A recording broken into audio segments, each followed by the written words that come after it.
Hello, hello. Okay, okay. Right, so I think I wanna buy the cash 2x today. I think we got enough 3x. Oh shit, I forgot the sprout title. Fuck. I forgot about that. Yeah, I should use it now. Yeah. We should use it. Completely forgot about it.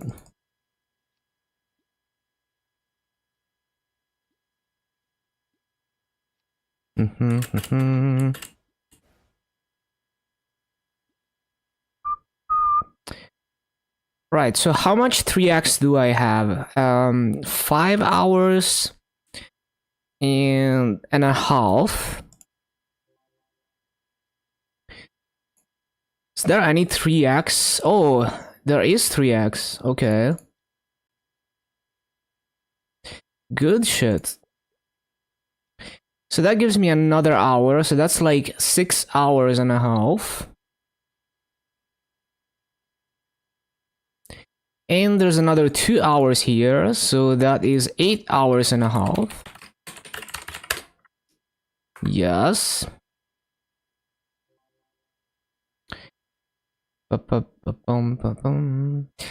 I guess maybe I should have waited for that, but it's in 4 more days, which is gonna be the 5th. Can I wait?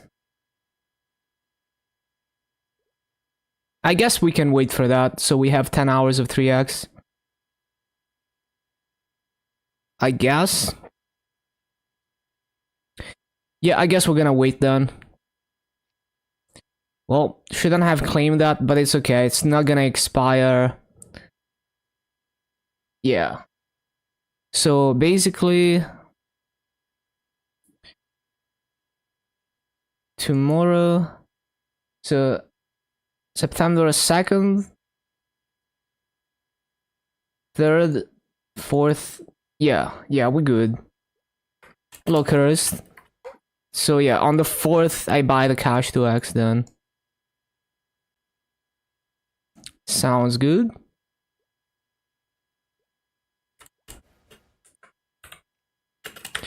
Yes. Buy the passes? Nope.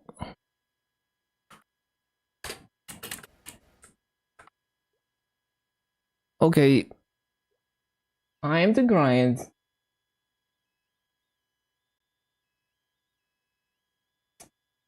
Yeah, I mean, only one of them is worth. If you really need EXP, like you're desperate for EXP, the one with the 270 potion is worth. But other than that, is like really not worth.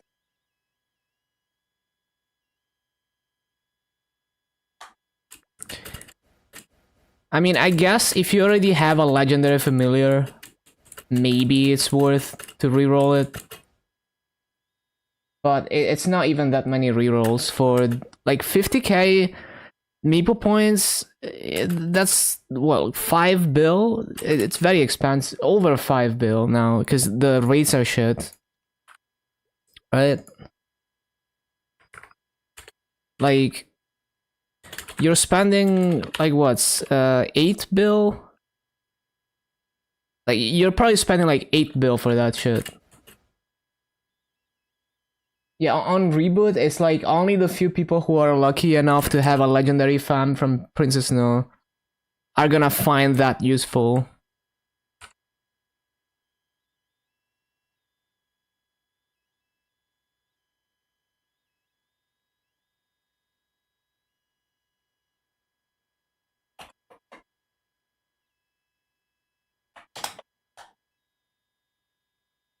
Hello, Foxy.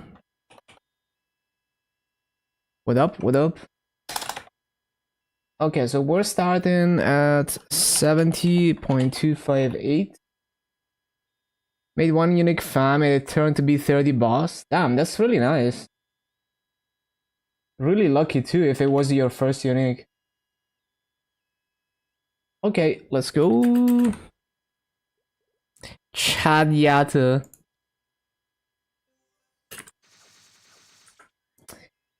That is not high enough burning.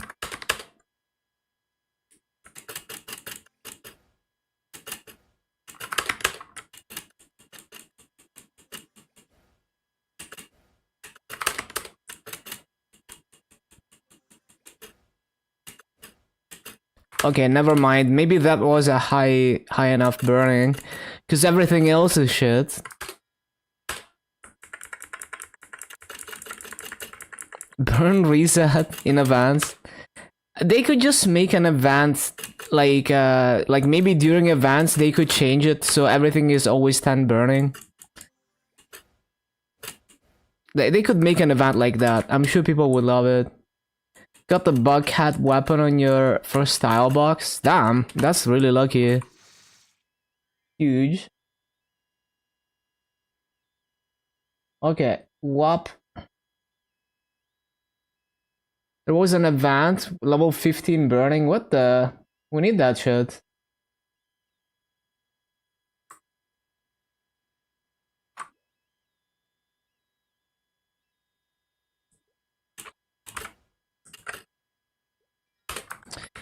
Okay, only like just over 1 hour late today. Not 2 hours late, Pog.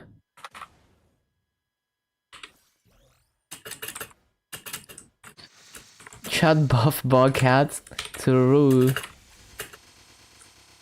Hello, headpods.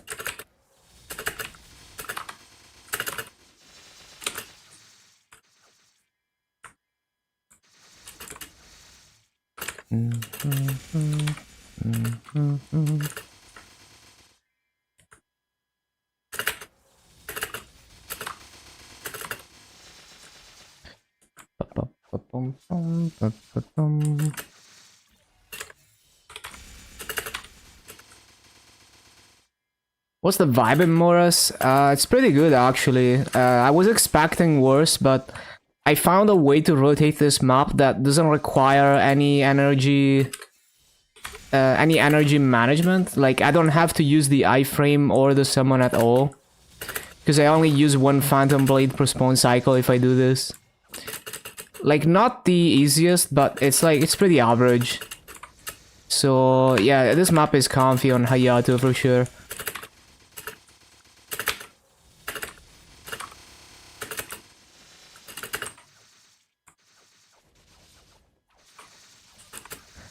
It's just like you have to be careful with like your skills are not gonna hit enough targets. So the reason I use Blade Flash at the top twice is because if I didn't, Instant Slice wouldn't kill all the mobs. So I have to be careful for stuff like that mainly. Need to get the 3 nodes from events, then you're chilling. Nice. So like if I try to do a setup where I'm just standing in the middle, I would miss mobs because like I'm trying to hit too many mobs with one skill. Or I would have to use more skills and then have to manage energy.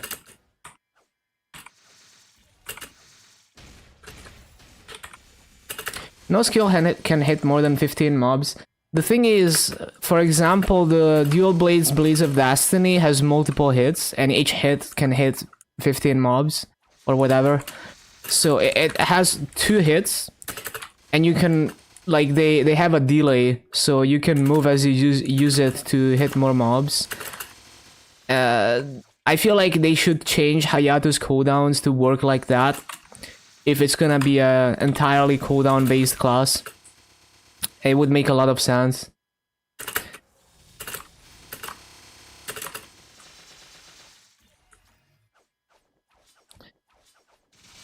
Getting 0 at 200 to start off is big yikes. Yeah, it's a bit of a struggle for sure. But if you're taking it slow anyway, it's not a big deal.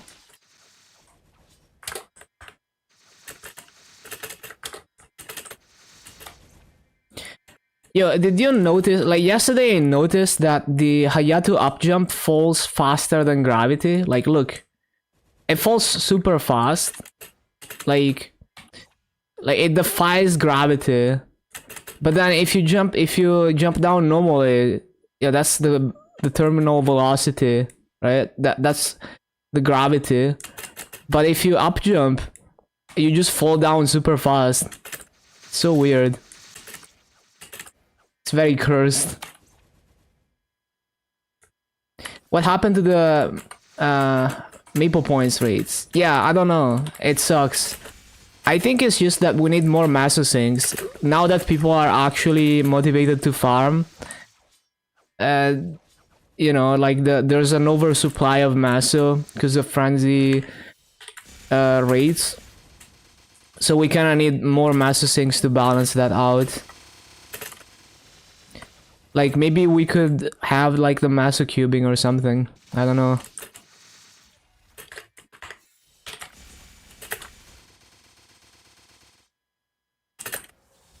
It's just that farming is so worth right now because of fragments. So more people than ever are farming. That's why there's an overabundance of Maso. It could be that it's not even frenzy. Like it could be that it's just like that because an abnormal amount of people are farming. Killing bossing rates, yeah, it sucks. Like buying P-Socks is the most painful experience ever because of those raids.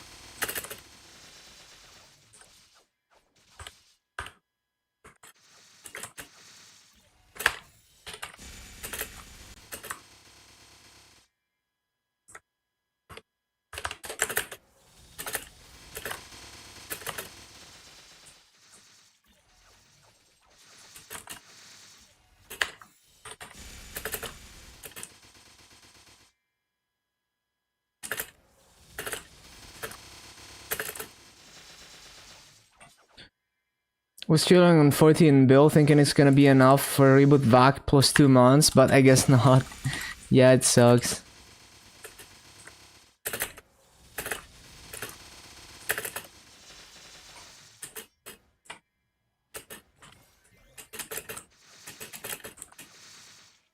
One Soljanus and Mastery. Should be selling fragments now in case they introduce a new Master Sync. Yeah, but I mean, unlocking Soljanus and Mastery is worth. Definitely don't go beyond like level 1, but unlocking them is really nice. And then you just sell all the other fragments. 6k now? Very nice. You need to authenticate the KMS account every day? Nah. As I explained before, sometimes they will lock your account. They will put it into protected mode. Usually, for me, it happens during major events, so once or twice a year. So during the summer patch is basically guaranteed that I get protected mode at some point. Sometimes on day 1, sometimes in the middle of the update. And then sometimes even during the winter patch, I get it.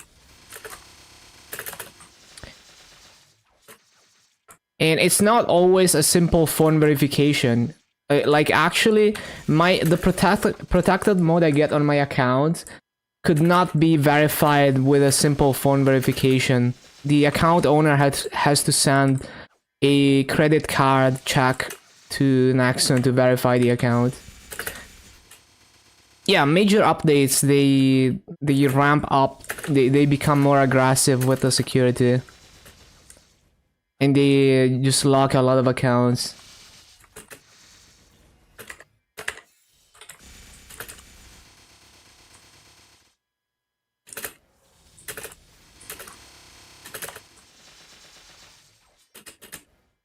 Shade is waiting for winter, makes sense.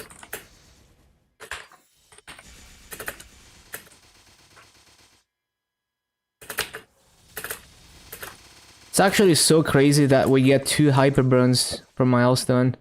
You know, just 2 easy 260s, just like that.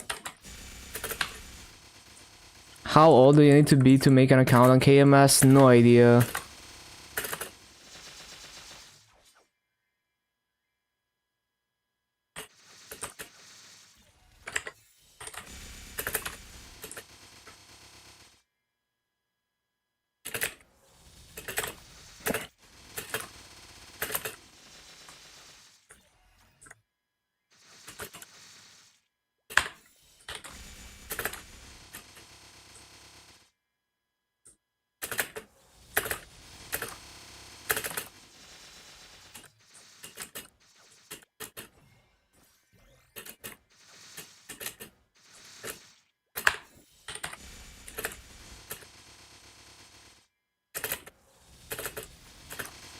don't expect a 16 years old to have a credit card. It depends on the country, I think, because we have like credit cards that are like intended for younger people here that have lower spending limits. So I could make I made a credit card as a underage back in the day, but it just has like lower spending limits, and I didn't need my parents' ID. I'm pretty sure for that.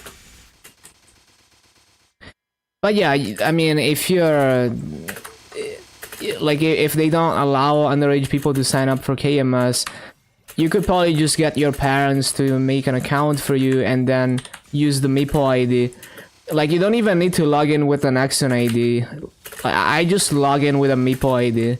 Because like the Nexon account is not the same that you use to log into Maple. You use the Nexon account to create a Maple ID, and you can have up to 3 Maple IDs per Nexon account.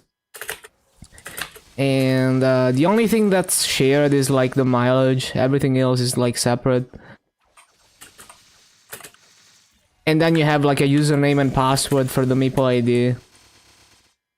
I actually love how on KMS I can log in old school. Like, I can just start the game and there's a login screen and I can type username and password. I much prefer that to using a launcher, because the launcher is another point of failure. It's always janky.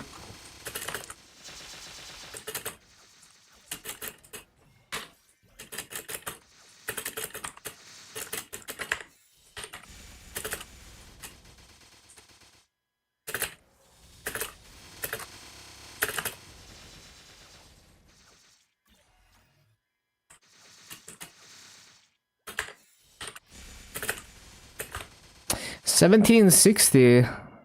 I think it was inflated by eChamp too.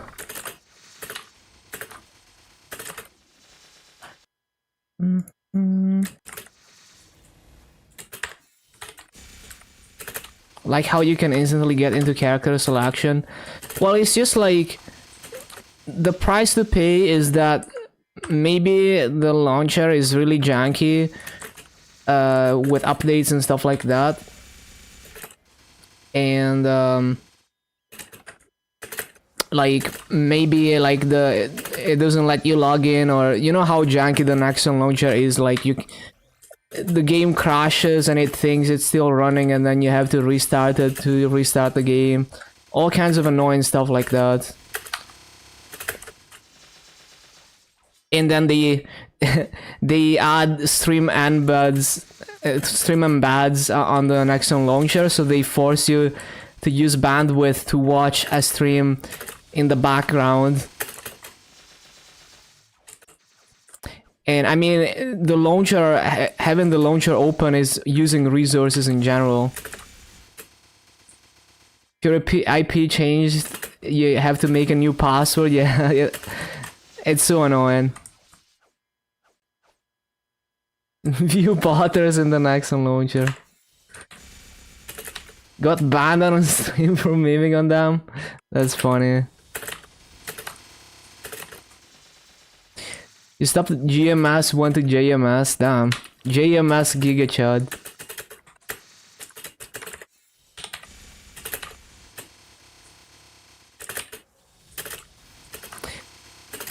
Yeah, I mean, technically KMS does have a launcher, because if there's a patch, it's gonna start the patcher instead of starting the game. But it's just the bare minimum, right? Like, normally there's... It's not like there's an always online launcher where you have to log in with your account and stuff. It's just like, either it starts the game and then you log in with the traditional login screen, and there's no like supplemental launcher server that you connect to, or it detects that there's a patch, starts the patcher, and then it starts the game.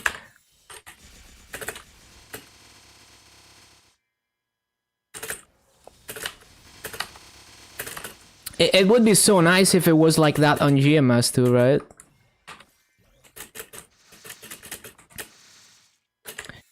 It's like, I don't want like a full-blown web browser to be running in my launcher that always has to be running in the background.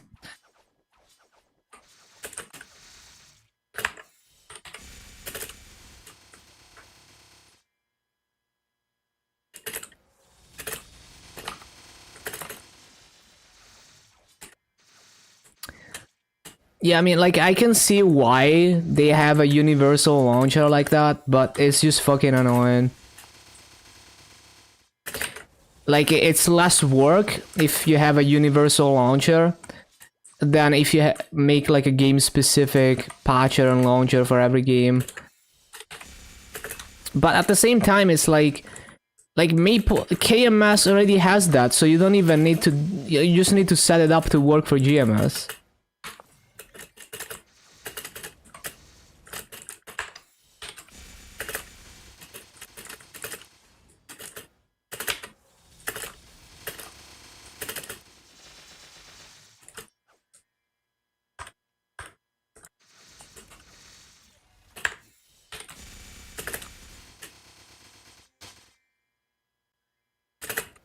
Maybe that's why Guild Wars 2 has such a bare bones launcher.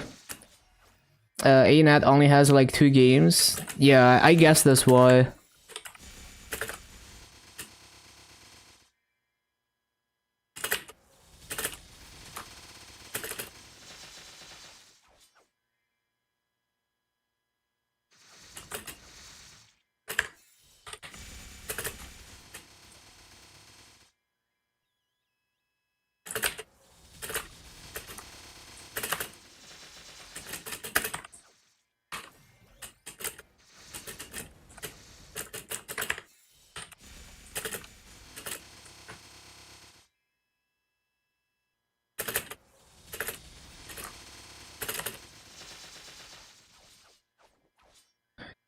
Yeah, I guess they just fully focus on that. I mean, if you're not like a massive company, like it's a lot of work to run one MMO and run it well. So it makes sense that they're entirely focused on Guild Wars.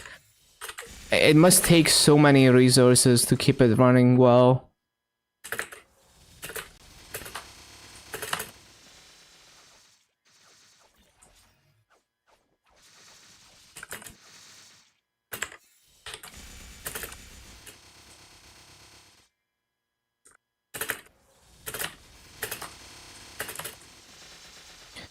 Yeah, like it's not easy. It's not just the cost of running the servers. It's like the biggest thing is maintenance, like software updates. Maybe you do security updates, and something breaks and you need to fix it, or you know someone finds a massive exploit and you have to pay attention to it, right? Like you need to notice that someone is printing masses in an unintended way before it gets out of hand and ruins the economy, and just like so many things, right? And on top of that, expanding the game and stuff, and just keeping the game relevant, so keeping people coming back to the game without ruining the game. So like evolving the game without losing the identity of it, and without stagnating. But it's also just like the maintenance, like security, dealing with bots and hacks and exploits. You can't just like, it's not like, oh, we've coded the server, we're just gonna run it, you know, and forget about it. You know, we just run it, leave it, and it just keeps working. It's not like that, right? It's constant maintenance work from very qualified engineers that have to deal with all kinds of issues that happen over time.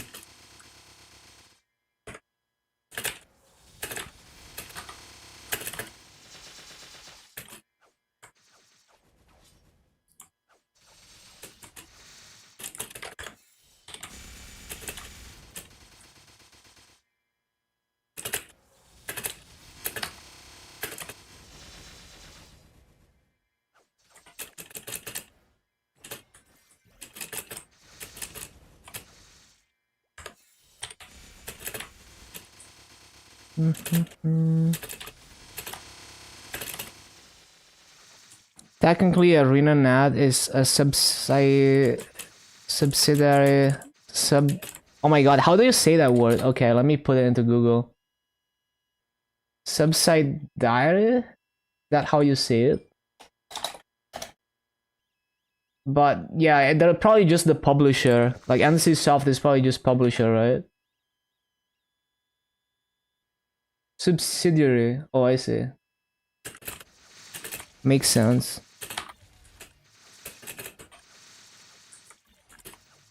Yeah, blue screened from for a moment there.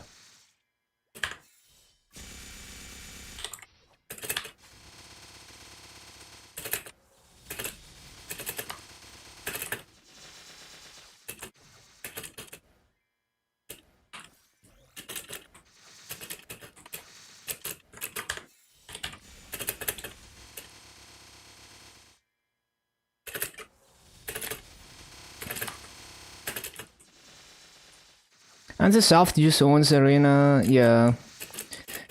Played all NCSoft games. They're like good first 3 years and then they kill it. Yeah, the name is definitely familiar. But I don't remember the games they published other than Guild Wars. I feel like I saw the name multiple times outside of Guild Wars, but I don't remember the games.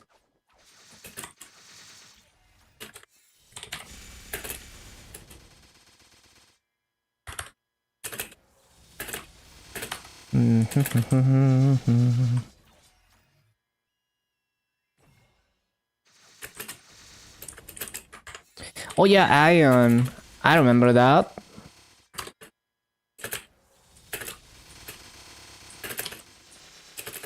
Blade and Soul, yeah, I remember that shit. Actually, like back in that era, I was looking for the MMORPG equivalent of a game like Devil May Cry. So I was trying all the action MMOs like Vindictus and Blade and Soul and Dragon Nest. And I mean, Maple, like the reason I picked up Maple was also because of that. I was looking for that. Maple was basically the closest thing in terms of feel. You know, like I tried all the other stuff like Terra and Blade and Soul and stuff, but it just wasn't it. Like the combat was not fast paced enough.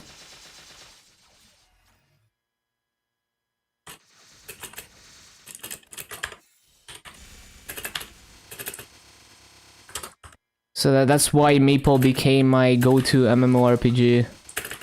Especially when it evolved and became even more fast-paced.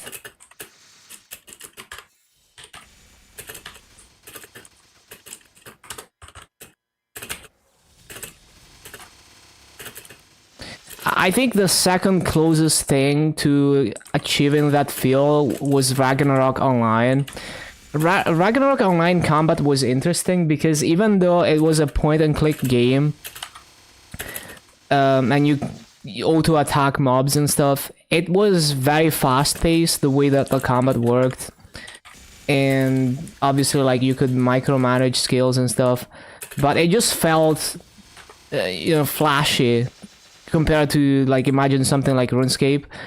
Ragnarok, even though it's the same type of combat, it's just way flashier, it is faster paced. You can have really fast attack speed too and movement speed.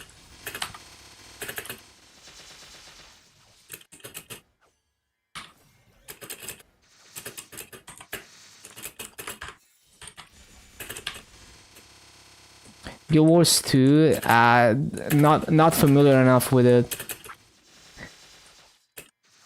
But yeah, it's just like, I want the combat to feel super responsive and tight and fast-paced.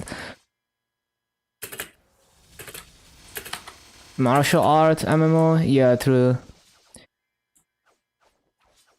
Like, if you think about, like, think something like Dark Souls combat. Yes, it's an action game, but the combat is very slow. It doesn't feel tight and responsive. not in the same way that a more arcade game like Bayonetta or Devil May Cry would feel. So I want the combat to feel more like a fighting game or something. They sped it up in 2016. I see. Yeah, I should revisit it someday. You ruined everything? Damn, that's fucked up. You know you don't.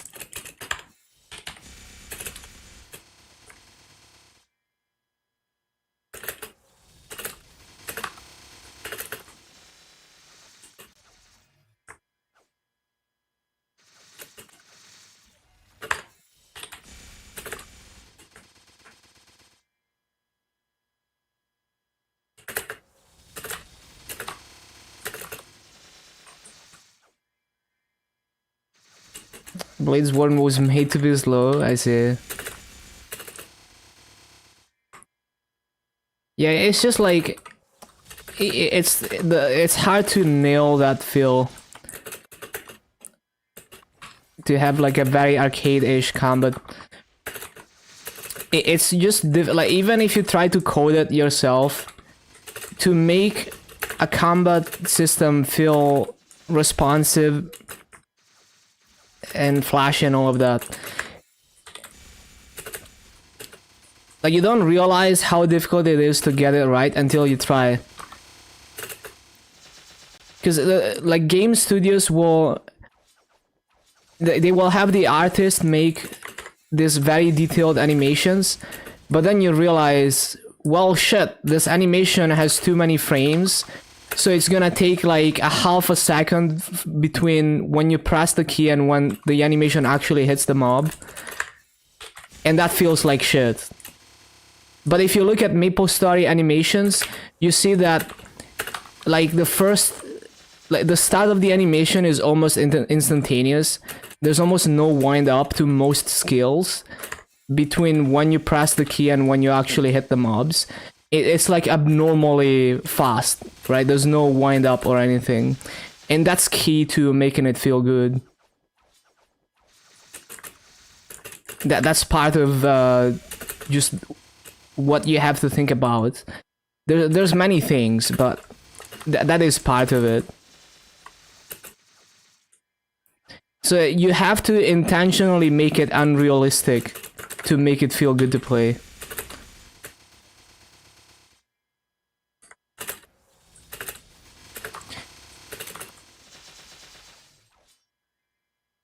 It was first place in Net Cafe ranking about almost a year, damn.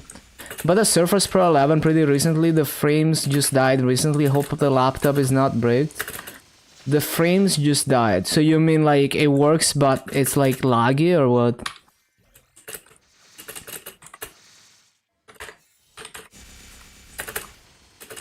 It's probably just overheating and throttling. You can try to use some kind of monitoring tool that shows you the clock speeds and then the temperatures. Yeah, I would probably check that it's not thermal throttling. It's possible that it just needs a cleaning or a thermal paste replacement. Turn it off for a day. I mean, that doesn't mean anything. If the thermal paste degraded, or if the heatsink is not making good contact anymore, it can go from cold to 100°C in like 2 seconds. The moment there's a load on the CPU. Or if like the cooling is still working, but it's like slightly worse than before, it will work, but it will throttle faster. So like a lot of laptops, they intentionally let them overheat, and then the CPU will regulate itself. So it's like, oh, we're overheating, I'm just gonna drop the speeds a little bit to not overheat. And they do that by design. So they put like a really powerful CPU that is impossible to cool sustained on a laptop, because that means that when you're doing like something for like 1 second that needs to be responsive, it will run at full speed. But then if you start rendering a video like a sustained load, it will slow down so that it doesn't overheat. So it's possible that for whatever reason the cooling all of a sudden got worse and it's throttling faster than it should. Should you let your laptop go to 80-90 degrees? It's up to you. Obviously, running hot constantly is not good for the lifespan of the CPU, but basically they're designed to run at those temperatures. Now, obviously, if you undervolt it and underclock it to always run cool, and it performs good enough for you, then you could extend its life and also use less battery and electricity. But it's up to you if you want to run it at below its full potential. Main hayato level? What do you mean? This is my only hayato.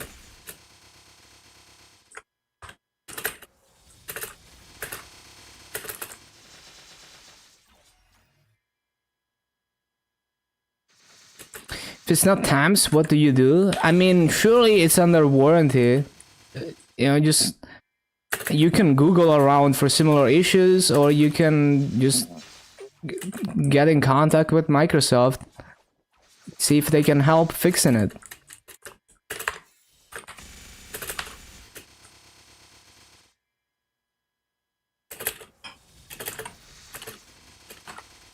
I also recommend, so on my laptop, I'm playing on a laptop right now, right? If I had the stock settings, MapleStory would be a lot laggier because it's constantly clocking the speeds down because of what I explained earlier. So the clock speed is like constantly fluctuating. And this one is not even because it's trying to stay cool, it's because it's trying to save battery life. But well, basically, using a program called throttle stop, you can force it to always run at a certain clock speed. So always run at either full speed or some amount of clock rate, like clock speed, so that you know for a fact that it doesn't slow down. So throttle stop is a very useful tool to get the best out of a laptop. Obviously, if I go on battery, it's gonna run out of juice in like 2 hours. But I don't care about that. Like, I use this, like the battery for me is like a UPS. I don't care about using this laptop and battery for long periods of time.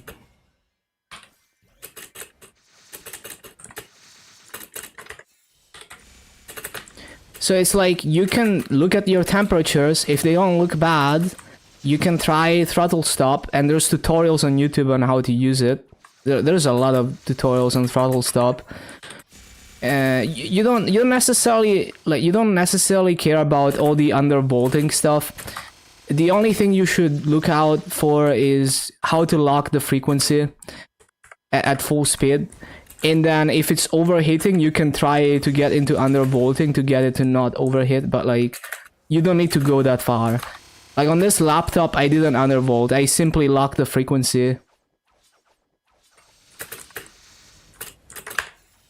And it runs Maple, like Maple is so much smoother. There's way less stutters if I use throttle stop like that than if I leave the stock settings. So it was a night and day difference. And especially on battery, like at stock settings, if I unplug the laptop from the wall, it will run like shit, like actually unplayable. But with throttle stop, it runs exactly the same as if it's plugged in.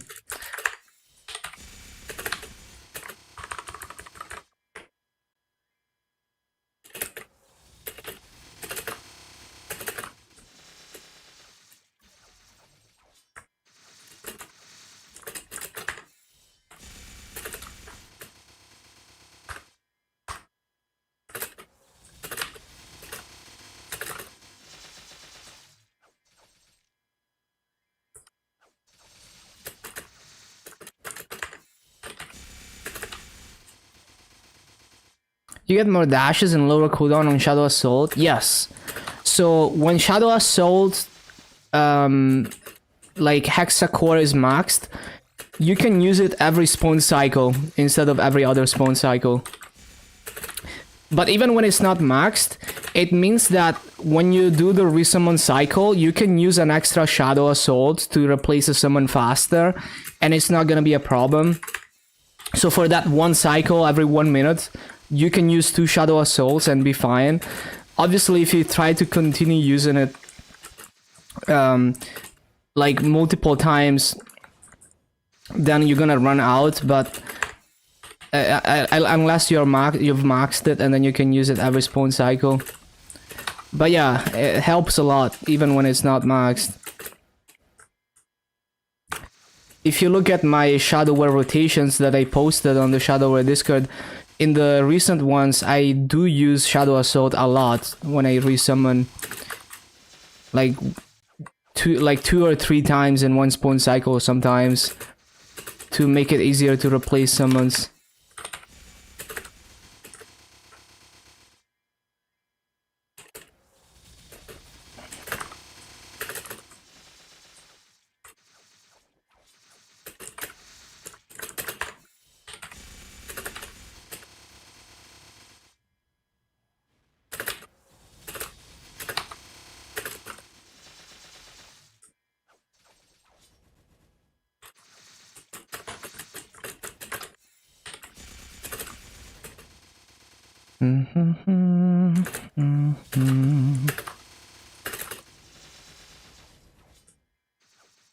I'm a genius. Well, what did you find? Oh, to change settings from overheating. Yeah, or maybe, I mean, when you unplug it, it will automatically change power plan to save battery. Yeah, so it was just throttling. It's pretty much plugged in. Maybe your power went out and it switched to battery mode, or maybe it just got unplugged by accident for a moment.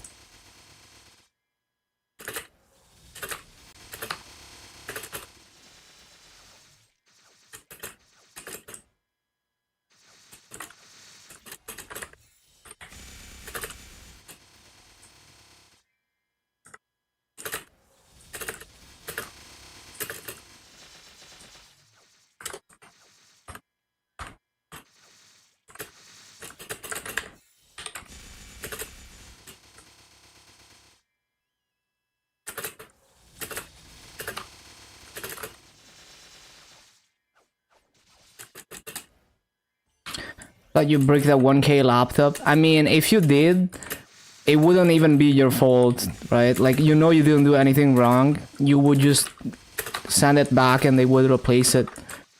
Like, it would legit be Microsoft's fault if that happened, or Intel's fault, or any component that failed.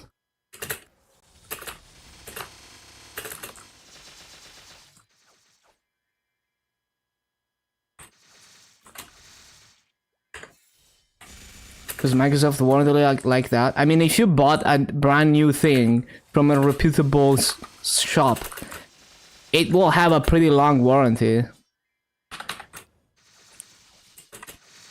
It would be absurd if you buy like a full computer, like a premium quality laptop, and it doesn't even have like a 1-year warranty. No way.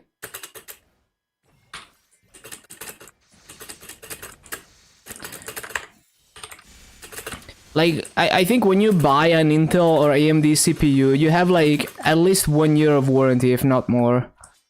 Like, I remember my i7-4790K failed. Like, it's very rare for a CPU to fail, for a CPU to be bad. But it failed like less than a year, I think, after I bought it. It just wasn't booting anymore. It was looping many times before it could finally boot. And I got a replacement for free. Like, I got in contact with Intel and they sent me a new one.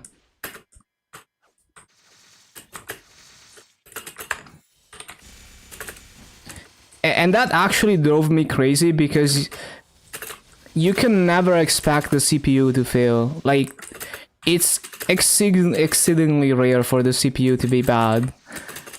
So it's like I was like, there's no way the CPU is bad. So I replaced the motherboard. I replaced everything. And then finally I was like, let me just buy a chip Celeron to test if it's the CPU. And it was the CPU. And then the same like I got so unlucky with CPUs, man.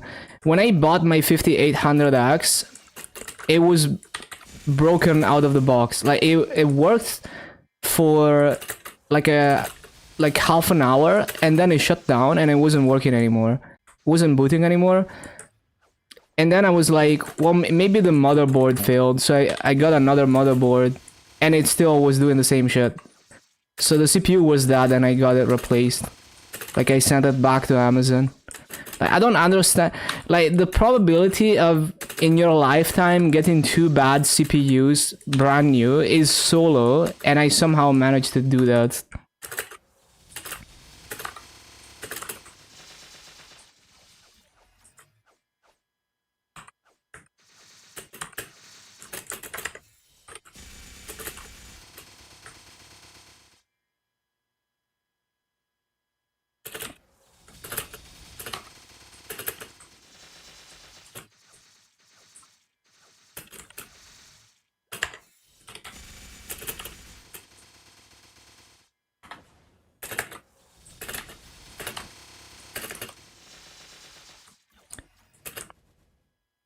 Yeah, it is a huge difference because, well, MapleStory mainly just uses one CPU core, so you need that one CPU core to run really fast. Because it's a game from the Windows XP era. That's how games were designed back then, because most CPUs only had one core.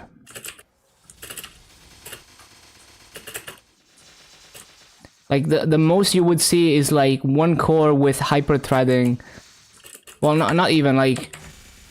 Not even hyper-threading. Like, just like one core, two threads. Basically, that was like the best you could get.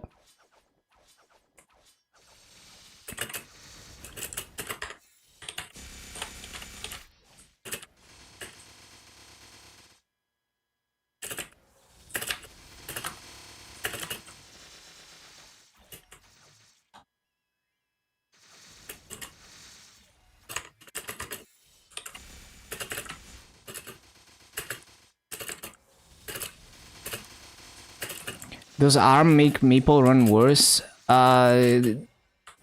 Yeah, like it's emulating.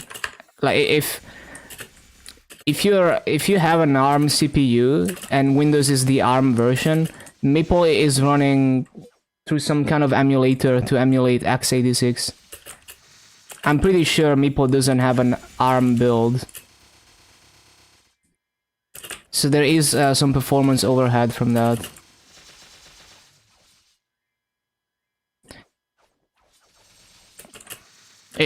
Well, the thing is, I would be surprised if Maple ran on ARM at all.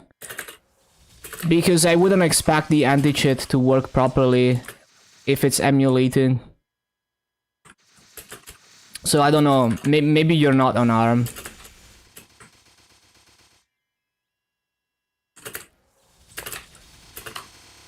But I don't know, I haven't looked into the x86 emulation on Windows ARM.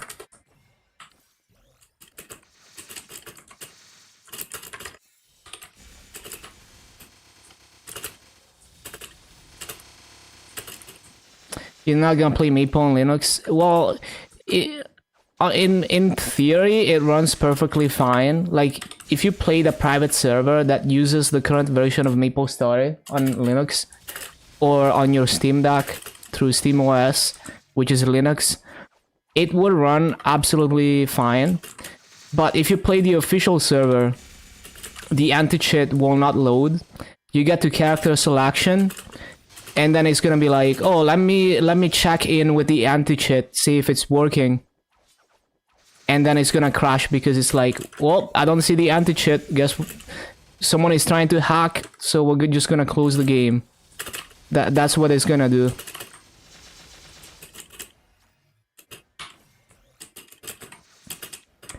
And maybe if you keep trying, it might even get your account flagged. Like maybe Nexon will like ban your account because it thinks you're trying to bypass the anti-cheat.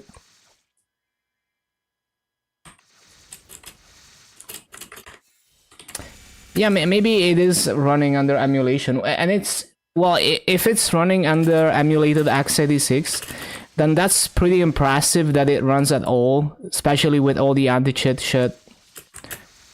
So that would mean that Microsoft's implementation of that is very good.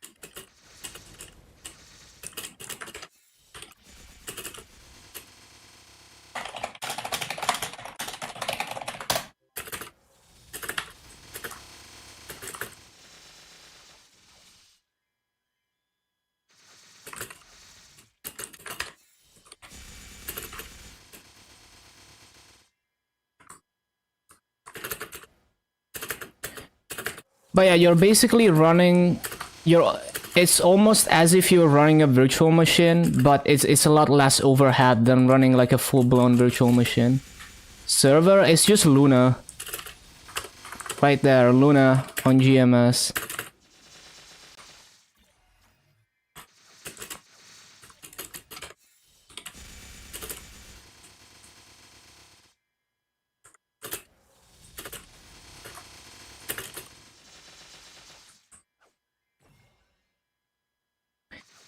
Wait, is your Surface one of those like Snapdragon ones, like with the new Qualcomm Snapdragon CPU?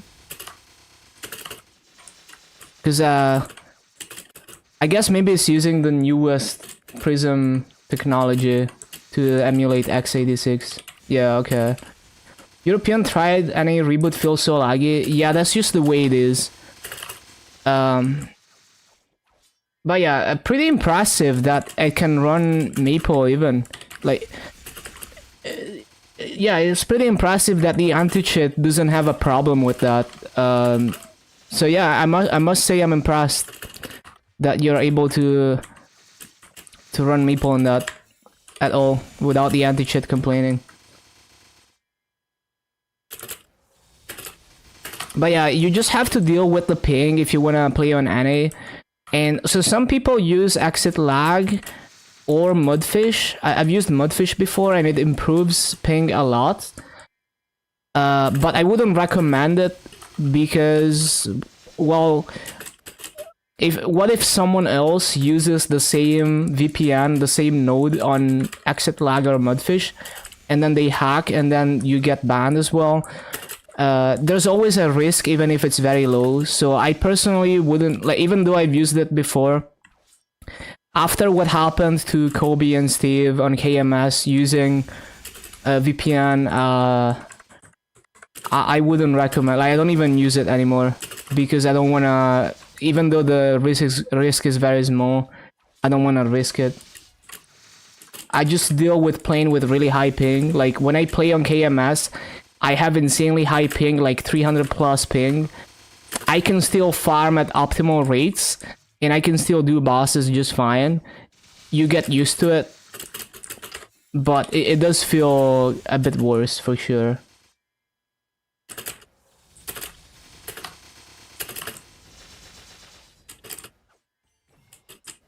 You dodge boss mechanics, you still get hit. It depends on the boss. So if you're doing like Crimson Queen, for example, that boss, the breath attack is very ping reliant. So if you have really high ping, you have less time to dodge it from when you see it happen. Because it's like it actually happens before you see it. But there's other bosses where it doesn't really affect anything.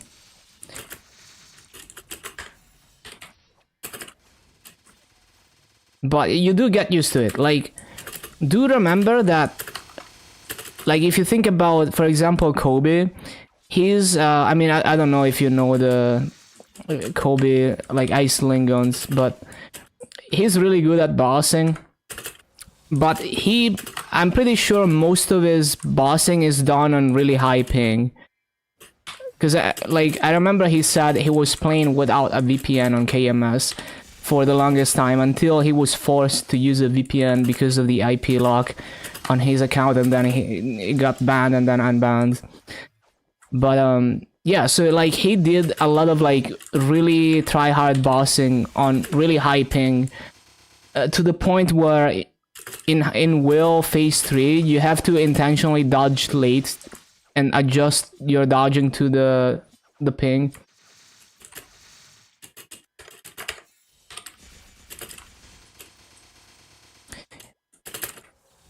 But yeah, like you will get used to it with experience. I mean, if the ping is that important to you, then yeah, I mean, there's trade-offs, right?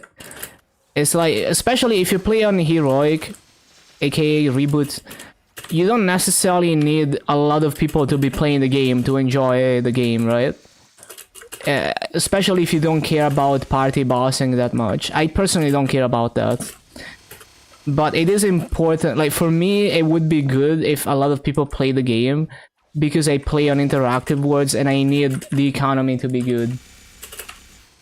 So if they let's say one day they merged Luna with all the NA interactive worlds, I would be happy about that, even if I get worse ping, because a good auction house makes the game so much better. But for Heroic, maybe I would rather be on lower ping and play with very few people instead, because I'm a very solo player anyway. So it's kind of up to you, like what you want from the game. Maybe you don't even know what you want from the game yet, because you're still learning.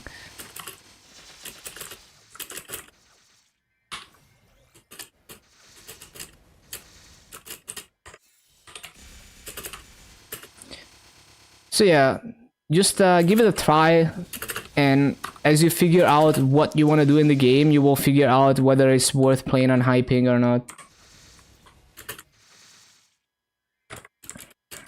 Well, you can, the thing is, you can solo progress, like, to endgame, right? Like, obviously, you can't solo all the extreme bosses, but that's like super endgame.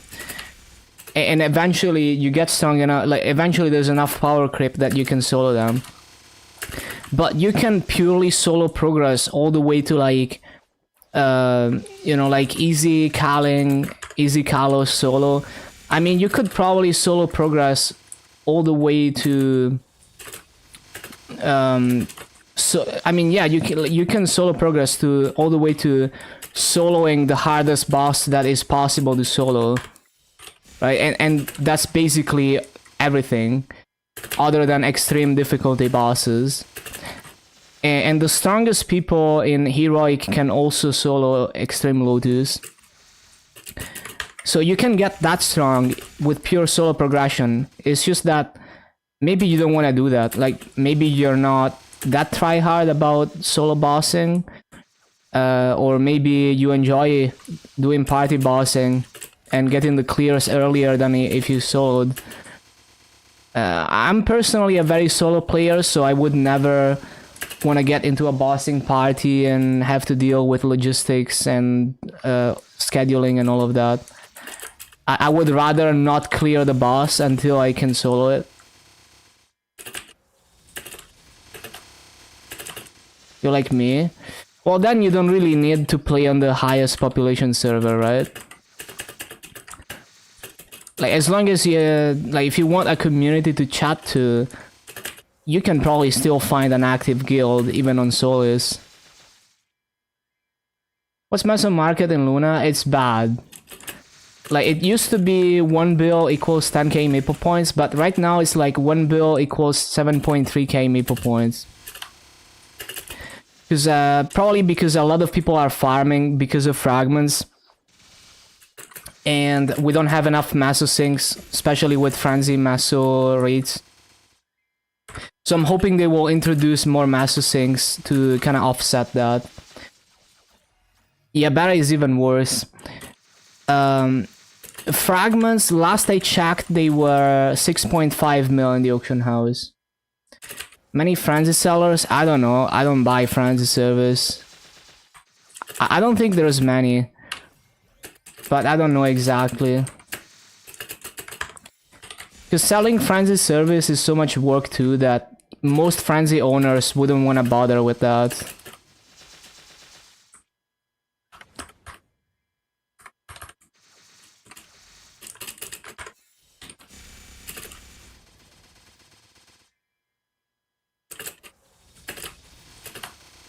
Threads AFKers make 6k a week to 2 weeks. Yeah, I wouldn't do that, but it's a good chore to do for new players, so you can stop doing that eventually.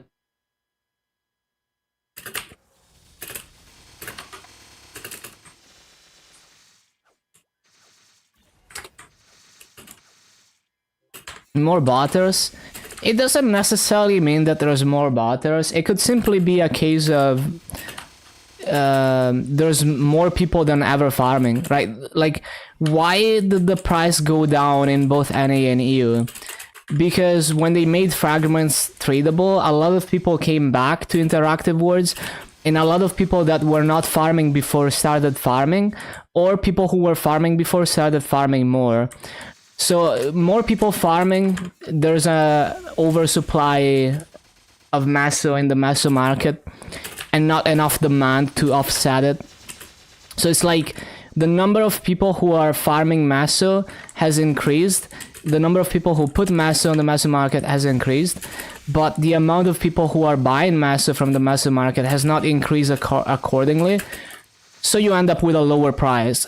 So it could mean that there's botters who are farming Maso, but it could also mean that it's the natural consequence of interactive worlds and farming in interactive worlds becoming more appealing. And the fix for that, because like it went down even on Luna, right? So I personally think they should introduce more Maso sinks to offset that. So you could introduce Maso cubes, for example, and you would see the value go back up because more Maso is being deleted.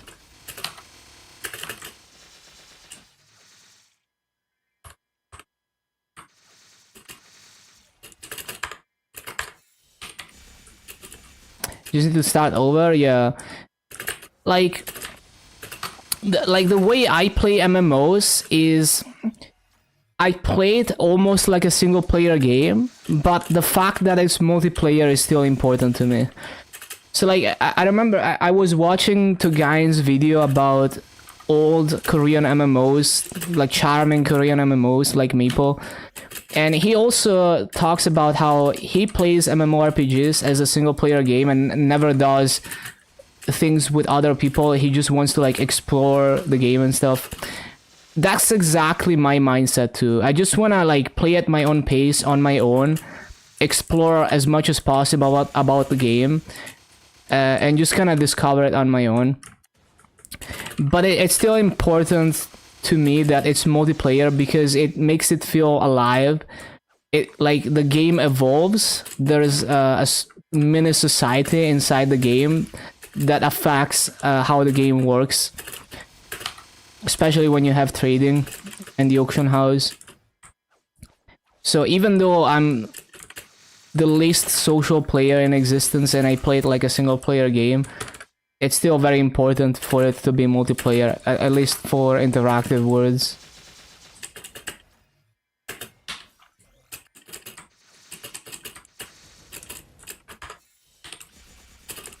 In beta, so new maps you see botters macroing and maps in Grandis are more crowded. I see. I mean, more crowded is normal because there's more people playing on beta. But I see. That's unfortunate.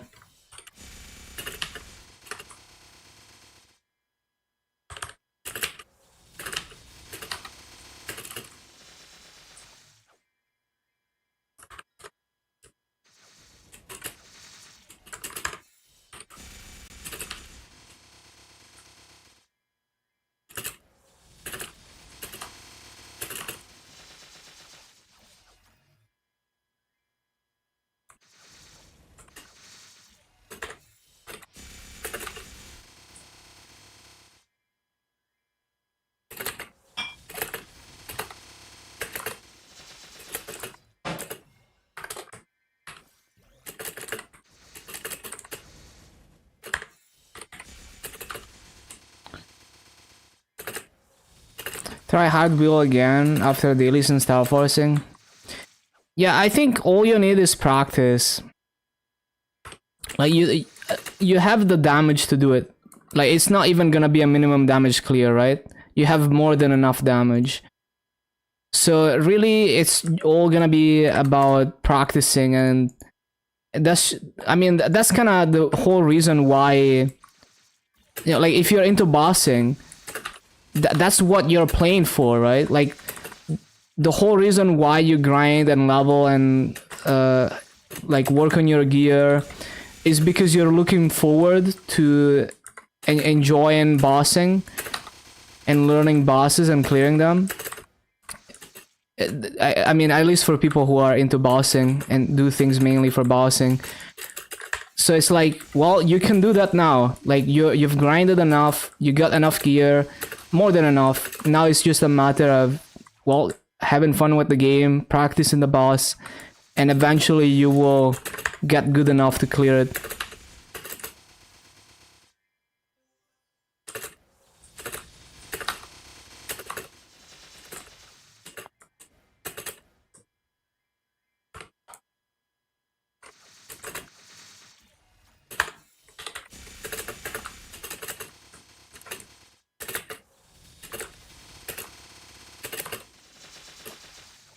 Like it's not like that for me. I grind for fun.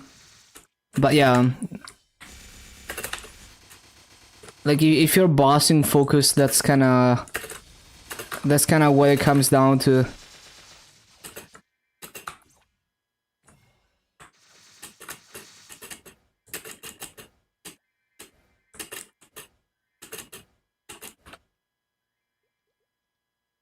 Okay, so channel 14 is 60%.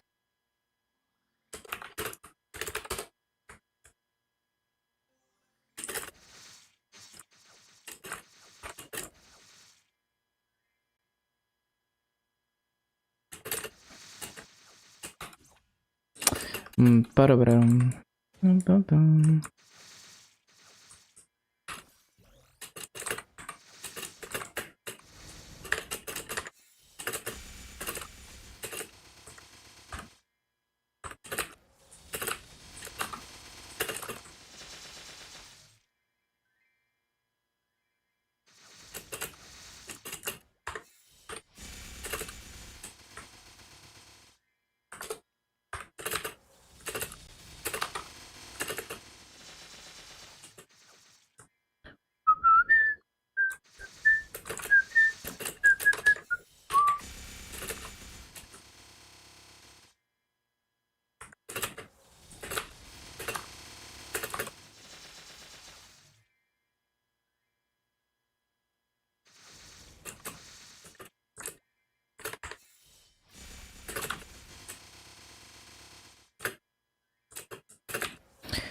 Bum bum ba-da-bum.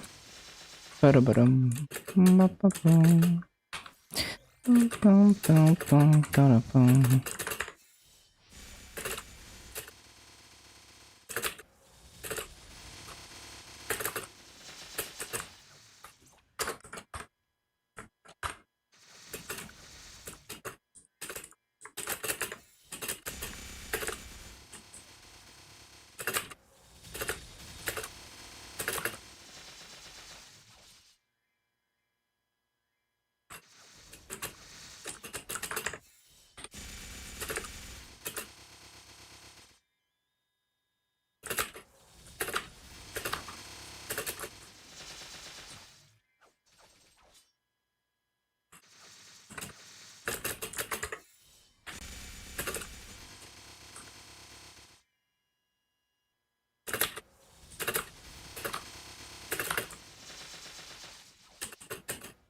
Bum bum ba-da-bum.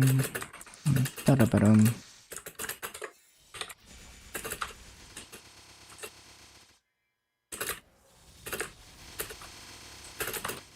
Ba-ba-da-bum. Ba-da-bum. Ba-ba-da-bum.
The masses per hour, I don't remember, but it's probably like 85 mil an hour or something.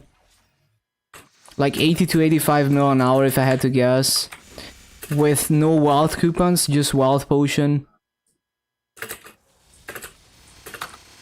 And no frenzy, obviously. Yeah, it's pretty good. Like, multiply by 6, that's what you would get on heroic. So it is good master rates.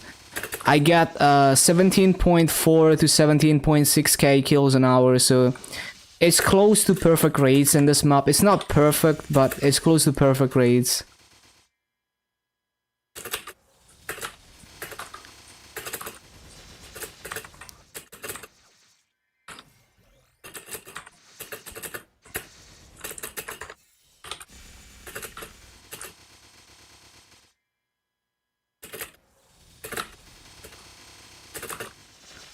Yeah, the totem. I don't use frenzy.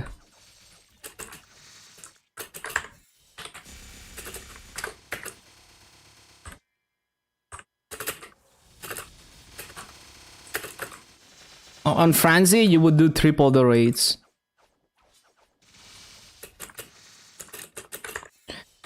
It's not obtainable, but they're gonna, in September, they're gonna announce what they're gonna do to make Frenzy available again. I'm hoping it's gonna be some kind of self-frenzy thing that you can buy, so you don't have to, like, I don't want the meta to be to buy frenzy service off of other people. No, it's definitely not gonna be on heroic. You also, I promise you don't want spawn enhancers in heroic. The only reason, like, basically, we're reintroducing frenzy in interactive words because you can't just delete it. So we're kind of stuck with it until it becomes irrelevant.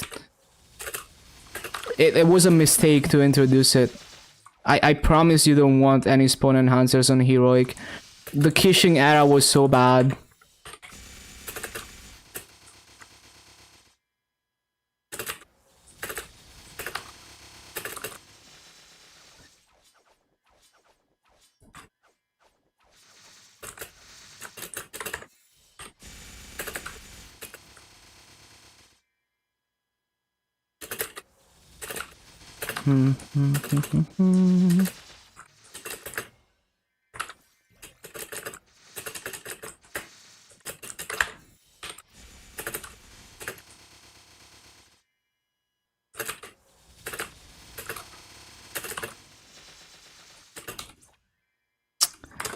Okay, I need to be more to the left to hit that dead spot.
Insane grind, thank you, thank you. Shit.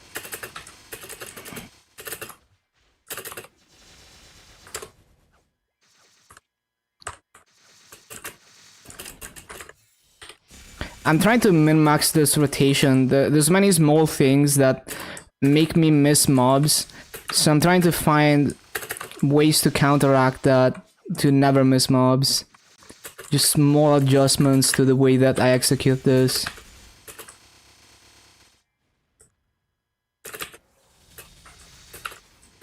It takes hours of trial and error to get it perfect. Even though I'm already close enough to perfect raise.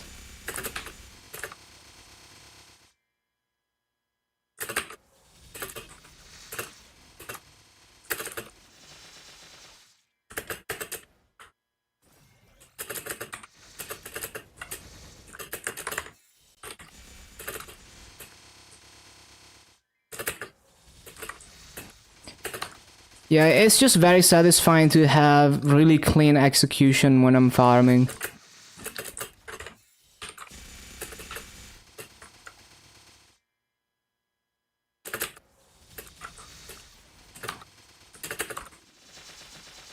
Like a lot of people will tell me like, oh, just do this, it's easier. And then I try it and I miss a million mobs because their setup is like, it's good enough, but it's not consistent perfect raids. So it's like, yeah, it's easier, but I'm doing better raids.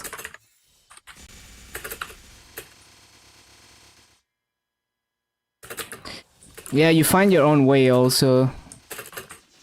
It's, and I like that, like, I enjoy the process of just finding my own way to farm on each class.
Shit.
Can those elite mobs drop anything that's valuable? Sometimes they drop like clean slate scrolls, which don't exist on heroic. I think on heroic it's like honor that's like the most useful thing.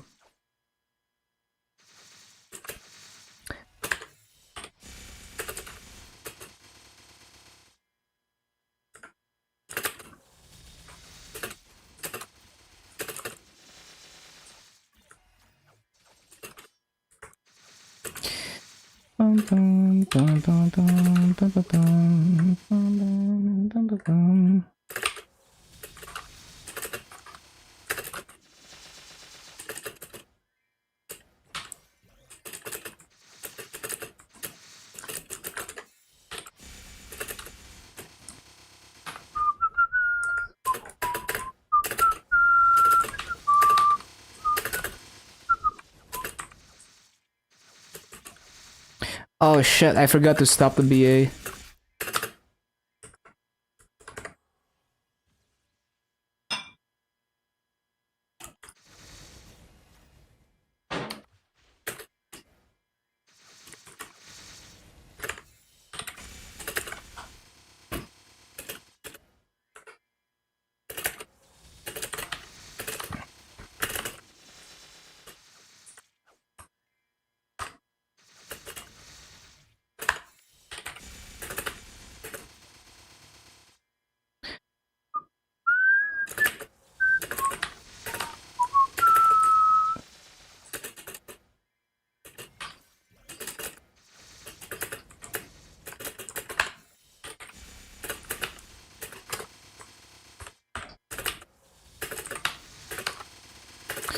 Bum, bum, bum, bum, bum, bum, bum.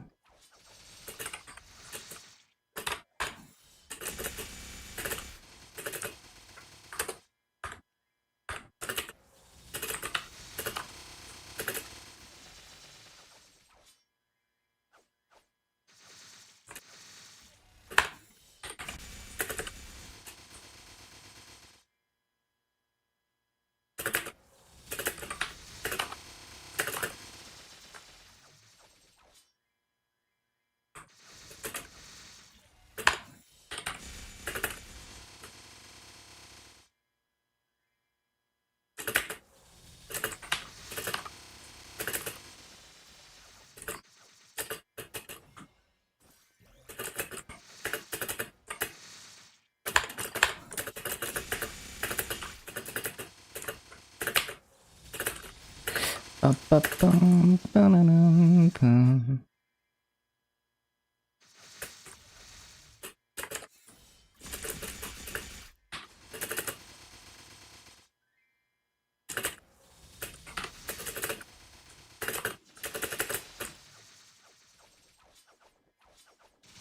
-2 mobs.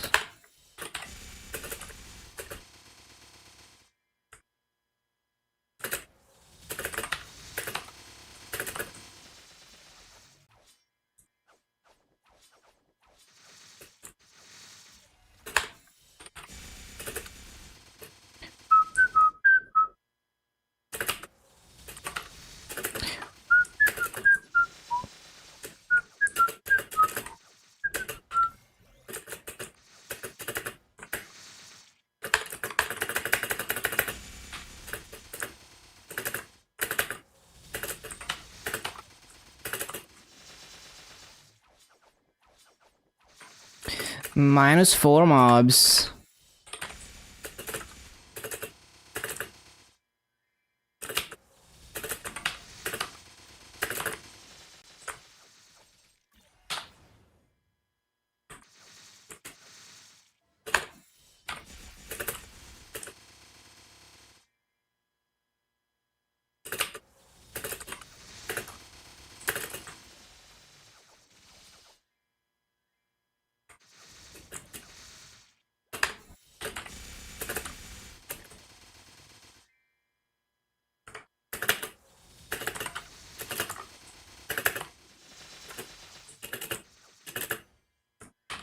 Bum, bum,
bum, bum, bum.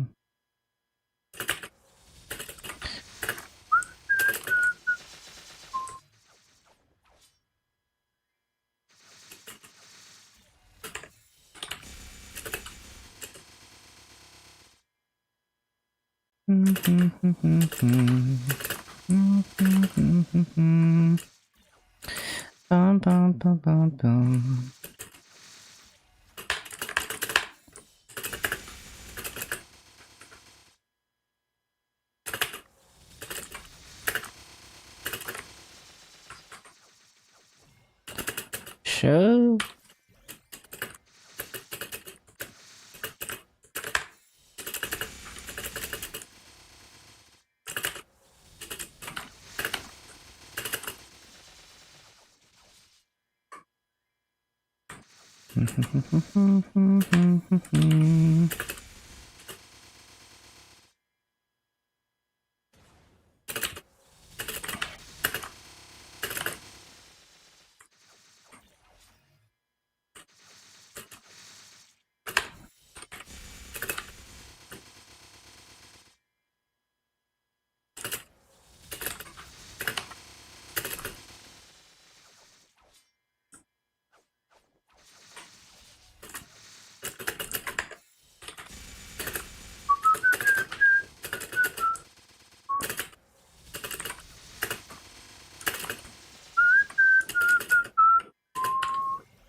$17.59, that's a good one. A bit sloppy execution, but it's definitely an improvement. So yeah, we're making like 83 mil an hour.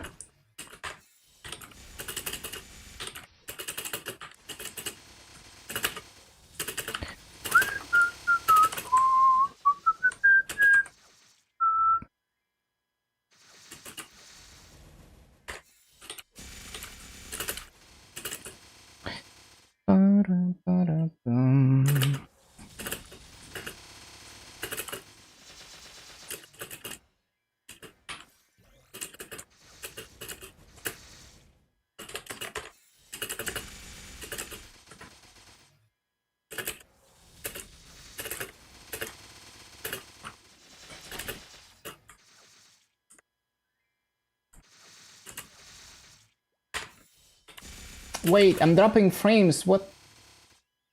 Oh, it's back. Yeah, we good now. I dropped frames for like 10 seconds. Stupid fucking ISP, man.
Bum, bum.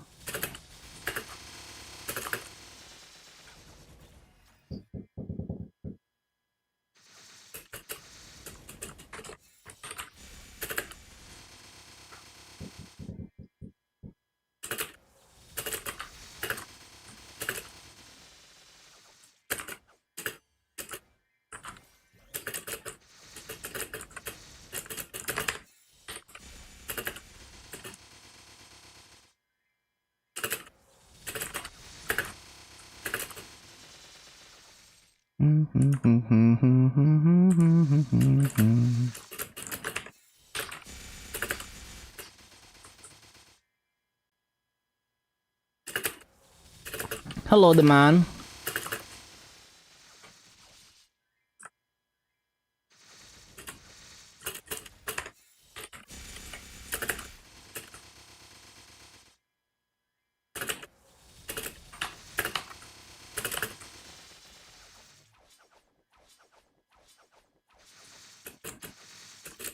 How's Hayato grind? It's kind of a mixed bag. Some maps are pretty comfortable, like this one.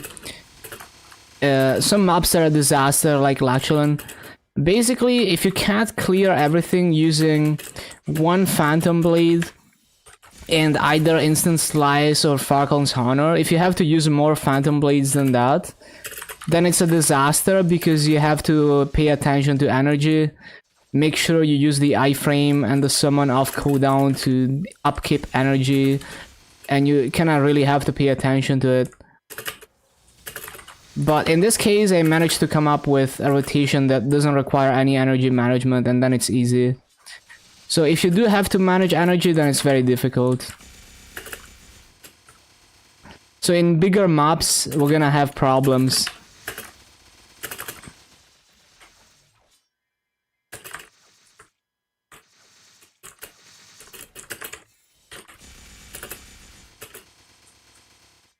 But yeah, it's pretty good when you can just use one phantom blade per spawn cycle.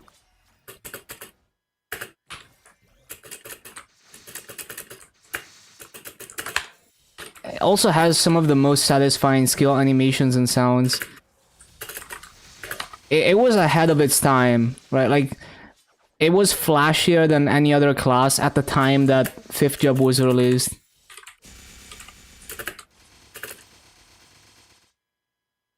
Learn the suffering that Solyanis is 9 to 10. Yeah, it's so expansive at the breakpoint.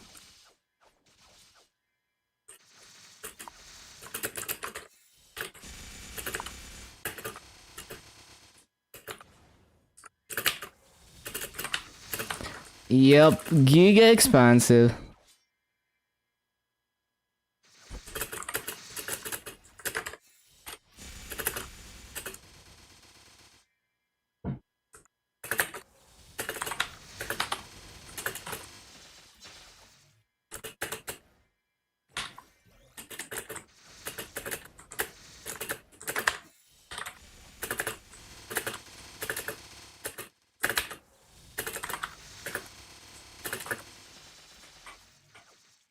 You load your bow pot with some solid cubes, hit 26 attack and 30 boss. Bro, that's crazy. That's actually so fucking good. Double prime too, what the hell, man? Well, that's your weapon until Genesis then.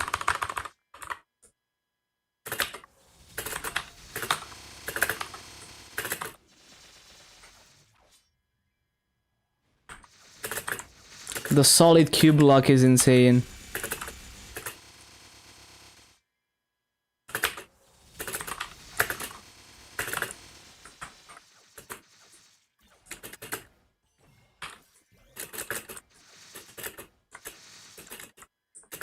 What does this button do? I don't see anything. What did you do?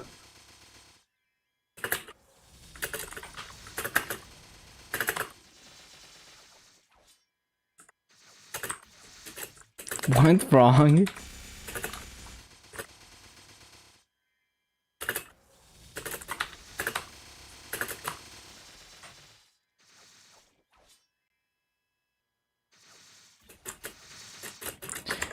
Oh, the knock. I think I have it disabled.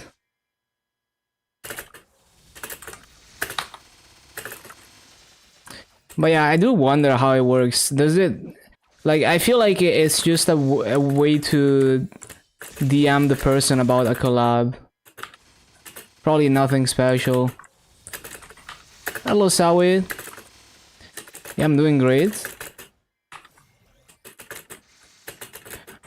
You know, as a streamer, I should probably follow the official Twitch updates and see what new features they introduce, but like, I honestly don't care. I don't care. All I need is to be able to broadcast my video.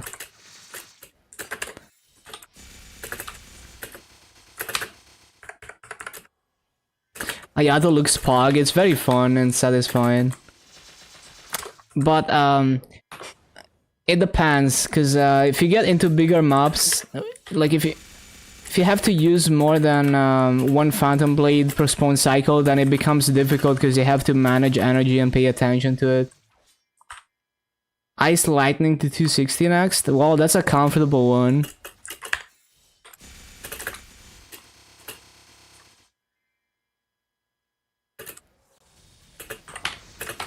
Need that luck on the gloves, yeah. Need that double prime crit.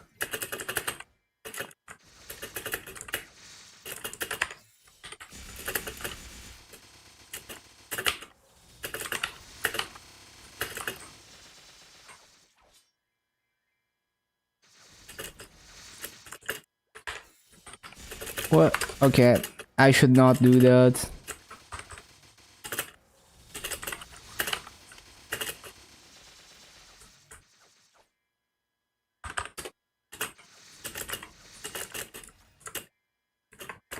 Bro, there's ladders.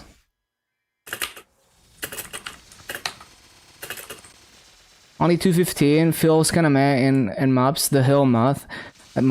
Hill path is it's good. Like you can do 16k there. You put fountain on one side and you know, like the orb on the other side, and you have just basically no mobs that you have to kill yourself. It's only like 4 platforms that you have to clear yourself.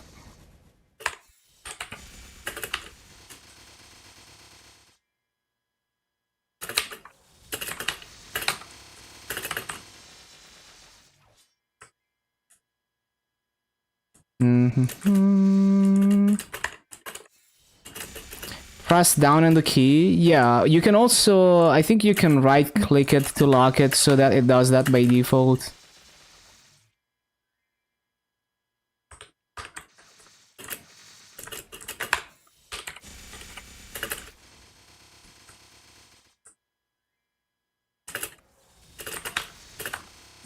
It doesn't work when you... Well, basically it's like if you press it by accident and it makes it follow you again, then there's a cooldown before you can put it back into summon mode, which is annoying.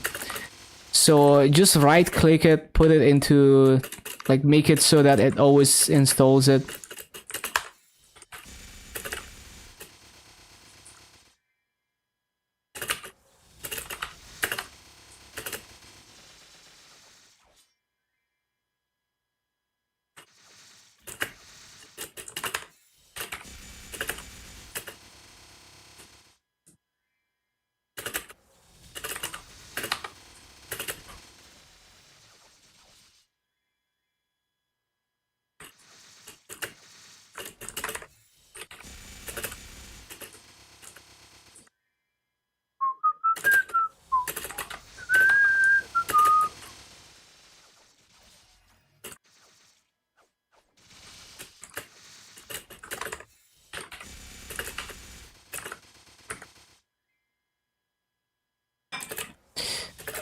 Bum, bum, bum, bum, bum, bum. Shit. Yeah, it's very annoying, so make sure you don't accidentally do that.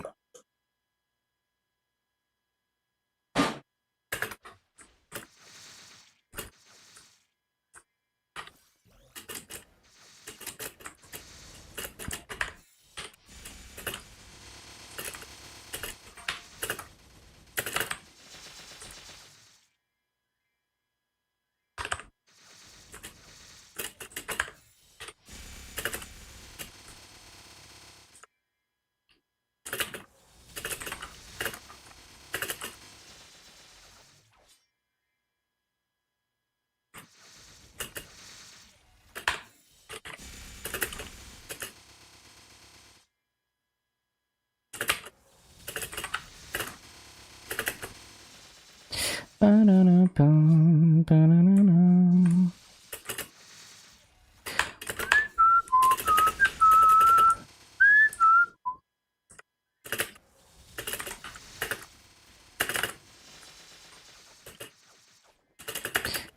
Bum, bum, ba, bum. Bum, bum, bum, bum, ba, bum, bum, bum, bum, bum, bum.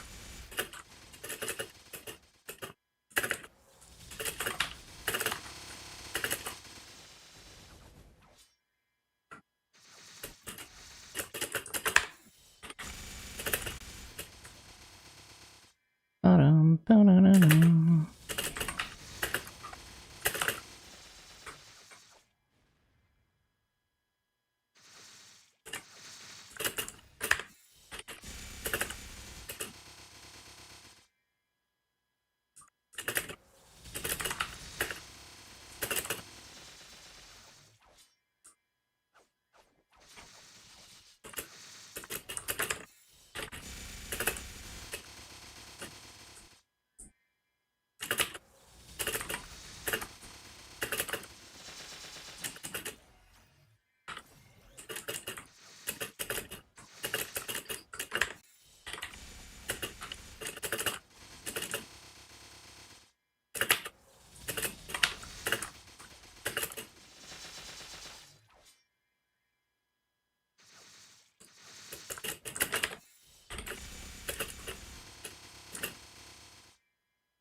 Shit, I didn't mean to do that.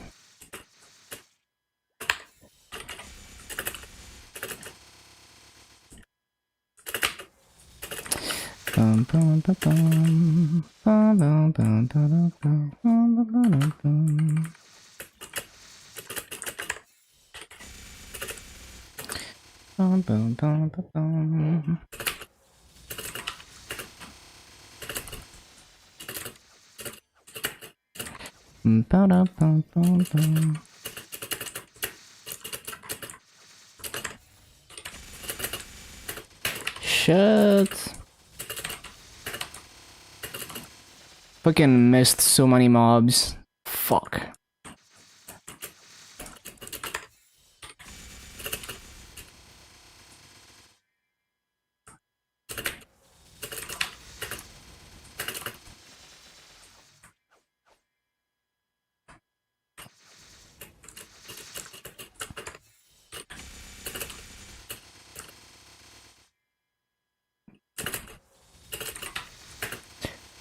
Fuck, missed the mob.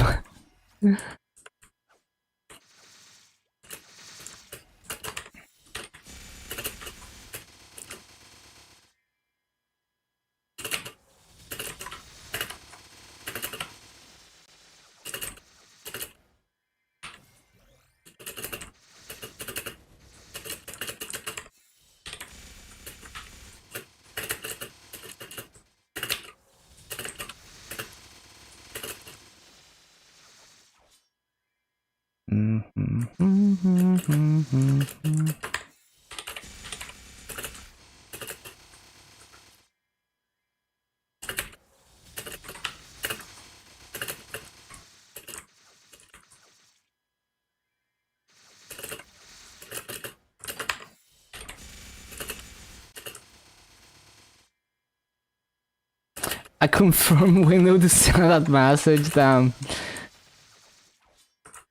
Twitch is like, damn, this guy's toxic.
$17.60 in Oz.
Balls of steel.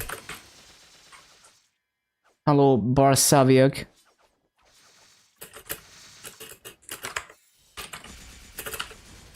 Yo, who remembers the Ventrilo harassment video with Duke Nukem soundboard?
Bum, bum, bum, bum.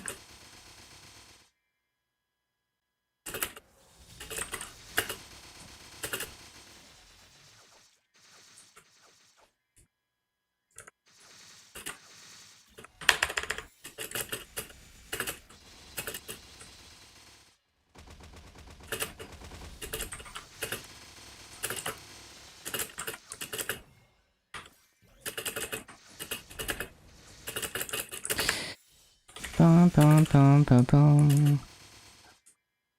Oh, didn't stop the BA. It wasn't a good BA anyway. I think I've recorded a good enough BA anyway.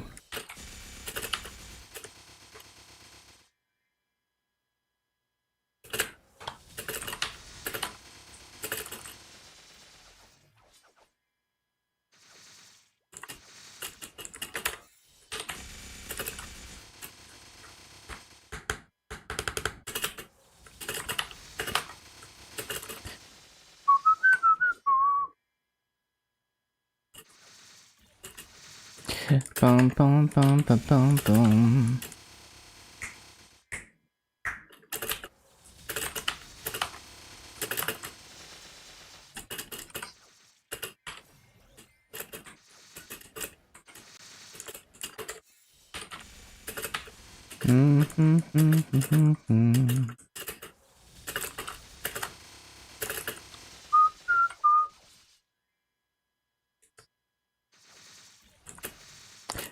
Bum, bum, bum, bum, bum.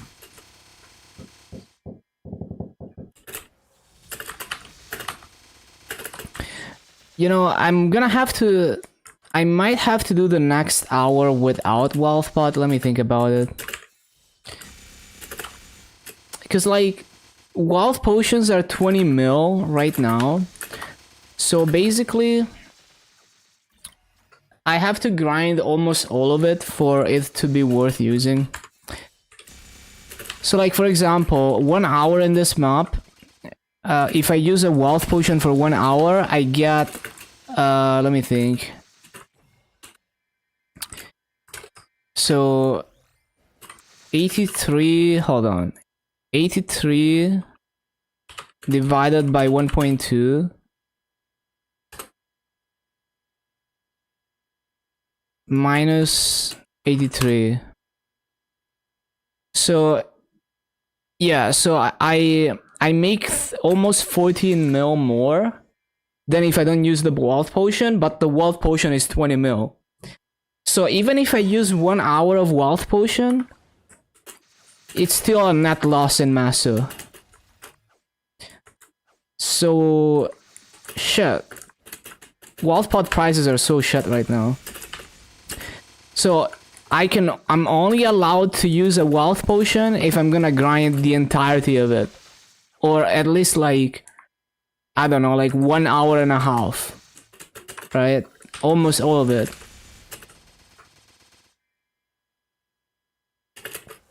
So yeah, we're gonna grind with no wealth pot for the next like 50 minutes until dinner time. I could buy half an hour ones for cases like this. I just find it kind of annoying to use them. I forget to use them.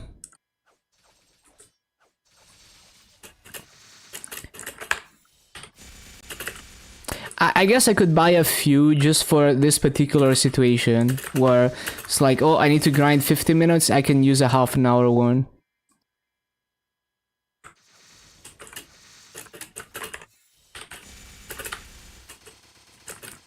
So I guess I'm gonna go get one once this wealth potion expires.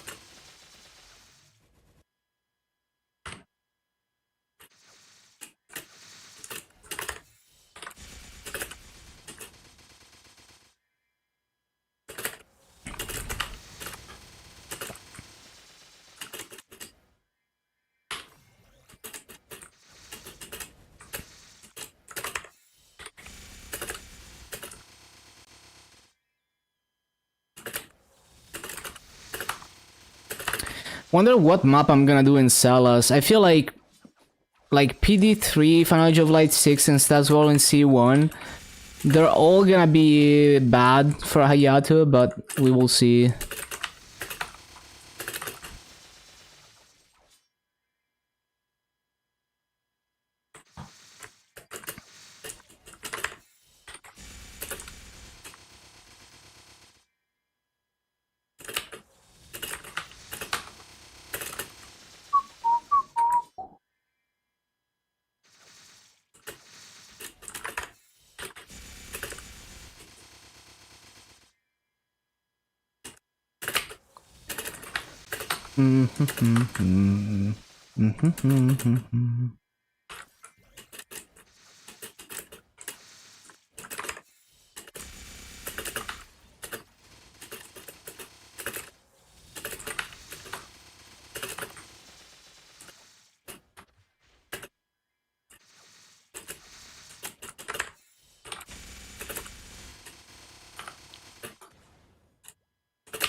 Okay, let me get the wealth potion.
What are you gonna do next when you hit 42 characters?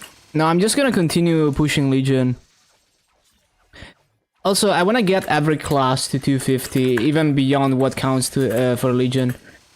But yeah, I'm just gonna continue grinding more levels on all of them and making all of them stronger infinitely.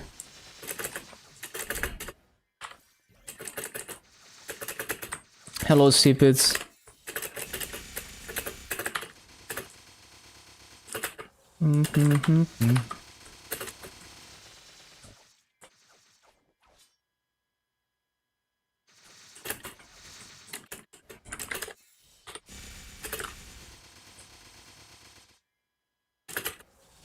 Axe Lotus, I'm not even close to being that strong.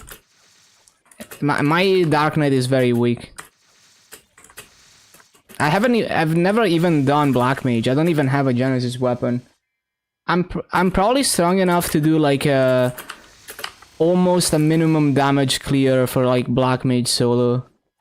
But I don't really care to learn the boss at the moment. I don't even run weekly bosses usually because it's too much of a chore. I just do bosses for fun when I actually feel like learning a boss, but I don't really run bosses every week.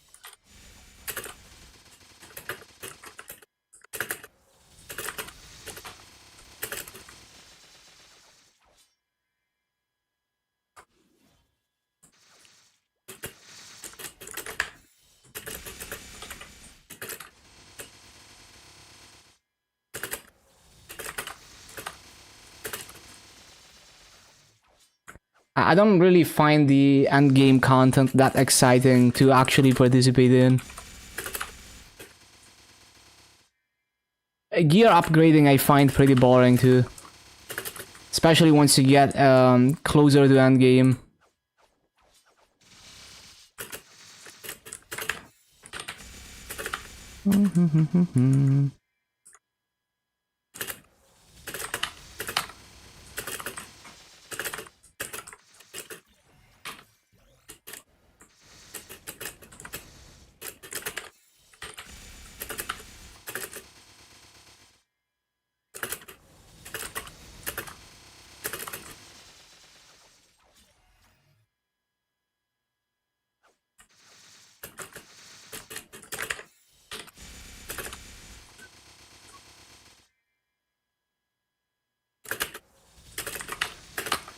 Yeah, thank you for the good luck.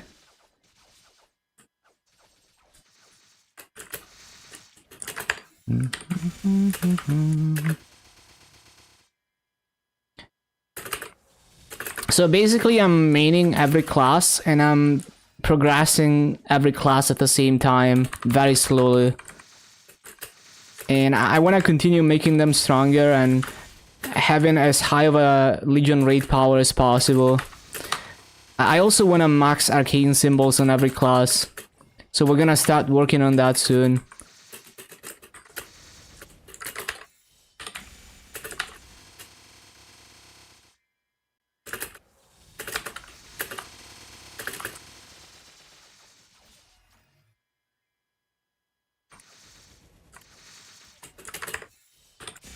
No, I'm not rank 1 Legion. There's people with Frenzy who are like the high. Well, there's one guy who is 10.9k on GMS on Scania. Everyone else I think is like 10.6k or lower. So I can probably get into the top 5 at least easily. Rank 1 is gonna take a while. I don't think I'm gonna hit 11k Legion until 2026. But being rank 1 Legion on GMS, there's higher goals than that even.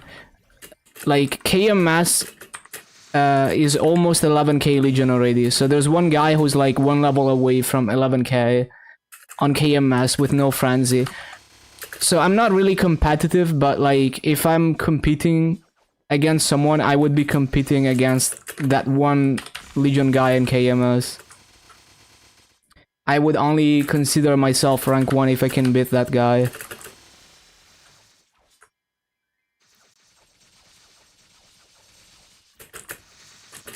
And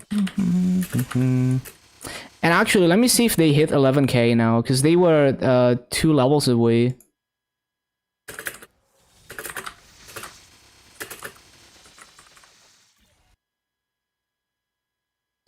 They're 1 level away, look at that.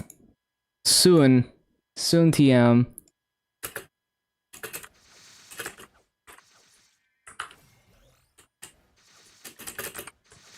But I'm also not trying to level as fast as possible. So I could do this a lot faster and then I could catch up faster to other people, but I don't really care to. I just want to do it in the most fun way. So if like there's many optimizations that I could do to my EXP that just make the game more annoying and more tedious because I have to pay attention to things. So I just don't bother. Yeah, if they expand the number of characters, then it's gonna be nice because then I can aim for like 12.5k then.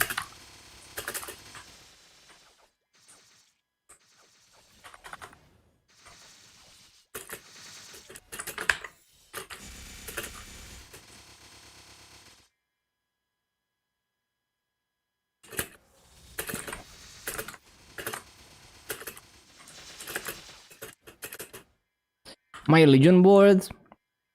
Yeah, this is my current training Legion. And then this Legion is for raid power. So it puts me at almost 10.80, I mean 1.80 bill. And then these ones are gonna be complete once I have everything 250.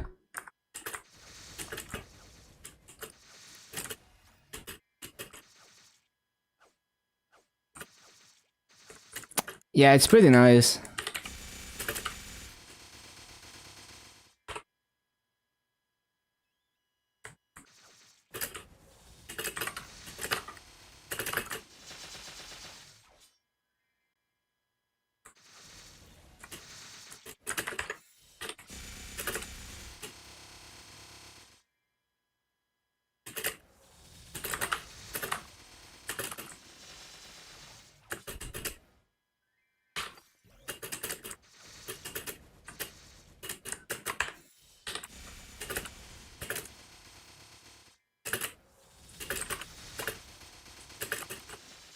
Yeah, 6K unlocks the whole board. That's nice.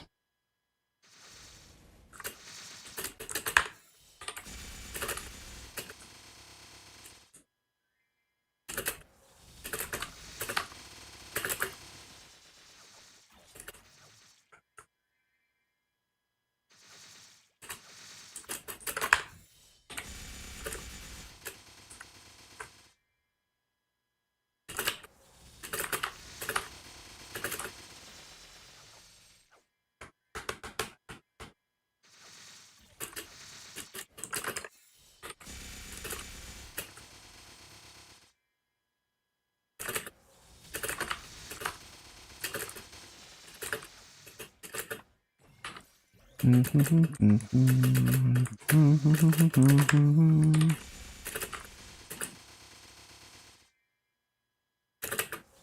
can drop all the random blocks into normal attack without worrying for optimization.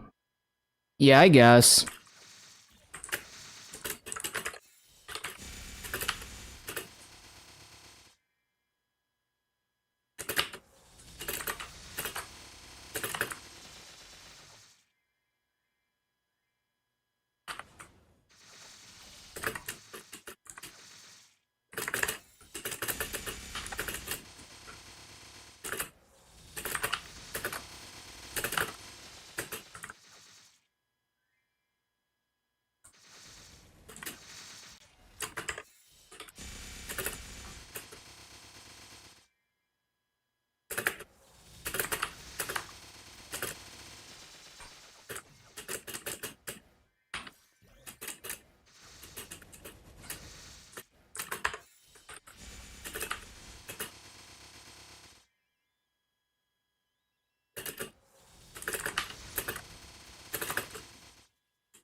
Yeah, get those 200s.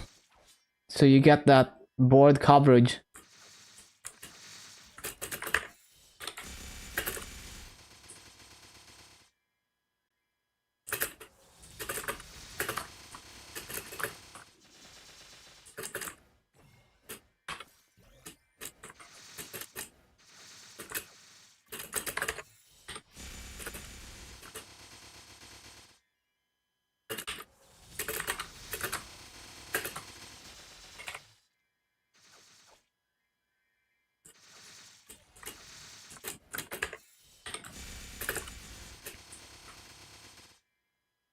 Yeah, get to 42 because that's the easiest level gains.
Bum, bum, bum.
Well, reverse controls. Fuck off.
Bum, bum, bum, bum, bum.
Ba-da-ba-bum, bum, ba-dum.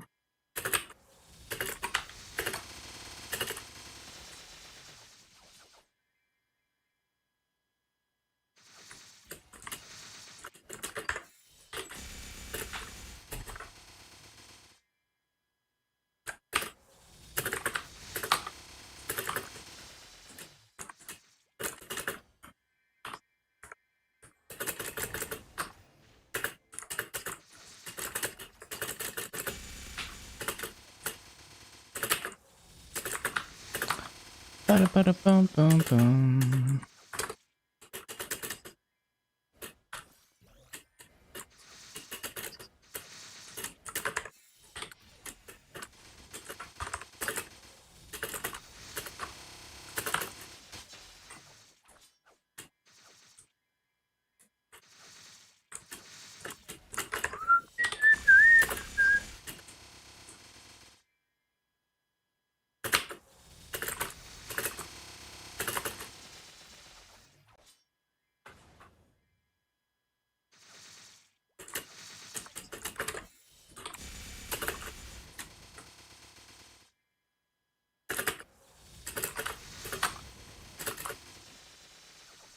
Ba-ba-da-da-dum, bum, ba-da-dum.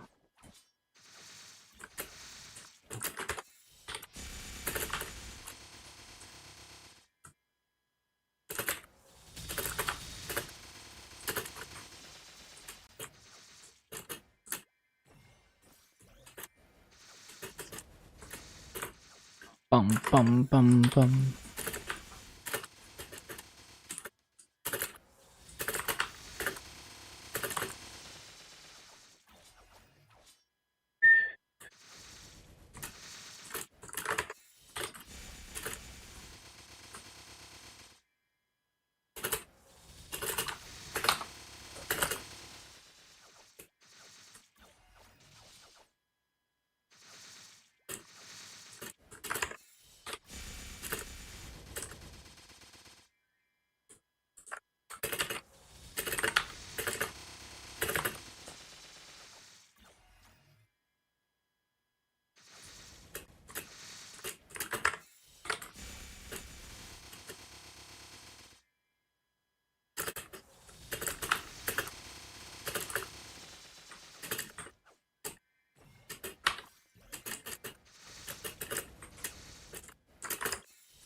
Mm.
Yeah, Sonic Frontiers has some fire-ass music.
40 fragments out of 150 you need. 300 in total. Yeah, you got this. Just need to be patient and you're gonna build up to that point.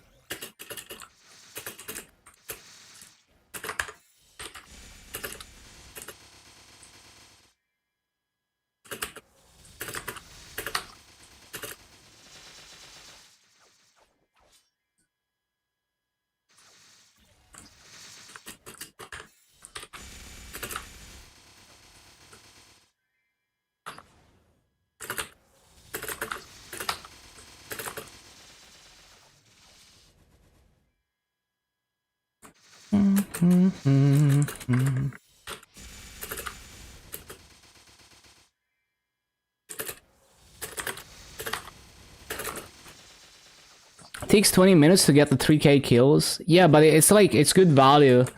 Because it's basically like you're saving that much masso. It's like you're getting the value in masso of those fragments in 20 minutes.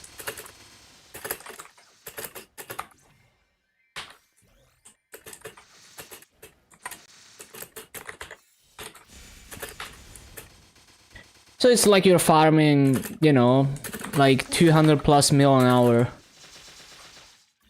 Even if it takes you 20 minutes.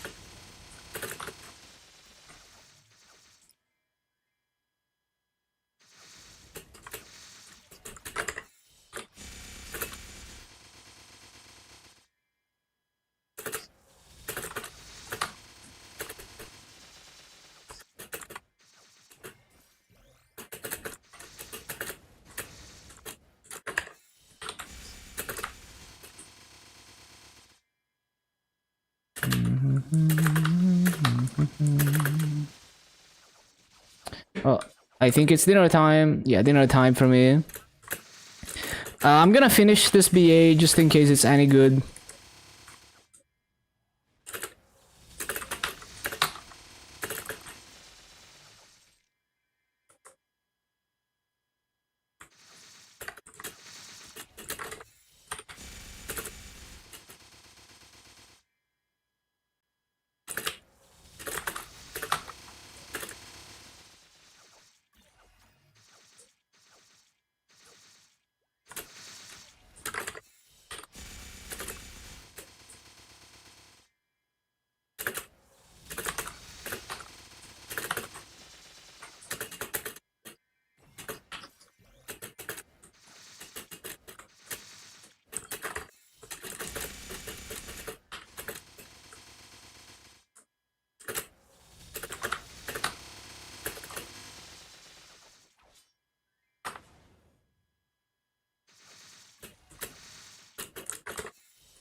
Doesn't look like a good BA. Yeah, nothing special. Okay, BRB dinner. Thank you so much for being here so far. I will be back soon. See you in like 40 minutes. Stay around, stick around, enjoy the music. See you in a bit.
Okay, we're back. Bum bum bum bum bum.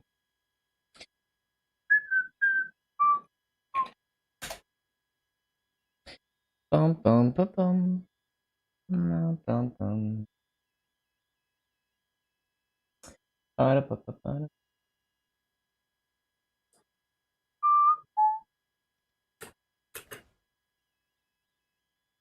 Mm. Mhm.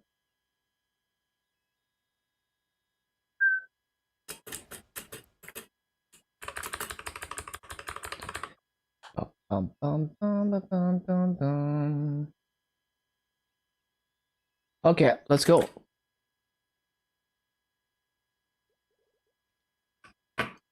Let's go.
Ba ba ba ba ba ba ba dum. Bum bum bum.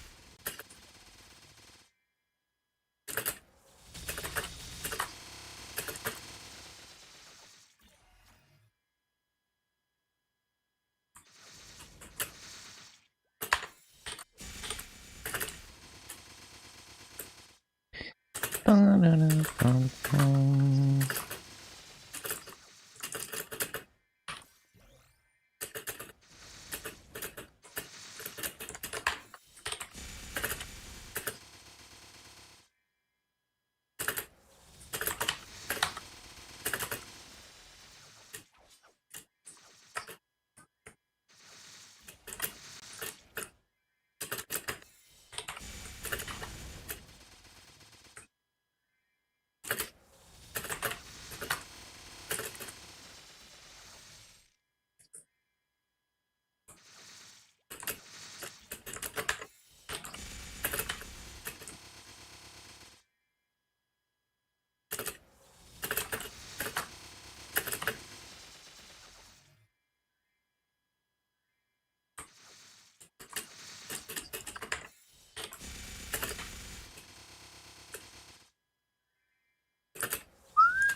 Ba da da da ba da da bum bum.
Bum bum bum bum bum.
Ba, ba, ba, bum, bum, bum.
Ba, ba, ba, ba, ba, ba, bum.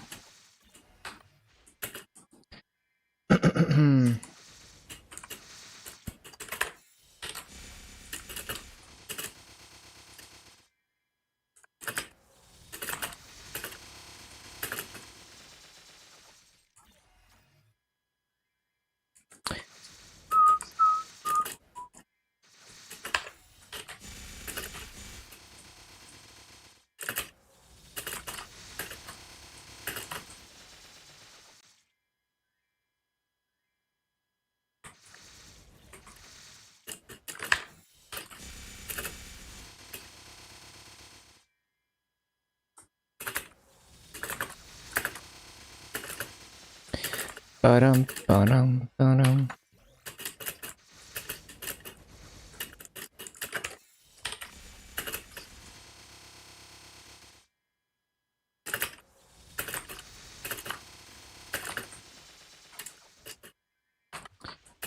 Ba-da, ba-da, ba-dum, ba-da, ba-da-dum.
Bum, bum, bum, bum, bum, bum.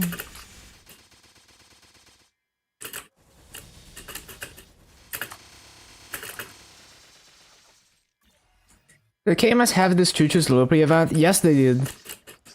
But they had it a long time ago. It wasn't after Dreamer. It was before.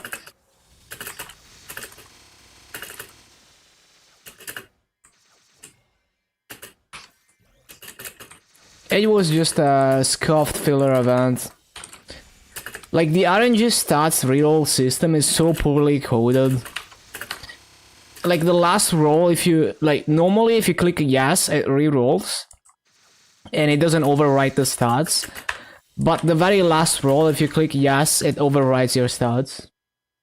It's very annoying. Very not straightforward.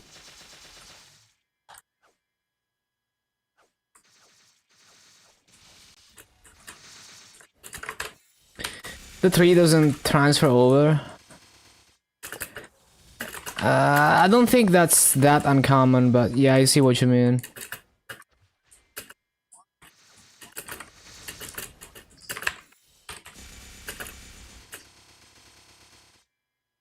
It's not that uncommon. Like on KMS, the current event, I have to add event stats separately between each word.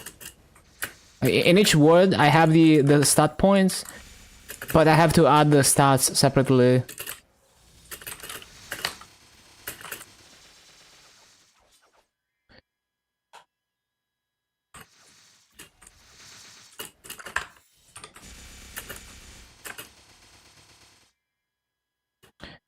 Yeah, I see what you mean. Yeah, it's very annoying, yeah.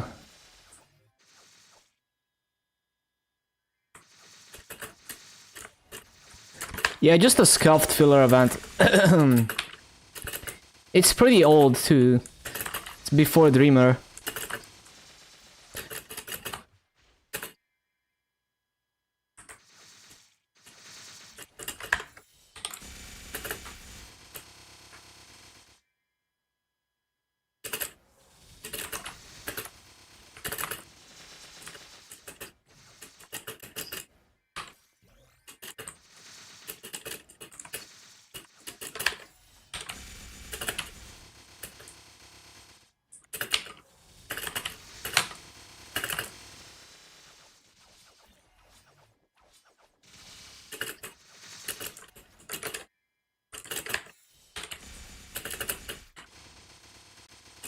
-1 mob.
Bum, bum, bum, bum, bum.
the rune.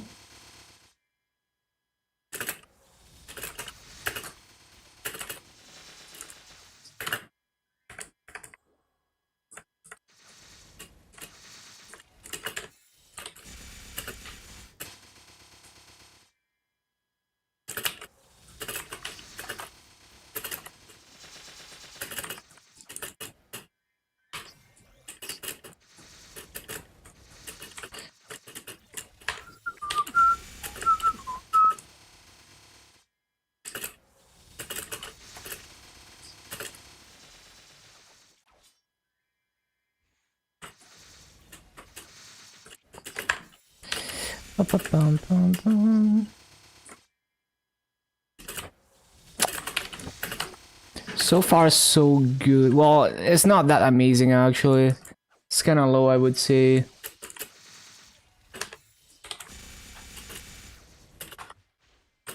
Oh shit! What am I doing?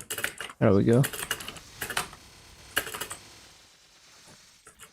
Yeah, it's not even super high. It's gonna be like 17.3.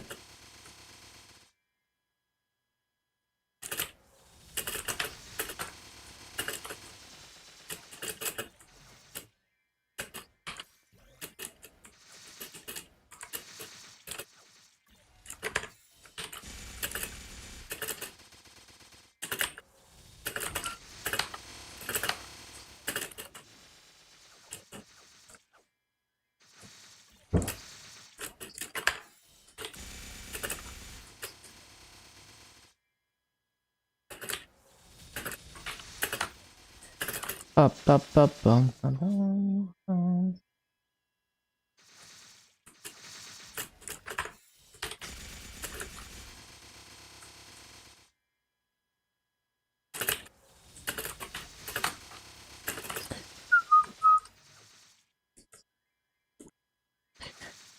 Bum, bum, ba-dum.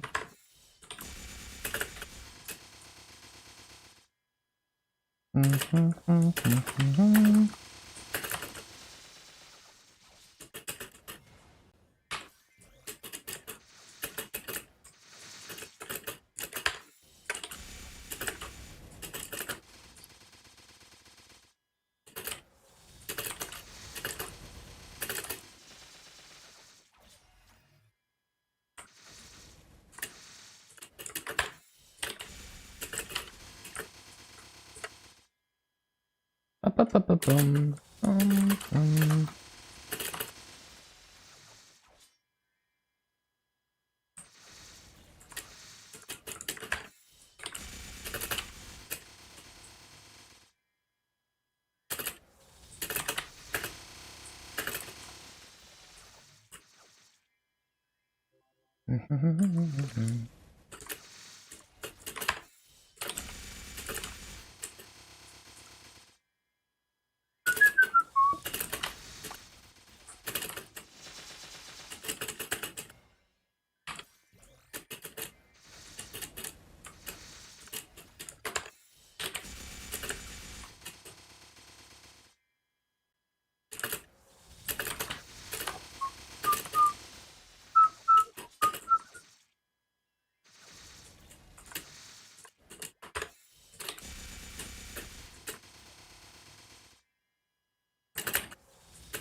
Bum, bum, bum, bum, bum, bum.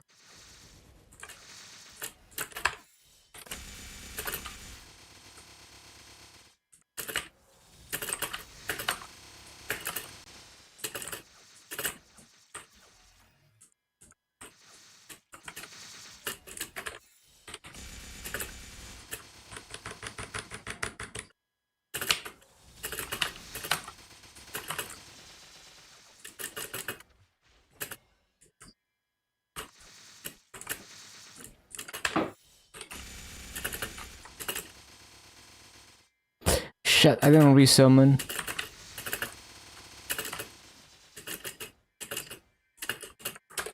Well.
Shit.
Think I missed mobs there. Cringe.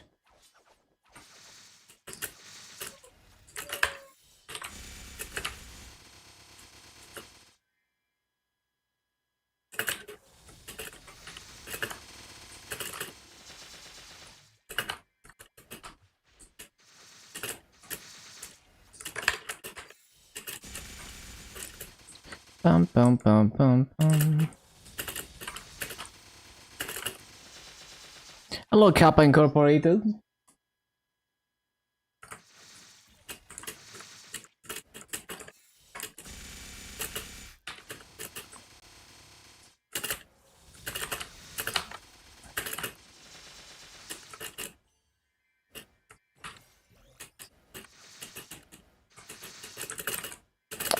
Uh-oh.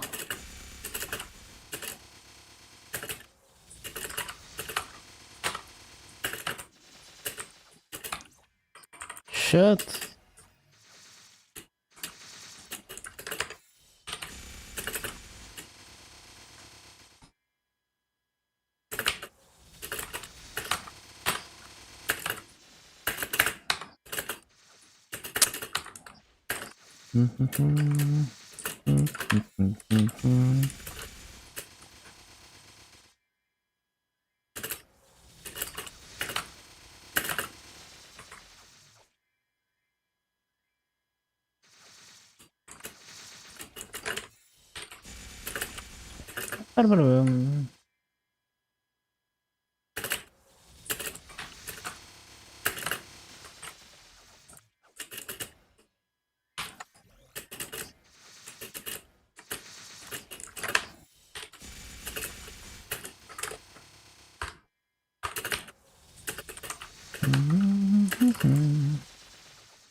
Bum bum bum bum bum bum.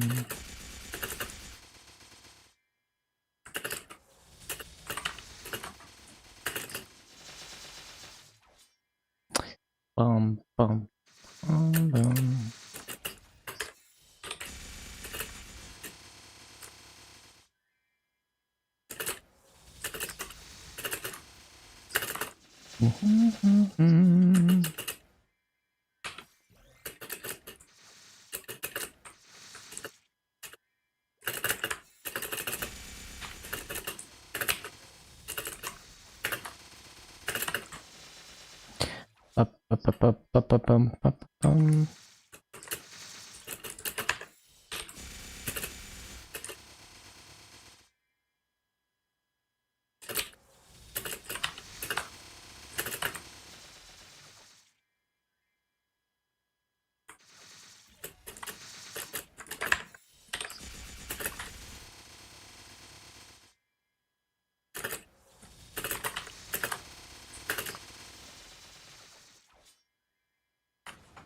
Why am I like 10 mobs behind?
What would make explorer archers feel better?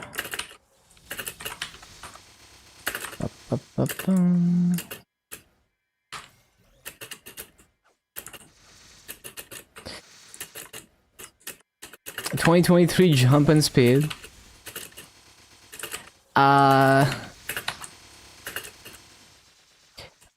It depends. Like, I don't think the marksman flash jump is that bad, but the walking speed would be nice.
Flash jump is really low. I guess it kinda is.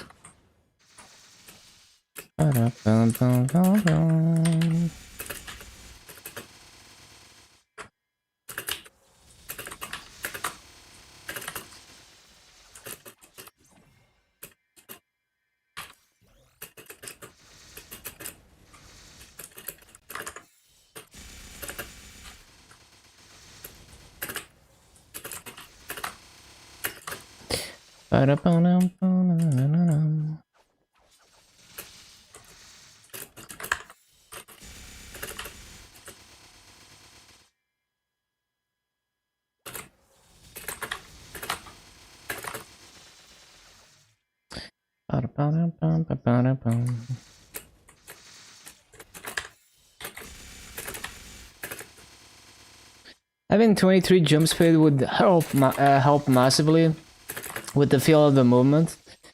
That's possible, yeah. But it's also that like classes like marksman have a hard time multiplating compared to others. So if you're in a map that has mobs that are not very tall, you're gonna have a bad time multiplating, even if you have a higher jump. And usually on a class like Marksman, you want to drop down more than you want to rely on the flash jump height.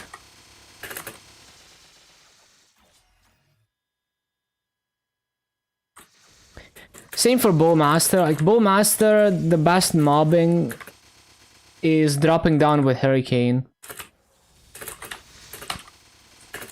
Pathfinder is weird. I mean, the skill is very like tall vertically, so it's not like you're struggling to reach mobs. It's just that like Pathfinder's problem is horizontally. When you hit a mob and like Cardinal Burst explodes, it has a very skinny hitbox horizontally. So usually you end up missing mobs because it just doesn't. It's not very wide horizontally. So usually you end up having to attack multiple times to actually hit everything. It's very janky and inconsistent.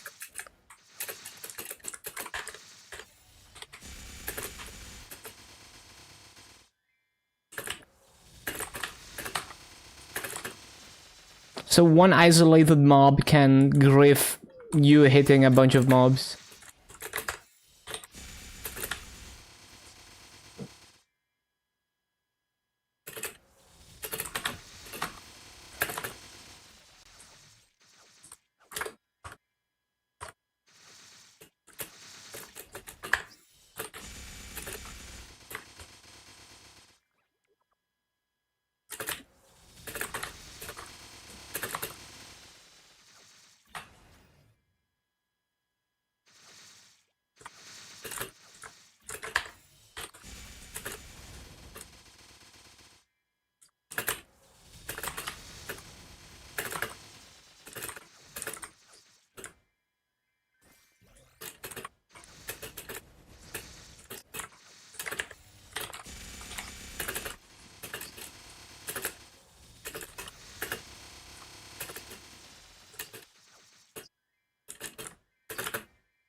Yeah, the projectiles are supposed to help, but it's still janky.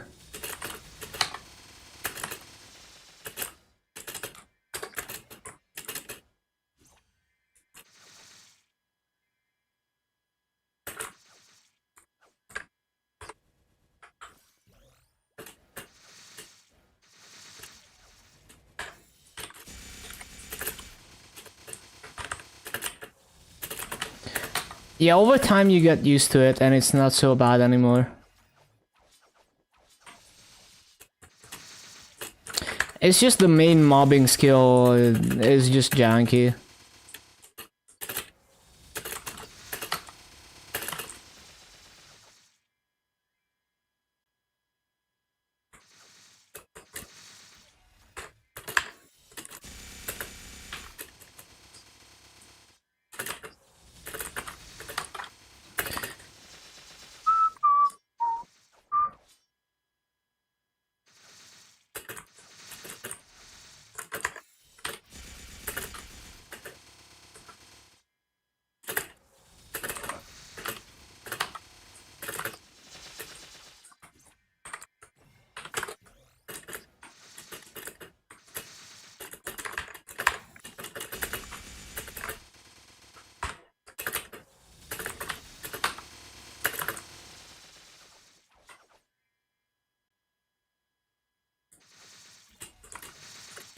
Ba-da-bum-bum.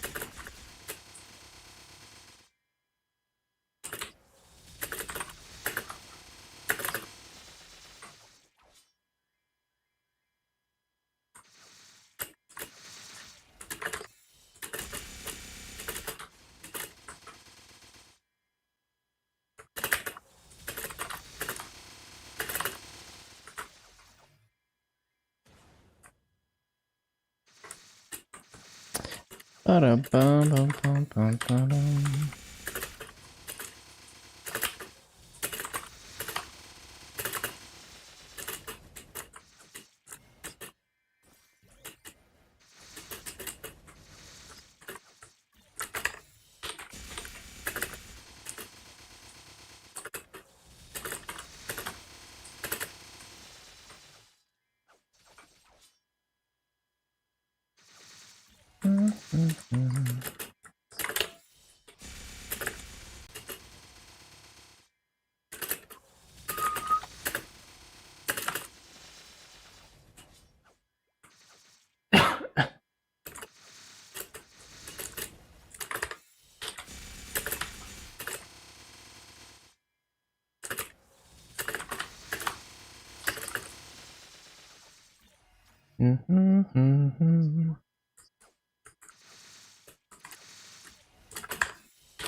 Cannot believe how many pawns you can set up. Nice. What could be done to change the feel of the skill? Yeah, I don't know. It's kind of hard to imagine.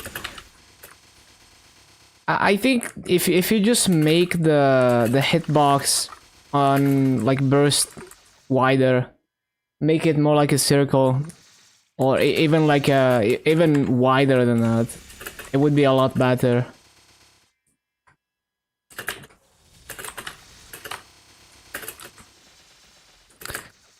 Or just make it go through mobs, right? The same way that the marksman skill does. Leave a trail of explosions.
The end is near.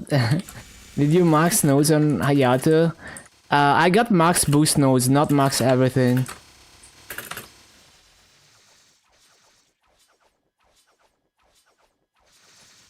Hello, Sigma.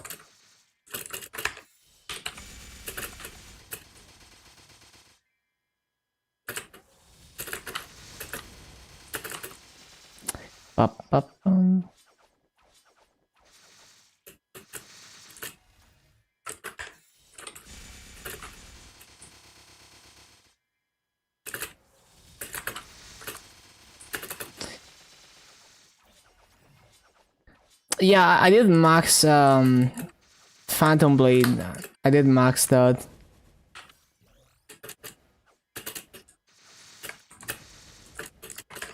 It gives you so much damage.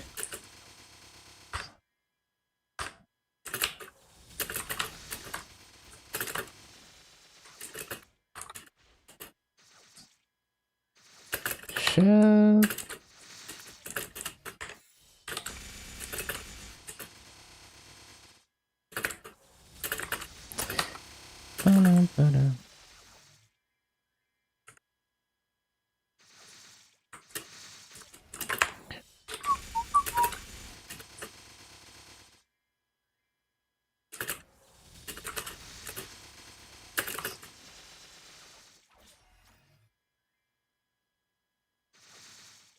Yeah, not max holy symbol. Is it? I don't know. I did max it, yeah. But I don't always max it, no.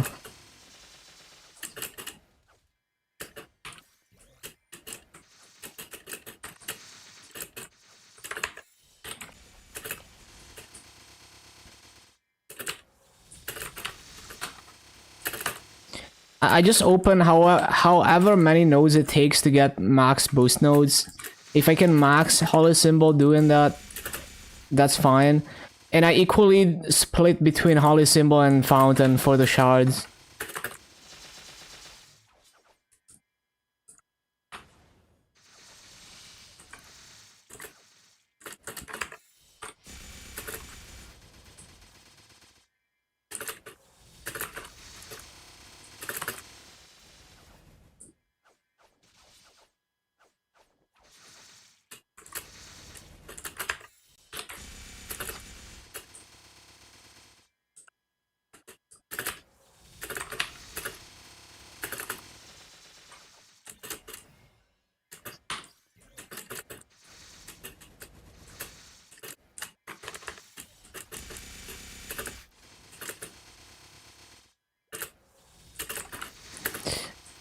Ba-ba-ba-ba-ba-dum.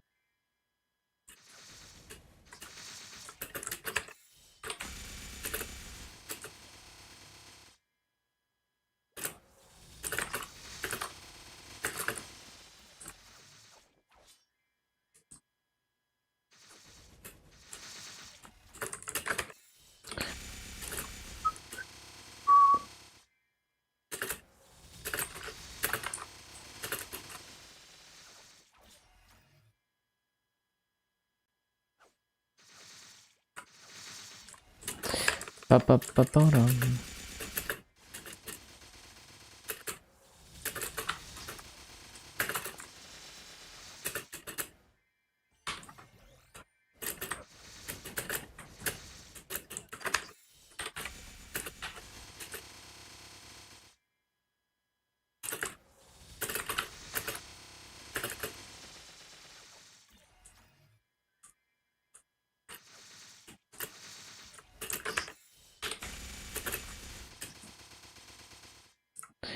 Oh, is this another hayato? Ba-ba-ba-ba-ba-bum.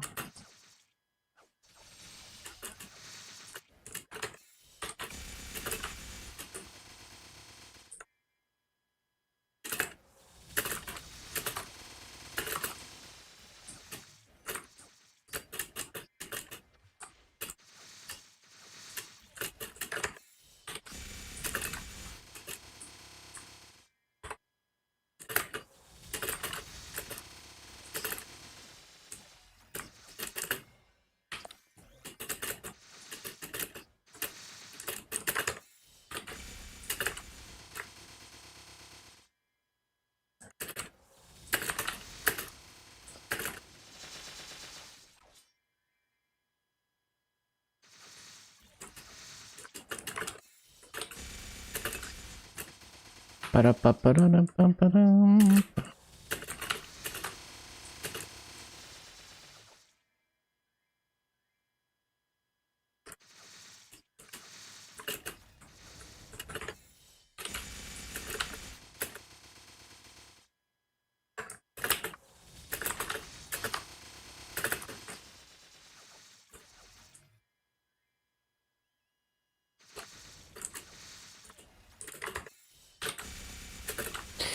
Ba-da-ba-ba-da-da-ba-ba-dum.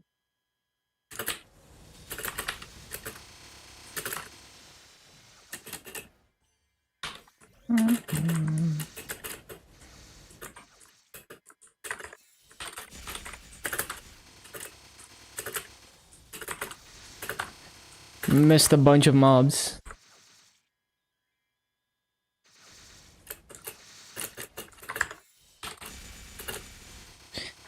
They need to add extra hits to the skills so that they hit twice as many targets.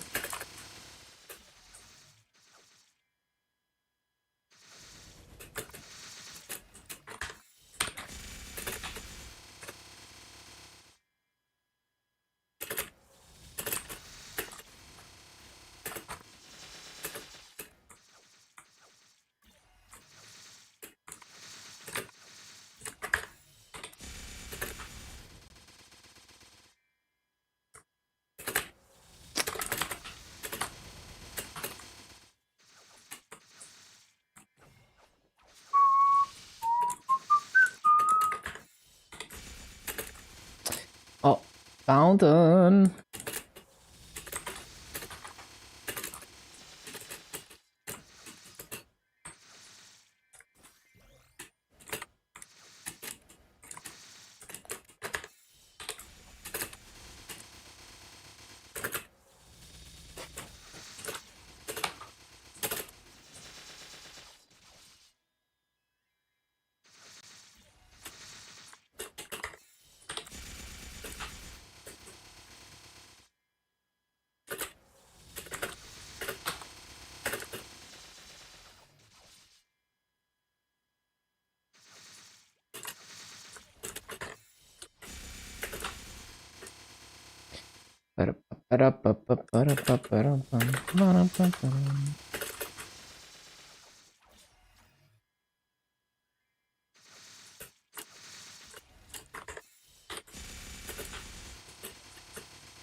Fountain.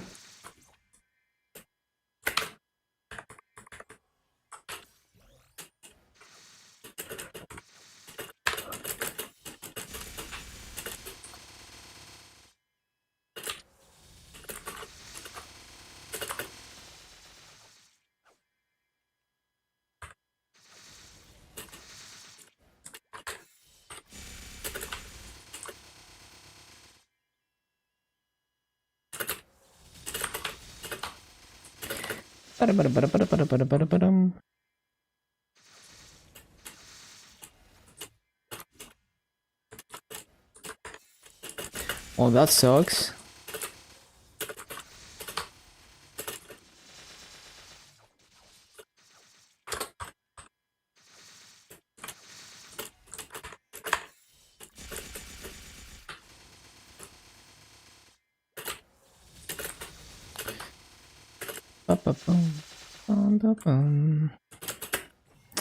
Fountain.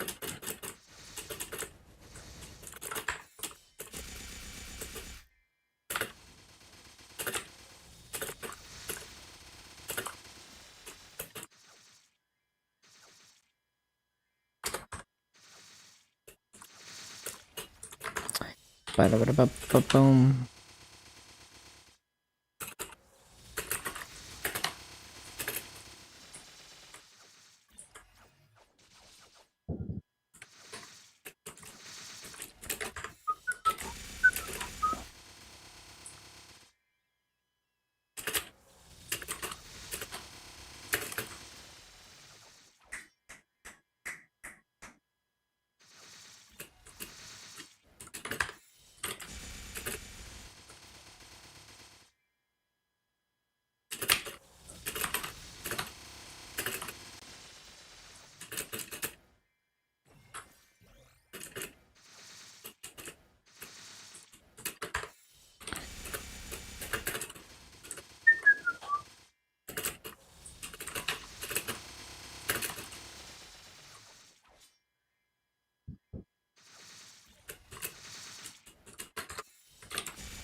How am I 10 mobs behind? Cringe.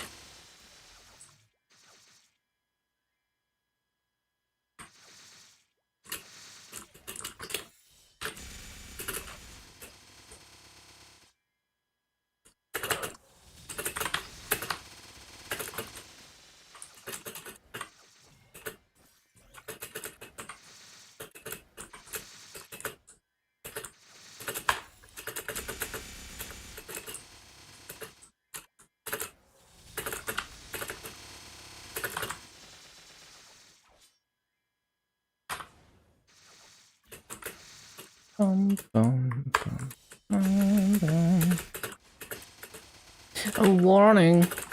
I'm enjoying Hayato so far. It's a mixed bag. If I can make a rotation like this, where I don't have to manage sword energy, then it's pretty comfortable, like it's pretty average. But if I have to manage sword energy, then it's difficult. But yeah, in the past 2 maps, I've been able to just have a rotation where I only have to use Phantom Blade once per spawn cycle, and then I don't have to manage energy at all. So even if I never use the iframe or the summon, I always have enough energy. But in bigger maps, you're gonna struggle because of sword energy. Like when one Phantom Blade is not enough to clear everything, that becomes a problem.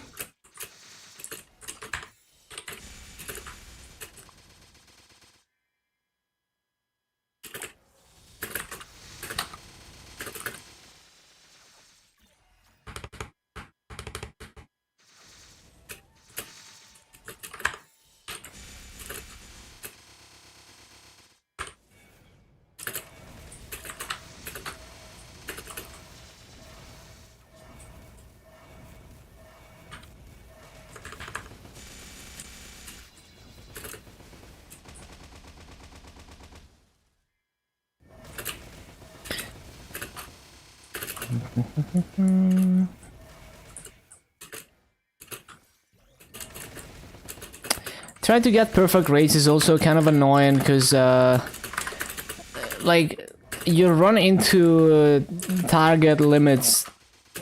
Like, you use a cooldown and you don't even notice that it didn't hit all the mobs, and maybe you leave like 1 or 2 mobs behind because the skill didn't have enough targets on it and you didn't even notice. So you need to be careful and hit some mobs before you use one of those big cooldowns to make sure that there's not too many targets for it to hit everything. So that's the most common way that I miss mobs.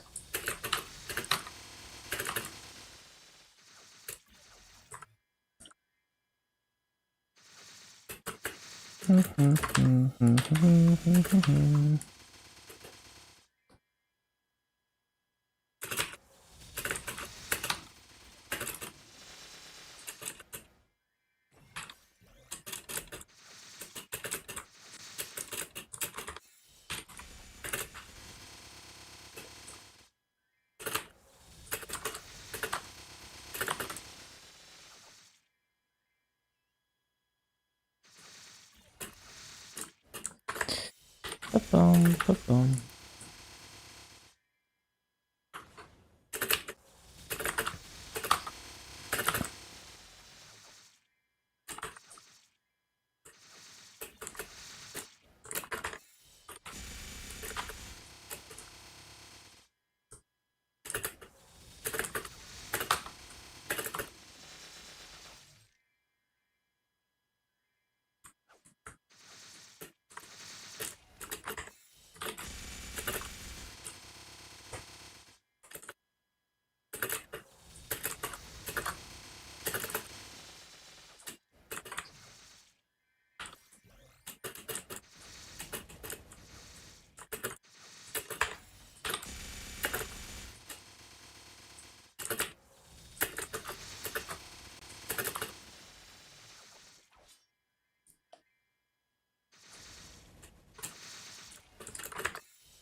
Oh, I need to use coupons.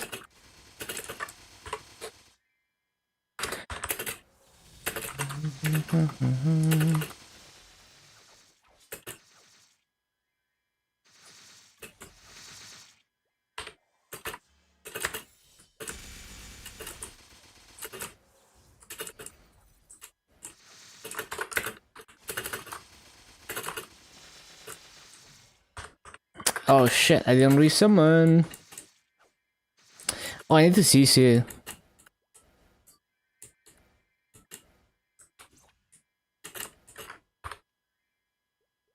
Ba-ba-ba-ba-dum. Ba-ba-bum-ba-dum-bum.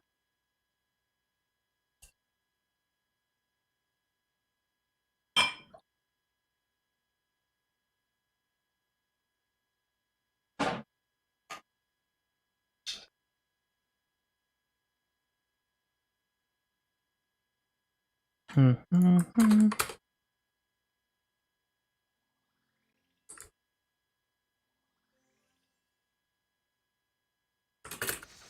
10 burning, let's go.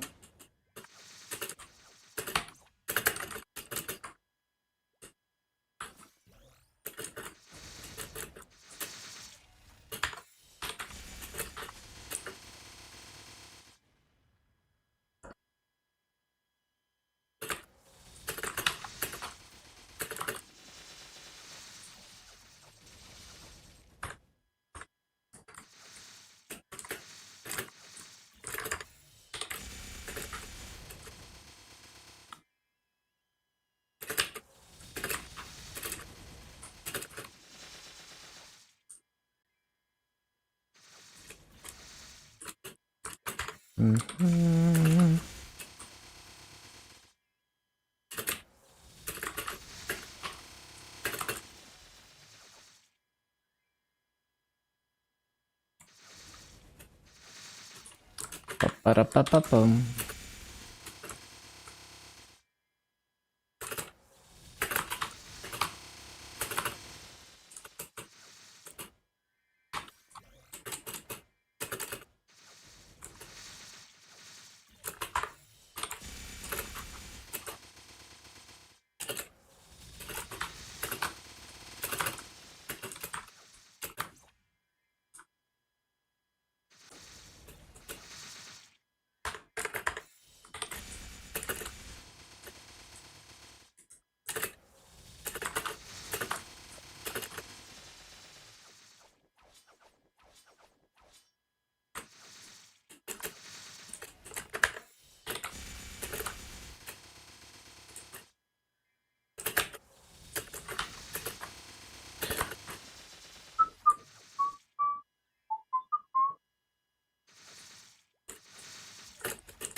Ba-ba-ba-ba-ba-bum. Ba-ba-bum.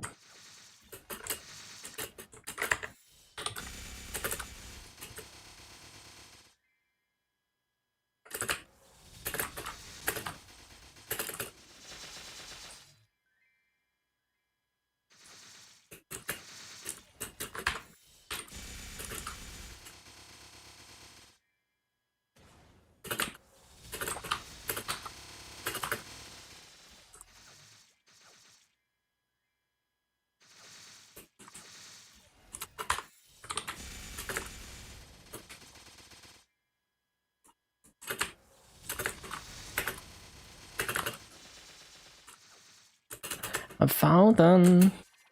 I didn't mean to press that.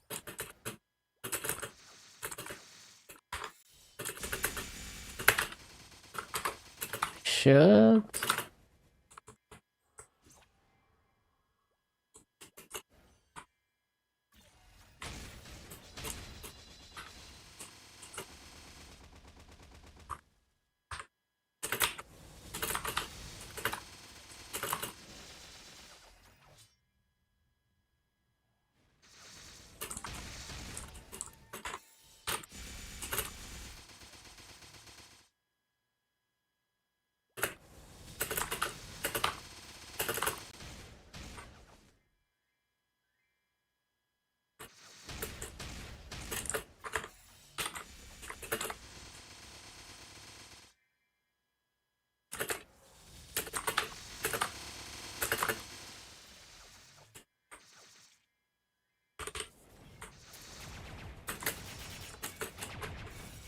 Oh, I didn't resummon.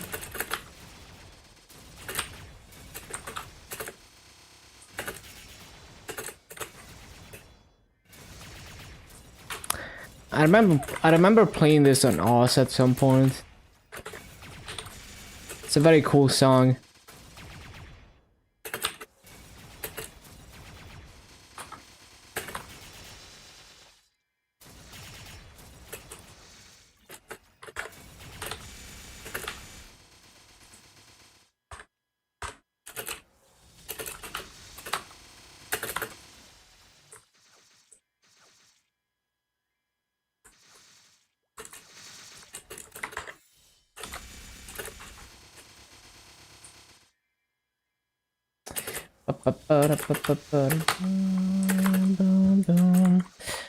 Bum, bum.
Shit.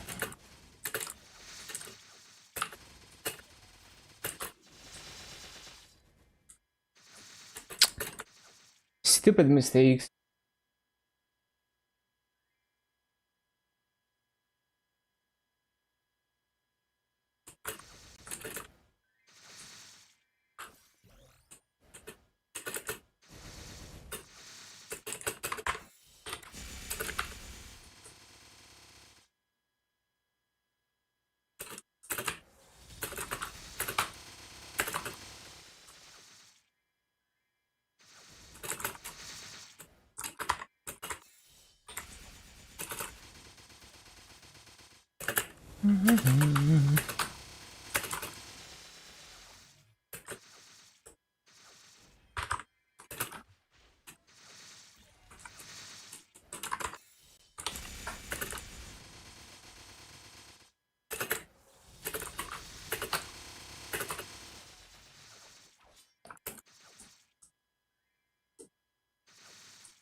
Too slow.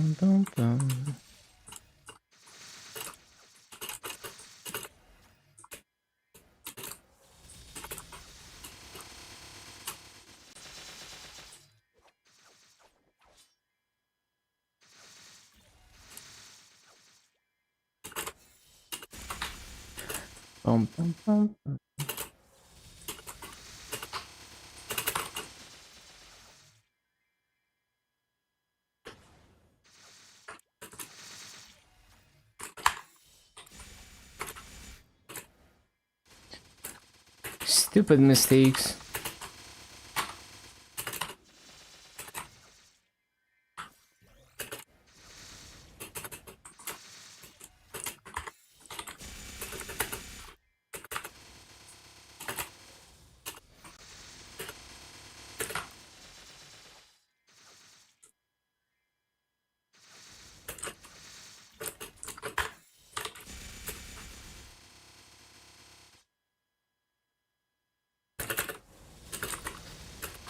Oh yeah, I need to use coupons. I keep forgetting.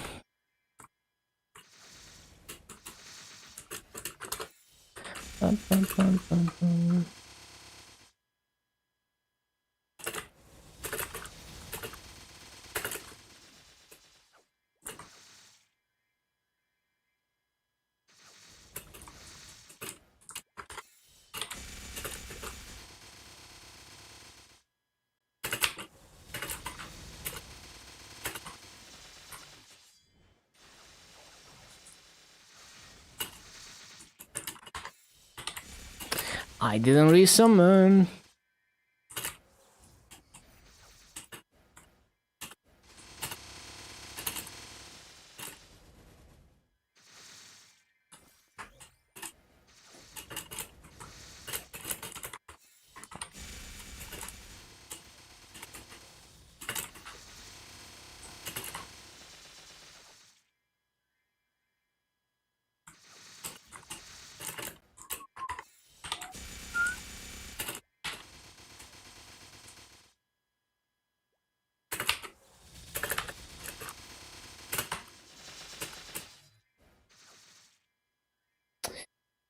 Bum, bum, bum, bum.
This track is pretty dang.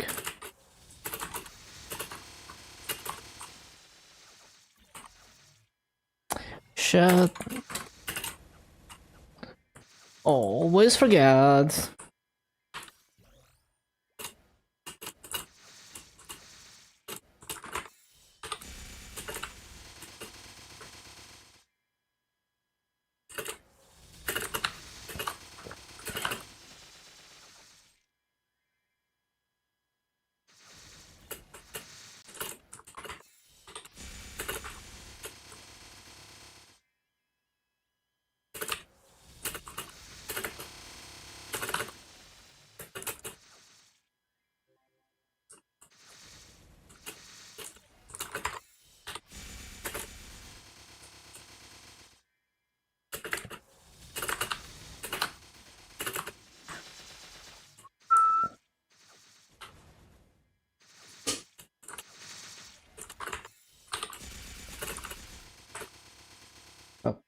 Bum.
Perma-griefing.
Shit, I keep forgetting fountain.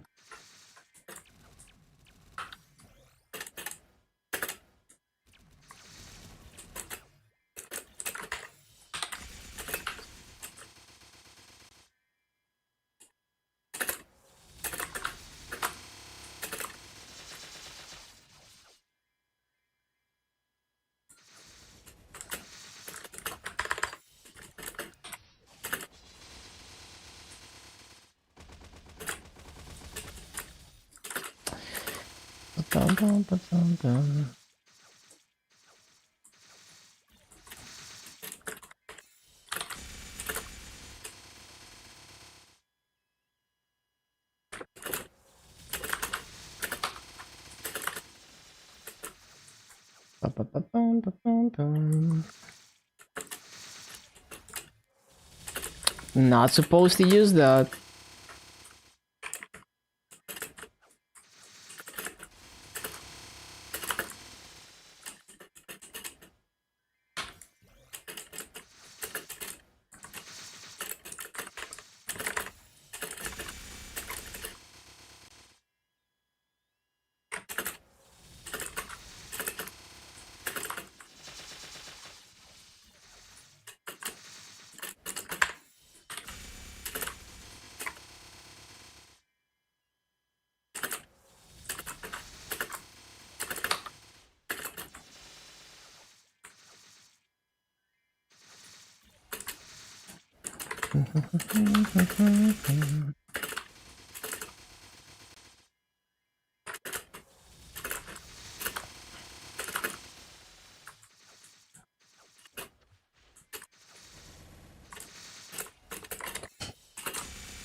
Stop griefing.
Shit.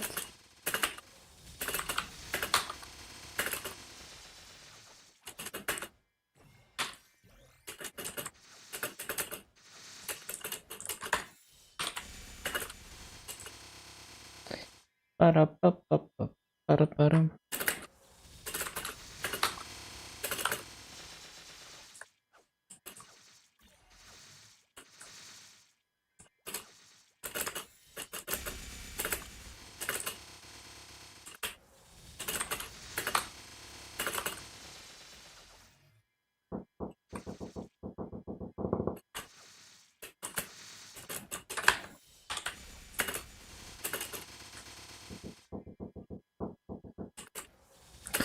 Ba-da-ba-ba-bum.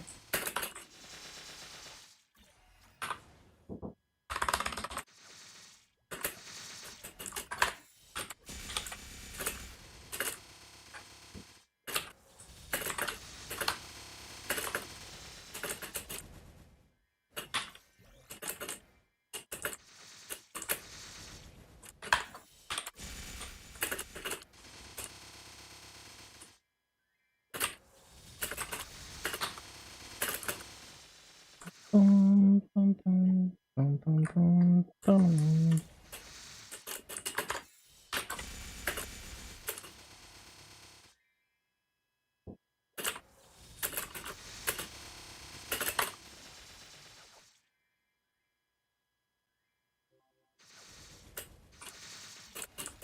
Hello, Gianluca.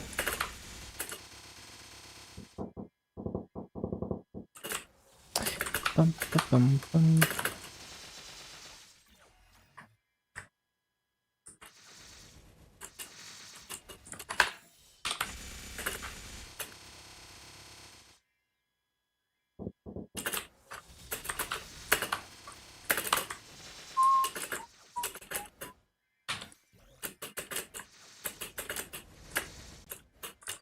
How was my day? It was great.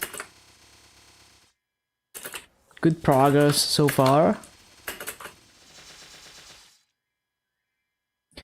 I was testing like all the combinations of audio output on DOS on that 486.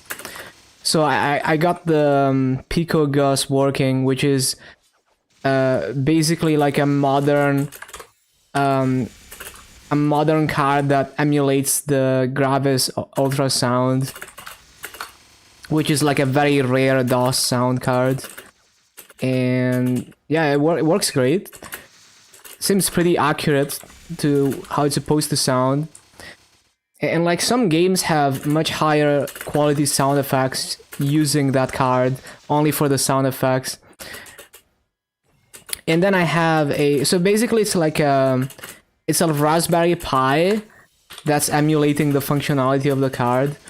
And then there's another card that's like a wavetable for MIDI that emulates like different synthesizers that you could have hooked up to DOS back in the day. So you can emulate the Roland MT32, and you can emulate General MIDI and choose whatever sound bank you want. Because back in the day, they would make like a bunch of different add-on cards that you could attach to your sound card to have different MIDI like presets and stuff. So all of that works great. It's been fun. It's actually so cool. Like the wavetable card even has Wi-Fi on it. Like it's a tiny little board, right? That you put on your sound card, but it has a Raspberry Pi in it, and it has Wi-Fi, so I can FTP files over to it without even taking the SD card out while the machine is on. So that's like really handy. Another funny thing is like, if like Doom, for example, it was made for a specific Roland synthesizer. if you make it play its music through a different one, like the Roland MT32, it sounds completely wrong and goofy, which is funny as hell. So it's a lot of fun to mess with DOS audio, basically.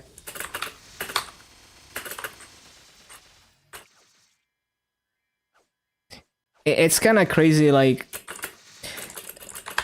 certain games just implement audio in so many different standards.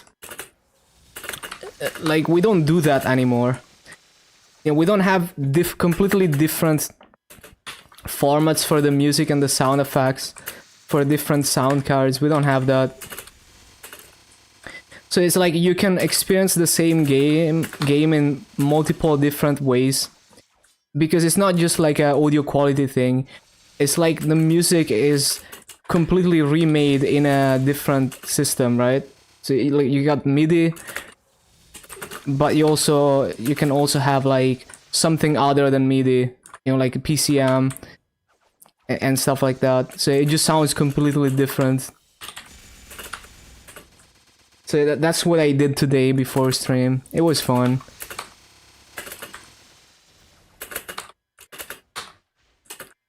Bum, bum, bum, bum, bum, bum, bum.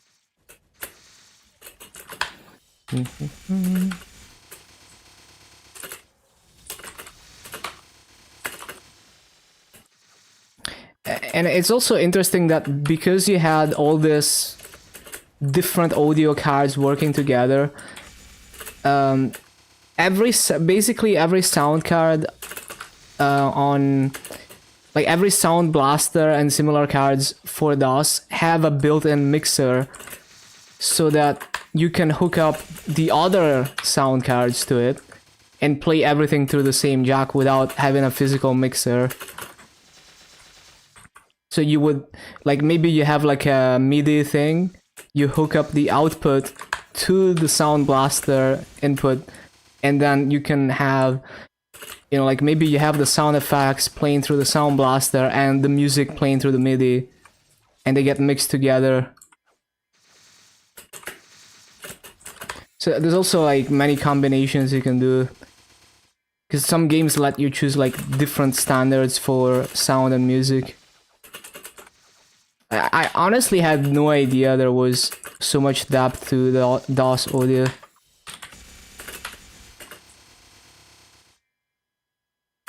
Ba-da-bum-bum-bum.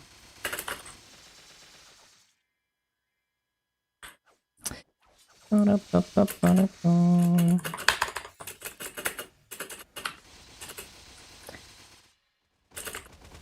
And then I was looking into it, and like apparently some games relied on hardware specific bugs of the old version of the Roland synthesizer. So if you don't emulate those hardware bugs, it just sounds wrong, which is very interesting. Like some Sierra games were doing that shit.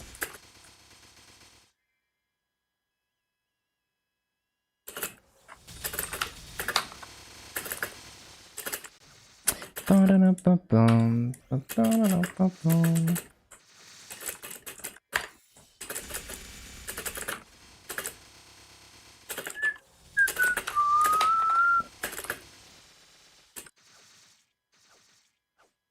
Bum-ba-bum-ba-bum.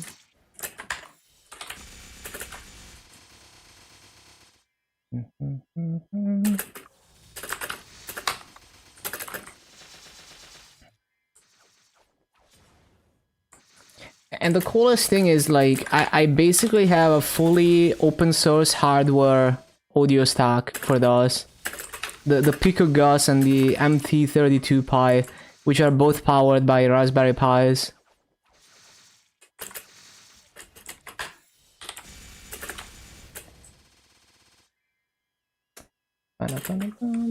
And that can basically do almost everything that you can possibly do on DOS with sound.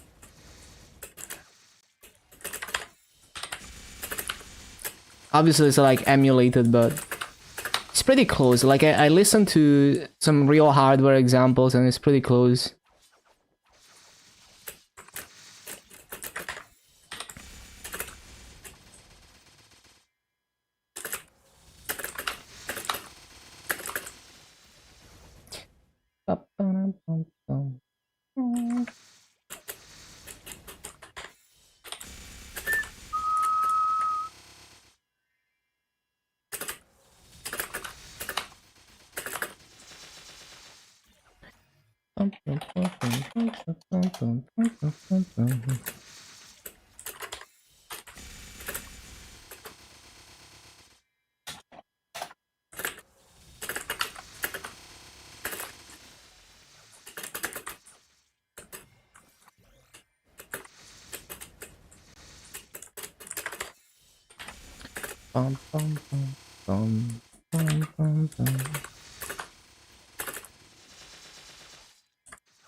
What the?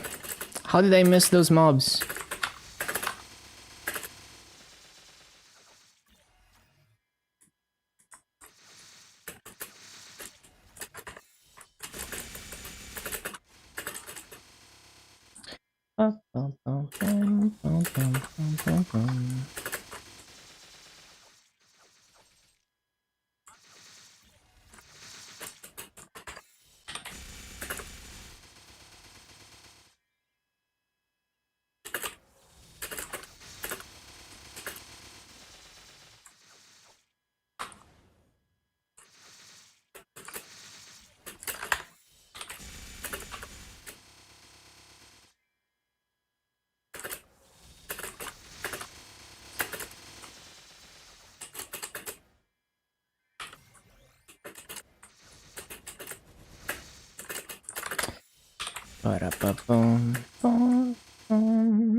Shit.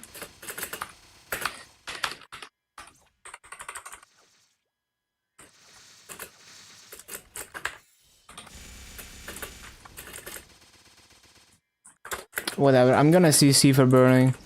It wasn't a very good BA anyway.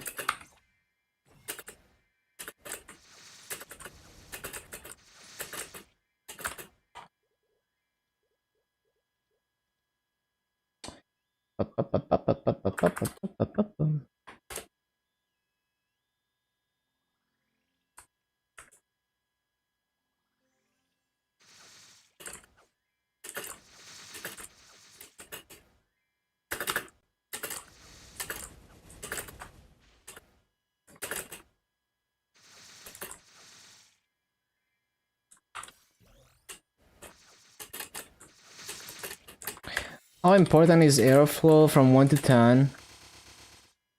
Well, it depends how powerful, like how much power you're gonna be drawing. Because if it's a low power build, then it doesn't matter too much, but yeah, it's pretty important generally. Well, the VRMs are not gonna get very hot if you have a low power build, right? But I guess if it's like if it's a very low-end motherboard, doesn't have many VRM phases, maybe it's gonna overheat. I've had that problem on one motherboard. But yeah, you definitely wanna try and get some kind of airflow going, right? From the back to the front or the front to the back, anything like that.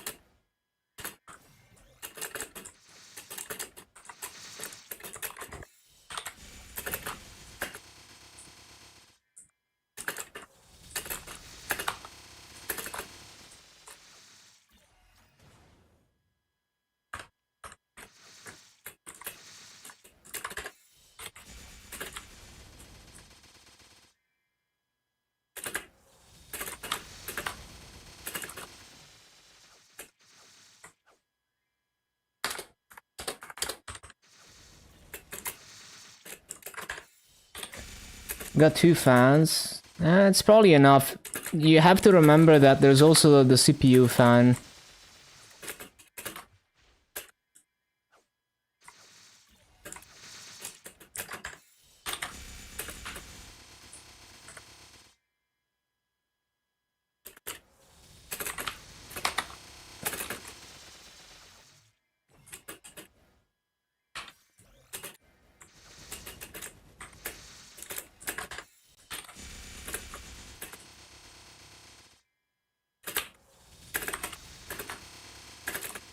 Got a tower air cooler. Do I use the stock cooler? I have 2 high-end Noctua coolers that I bought a long time ago.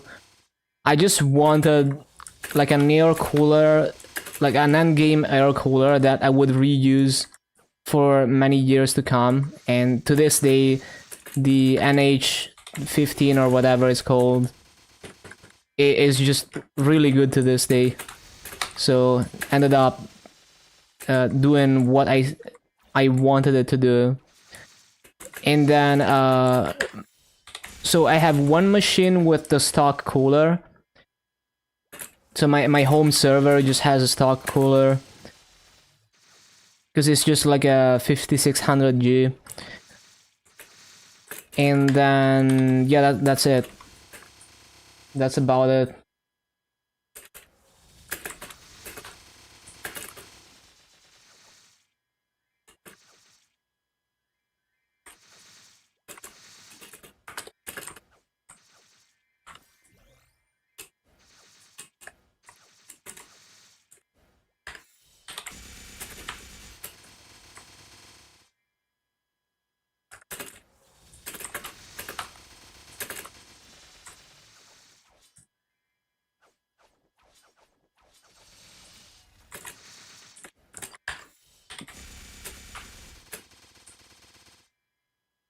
I would say in like in hindsight, I would probably have gone with a lower end cooler, but like a good one, but not necessarily like something like the NH15, because most of the time you don't need that much cooling and it takes up a lot of space. Although Noctua is nice because you can, like, I could be like, I could email them and tell them I need a mount for this new socket, and they would send it for free. So I'm pretty sure you can do that with Noctua coolers. But maybe I would have gone with something less bulky, or one of those cheap but good coolers from AliExpress, like the Snowman cooler.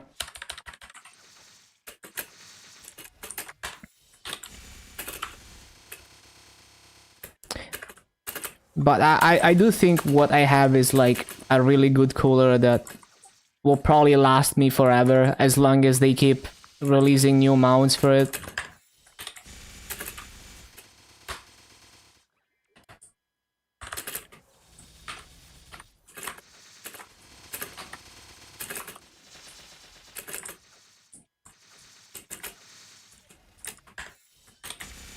Thermal riot? Nope.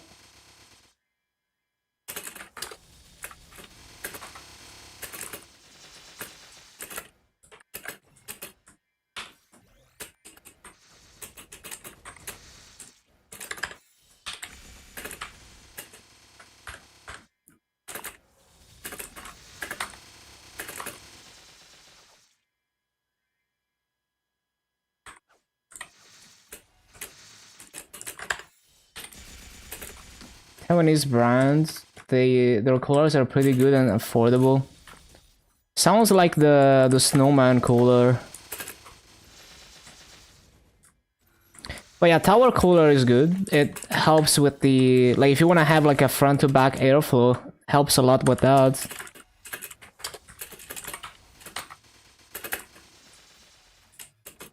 Also usually easier to mount.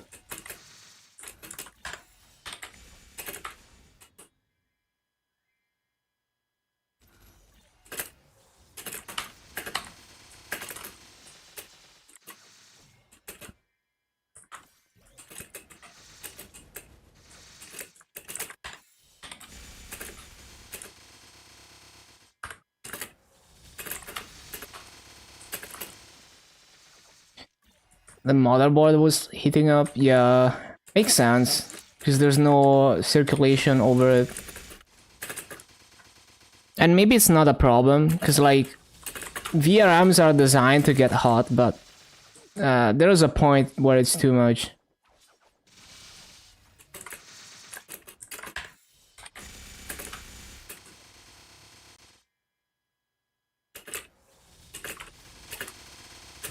Also, if you use a modern M.2 SSD,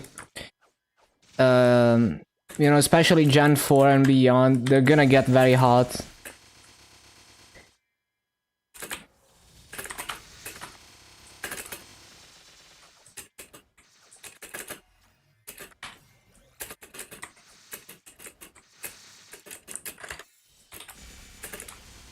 Yeah, the M.2 SSD gets really, really hot. You got a passive cooler for it? That's good.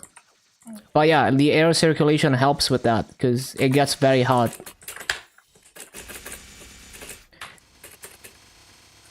Like sometimes, like if I try to take the M.2 off right after turning off the computer, it's like almost burning my hand. For Gen 4 and Gen 5 M.2s, they get very hot.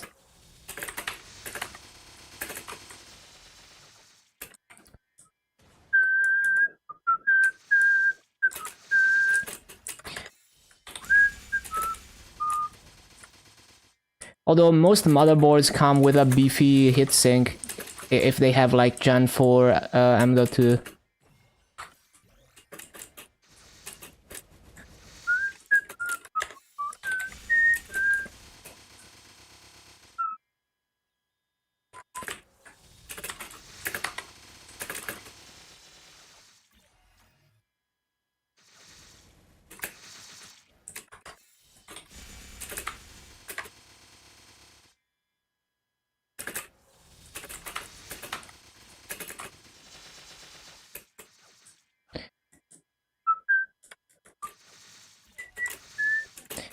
No, yeah, I think Gen 3 is absolutely fine. It's more like if you're doing things that need to be as low latency as possible and also have really high throughput, you know, like you're editing videos or you're working with a ton of tiny files or really big files, or you have a game that is like really unoptimized in how it loads stuff from disk, then it's nice to have like Gen 4 or Gen 5.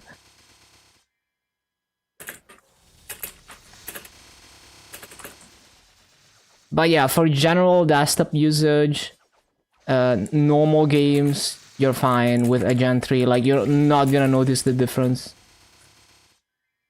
Gen 5 sounds overkill. Yeah, I wanted to try it, and it's nice in some cases, but yeah, most cases you're not gonna feel the difference.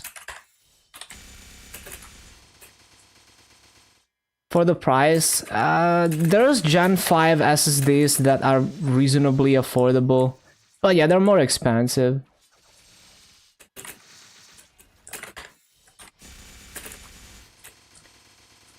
But yeah, I just love like fast storage.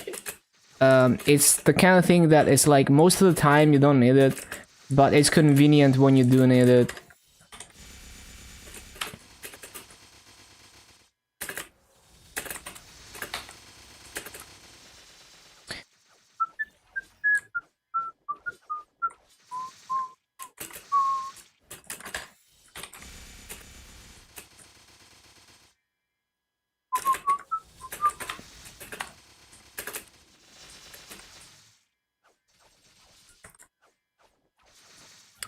But yeah, like I've experienced Gen 3, 4, and 5 M.2 SSDs.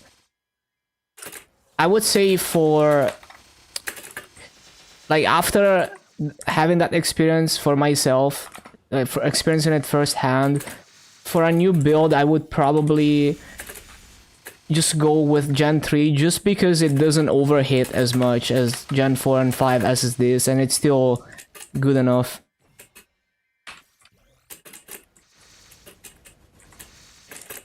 T700 1TB is 180. Yeah, it's like it's a bit pricey, but it's like not insane.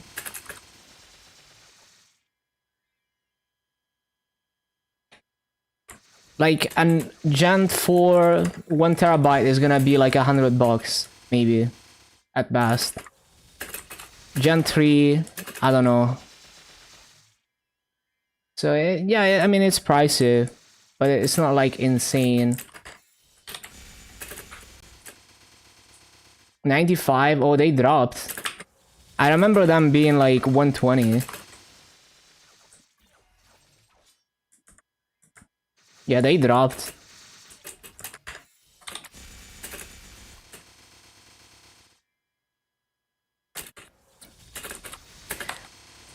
But yeah, it also depends like what the total budget of the build is, because if you're spending, like, if you're building something that in total is gonna be like, I don't know, like, let's say you're spending like 800 euros or something. If you're spending an extra like 80 euros, it's not that, like, a 10% increase in total price of the build is not that insane.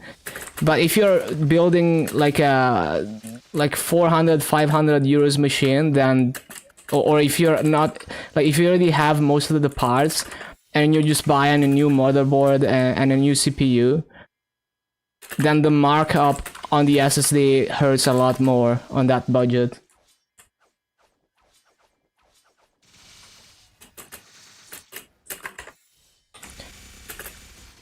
No, yeah, I think I would basically always recommend Gen 3. But I also like to experience things and, you know, see how they are.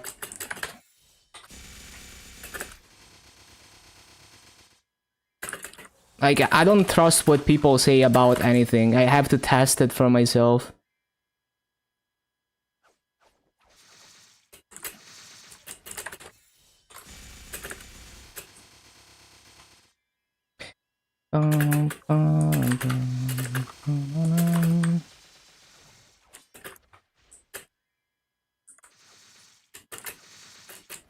You have a Gen 4 from Silicon Power, there's faster Gen 4 drives.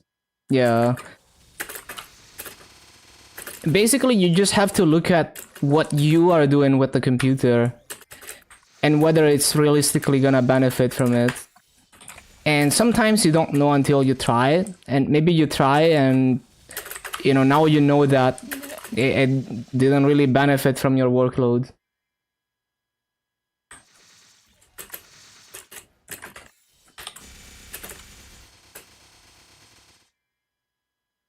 Is Neo Lotus better for mills? I've been clearing it for a few months on KMS and I find it more annoying for boss mills, phase 3. But I'm the average player when it comes to bossing, right? Like, I'm a super casual when it comes to bossing. Maybe it's better for experienced players. I don't know. I just find it more annoying that, like, mechanics like the Black Mage chains are extremely annoying to me because I have to keep moving. So if I just want to go in, like, I want to sit in the corner and pop all my buffs, I can't because there's stuff constantly hitting me that's targeting me. Versus with the meteors, I can sit in a corner and, you know, like, maybe sometimes I get a meteor in the corner, but I generally have time to pop buffs. So yeah. Why play 2 servers? I mean, I just play for fun. I just do whatever I feel like doing. I don't care about progression. But I play the 2 servers with very different mindset. And I already play GMS more than 99.9% of people. My Legion grind, like, the pace at which I grind on GMS is just on the absolute high end. Like, it's not Nero pace, but it's like, it's up there, right? But I don't even try to progress. Like, I legit don't care about progression. I only care about working on Legion and just grinding for fun. I don't even try to level as fast and efficiently as possible. Like, there's things that I intentionally and consciously do inefficiently because it's less annoying to play the game like that. So if there's anything even slightly annoying that if I do it, it's way more optimal, I'm still not gonna do it because I find it annoying.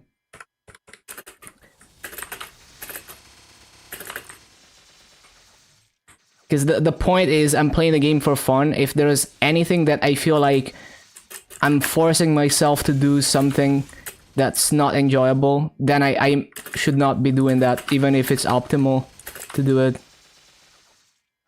Because that would be a waste of time. Because I'm spending that time not having fun.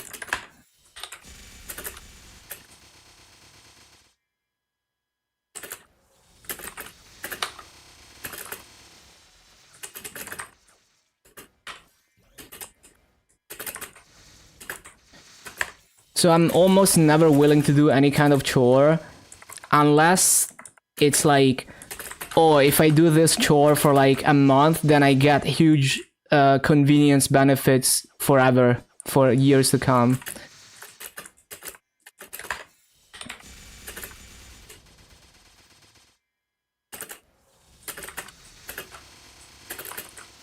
Been using it for more than a year. I haven't gotten any issues. Now it's like 20 euros more expensive than it was last summer. Should have got another one. Damn. Next SSD is gonna be 4 terabytes. Yeah, it's nice. You just have to understand your use case and see what the best fit is. For most people, anything above Gen 3 will not make a difference. It's not useless. It's just like maybe you're never gonna do something that benefits from it.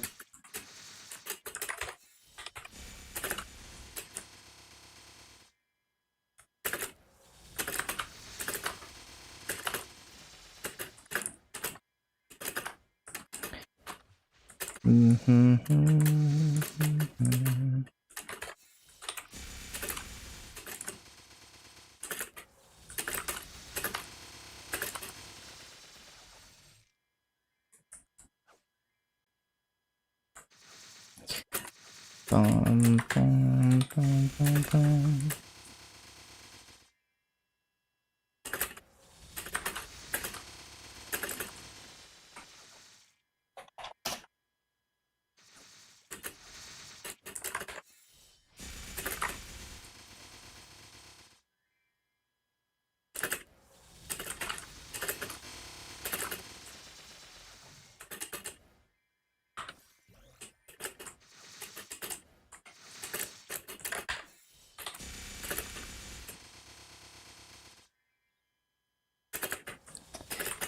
Bum, ba-dum, bum.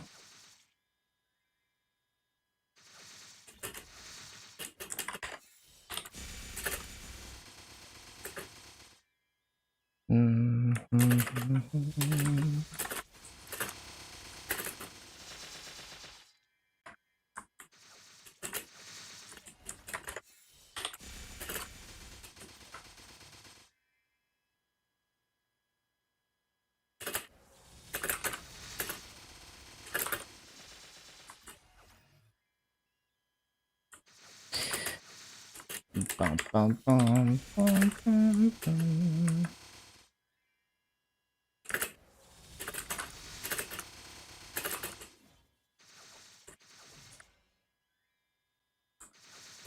Oh shit, I forgot.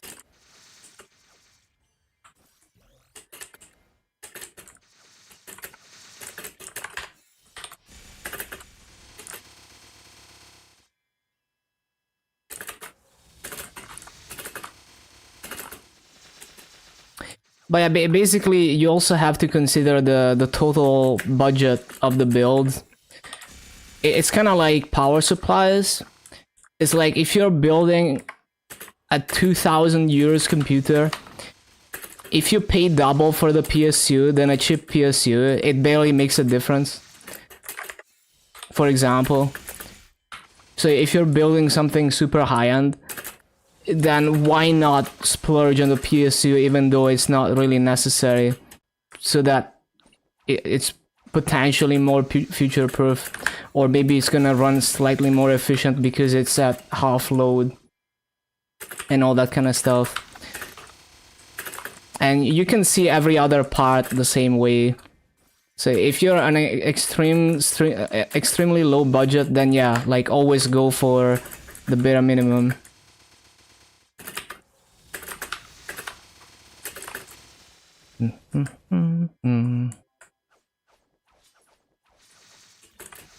Like when the most expensive parts in your build are like the motherboard and the CPU and the RAM, then you really want to go for the cheapest SSD, everything else pretty much.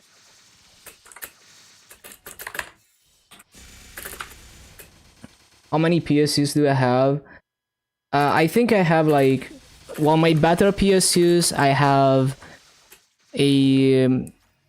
have two Corsair like 1000 watt modular PSUs, and I basically just use those.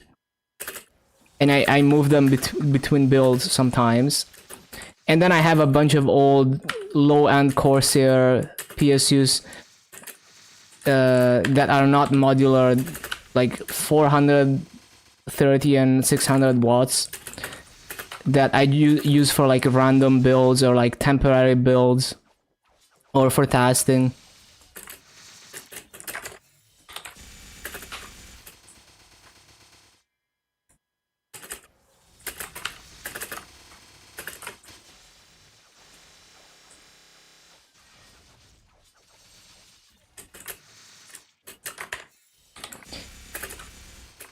Well, it's just like it's not like I'm like a Corsair fanboy. It's just like I bought Corsair once and I never had the PSUs die, so I'm like, even the low end ones, they never died on me. So I was like, well, I'm just gonna continue buying Corsair since it works.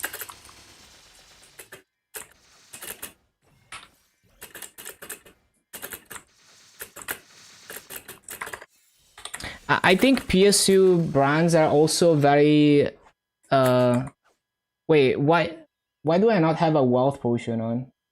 Yeah. I guess I forgot to pop one. It's okay. Okay, fixed. But yeah, I wonder how long I was with no wealth pot. I always forget something. Basically, PSU is like a very region-specific thing. So, like, for example, like EVGA and XFX or whatever power supplies, you're gonna see them a lot in like, if you watch people from the US or Canada, they're gonna use those brands. But in Europe, it's you barely even can find them. Like you can't even buy them usually in Europe. So it depends on the region as well.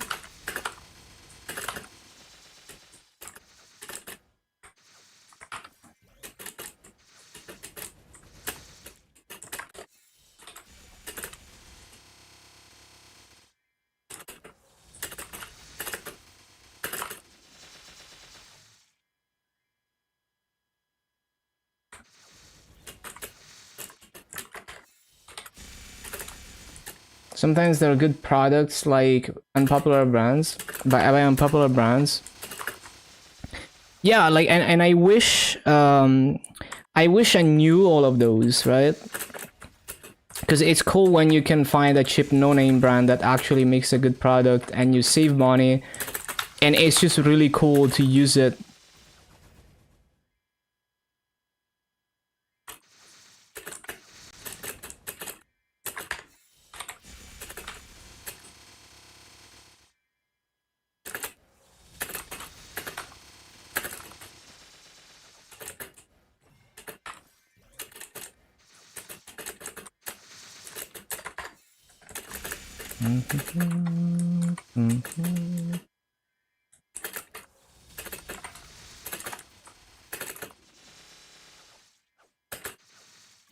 They used to make bad PSUs, but now the GF series and BD series are good.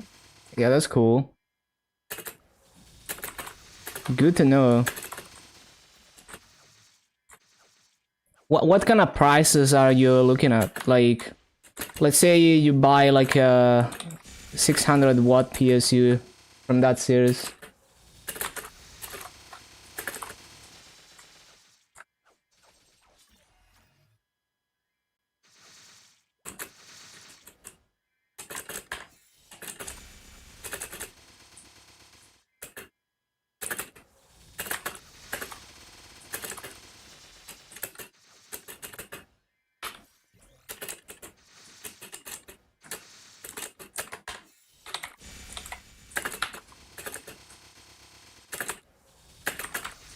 €80 for a 650, that's not bad. Especially if you know it's like good quality.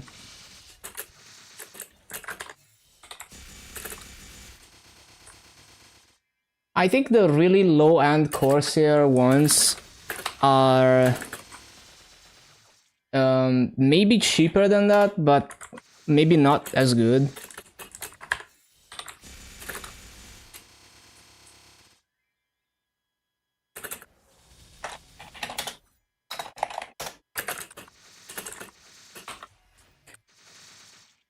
Yeah, so the CX series, like Corsair CX, so non-modular, you know, like low-end PSU, 650 watts is 67 euros, and then the modular version is 90 euros, and it's the same, like it's the same series as like the high-end ones that I use.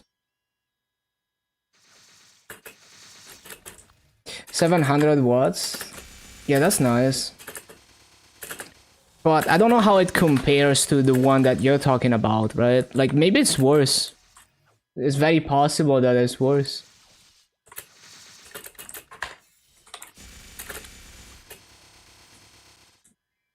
$850 full Japanese caps for around 100 euros. Damn.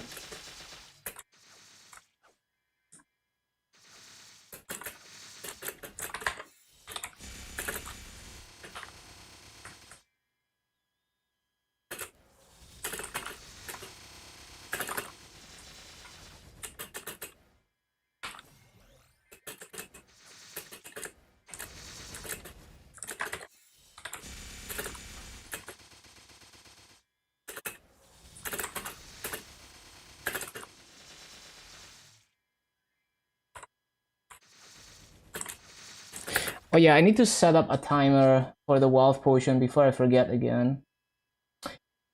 Oh, I guess what... Wait. Apparently I set up the WAP timer. I guess I forgot about it. Okay. Yeah, I really wonder how long the wealth potion was gone for. Hopefully not too long. Because I have this memory of like... I had the 10-minute coupon synchronized with when the wealth potion was gonna expire. And, I mean, it can't be that long ago, right? Hopefully not.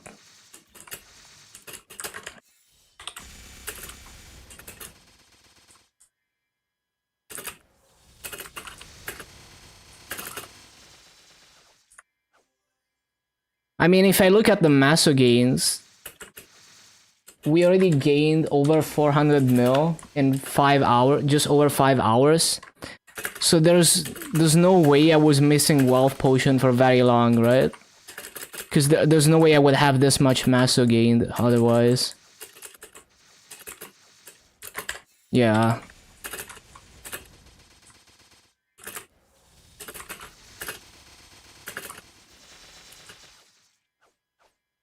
Damn, I guess I don't get to flex my inefficiency then.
Oh yeah, speaking of cheap no-name products that are good, there's Sound Blaster compatible cards for DOS that are just this generic no-name card that they put in a lot of OEM systems that is actually pretty decent, especially if you mainly play music through either music or sound effects through something else. So like either you have MIDI music and sound effects on two different things, so you could hook it up to other stuff. it's quite good because it doesn't have any bugs on the external MIDI interface and stuff, and it's like really cheap. Like they're really common. You find a lot of them for cheap on eBay.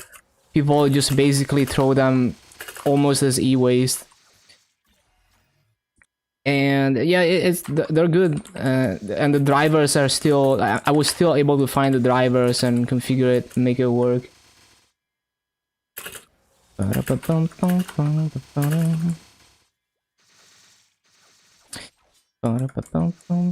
I think it even has, yeah, I'm pretty sure it has support for general MIDI, even though it's not very good.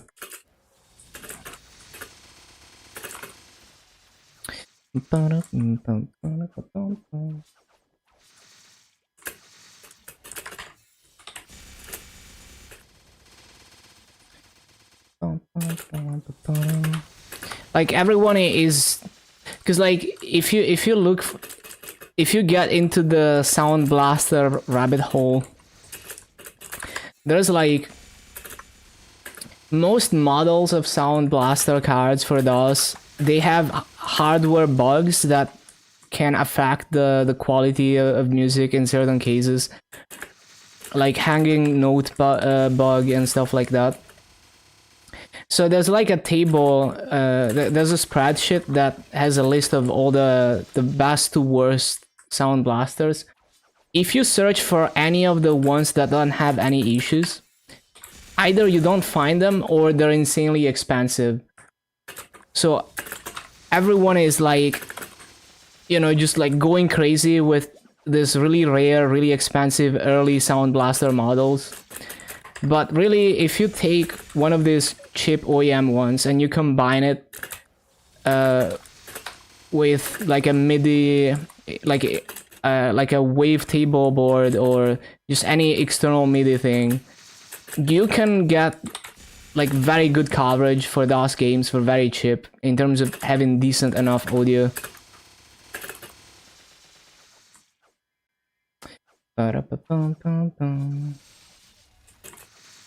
The topic about sound cards is interesting for hi-fi purposes. If there's cards that can drive high impedance headsets, yeah, I wonder. I don't think they were focusing on that at the time. Like even the built-in mixers that came with Sound Blaster cards, they were usually very noisy. Actually, people made fun of Sound Blasters for being noisy. So for like if you wanted high-end like audiophile tier setup, you would have an external mixer, you know, something like a DJ would use, and you would hook up all the sound cards to it. You would hook up your MIDI synth to it, you would hook up the Sound Blaster output. If you have a Gravis ultrasound, hook up that. You know, ad lib, all the things, and then you manually adjust the mixer.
Man, the era of games with MIDI audio was fucking crazy. Like, just the idea that you can hook up your computer to any MIDI synth and the game is gonna play music through it. and the flavor of the sound output is gonna depend on which synth you use. Like, what game does that nowadays? Yeah, that's like a completely, like, that's something that's just not, doesn't exist anymore.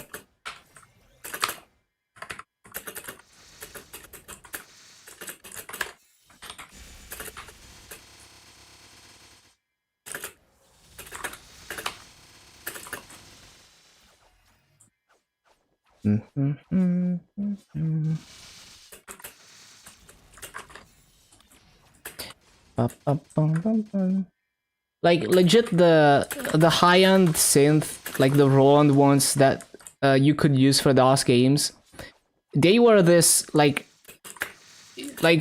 basically professional tier synths, like those things that you would rack mount, like those type of things.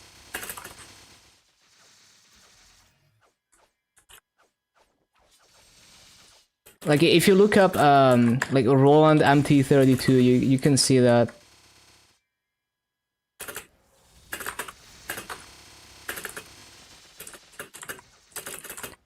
So people were hooking that up to their gaming computer to get peak music performance.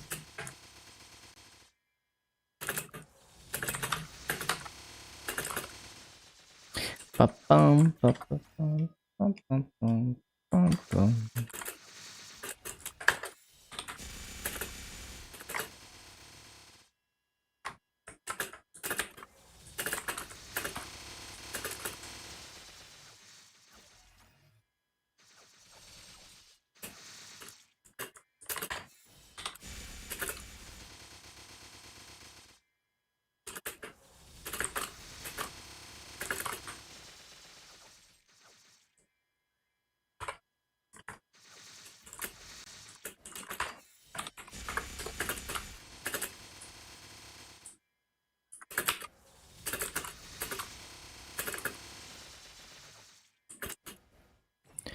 Although I guess the history of that is also a good example of grid, like grid, like limiting progress. So like like before MIDI, like before they had general MIDI, which was just an open standard, and everyone kind of implemented their own sound banks. Roland pretty much had a monopoly, because they had like their proprietary sound bank and proprietary standard, which was not it's not really compliant with general MIDI. So it's like you had to use the Roland synths, and you could not just copy their reverse engineer and copy it, because you would be violating the copyright of the sound banks. So it took a while for that to become more of an open standard. And these days, people reverse engineered and decrypted those sound banks, and now we have basically reproductions or converted versions of the Roland sound banks that are pretty close to the actual thing. But it's just another example of like everything is always consumed by grid. Like they're gonna try to get away with whatever they think they can get away with.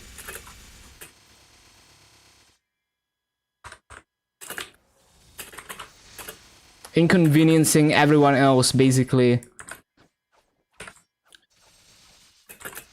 Inconveniencing the entire industry by making a proprietary standard and trying to lock people into it. Happens way too often.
Bum, bum, bum, bum.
Sure.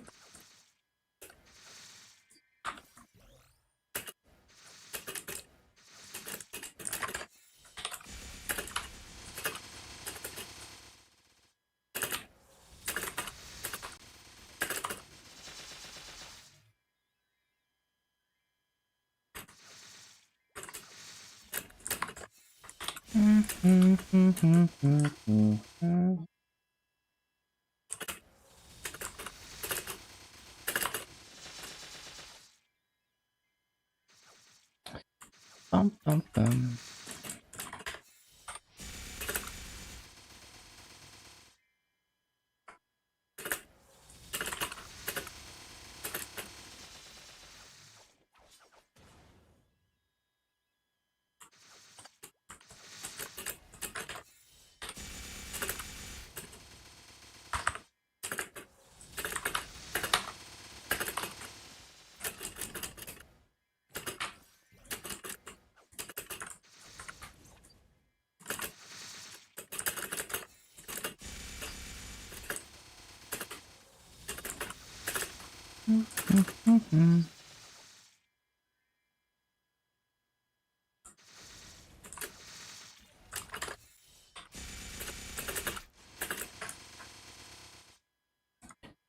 Thank you for the hearts on YouTube.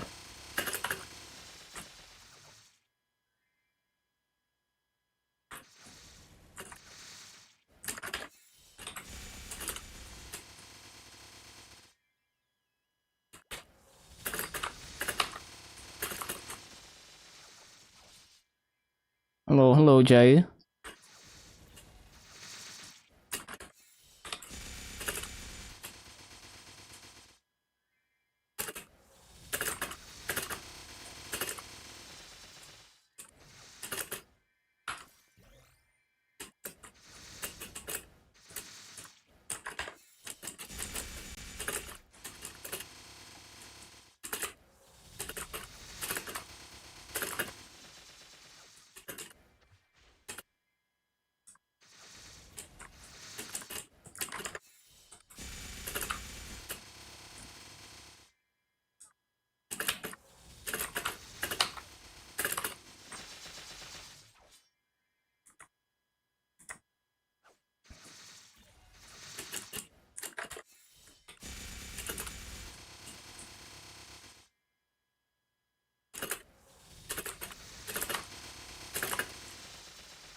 Bum, bum, bum, bum, bum, bum.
Bum, bum, bum, bum, bum, bum.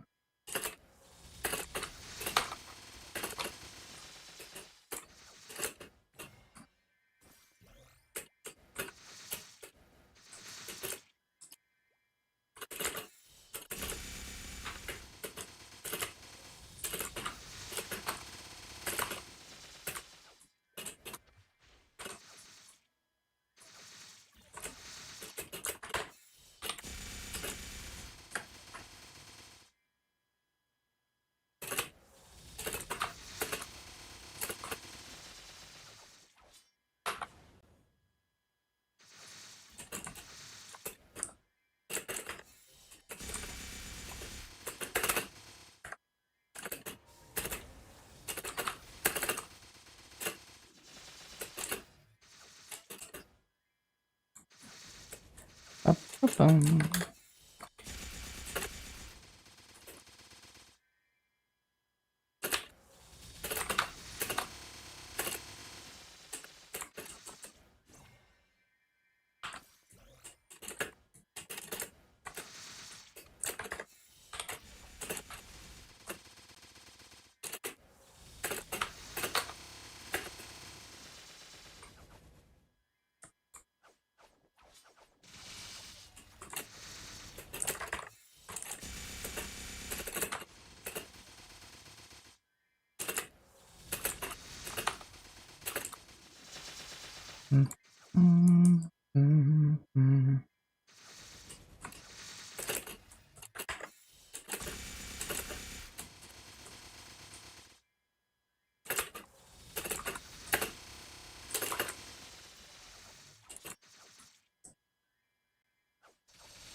You should take a look at Wallapop for anything vintage computing. I did take a look when you linked it. There's a lot of decent stuff. Yeah, I mean there's a lot of overpriced stuff like on eBay. But sometimes there's a few like decent deals. But it's not, honestly, it's not much better than eBay. It's more like there's more vintage stuff than on eBay, but most of it is still overpriced, just like on eBay.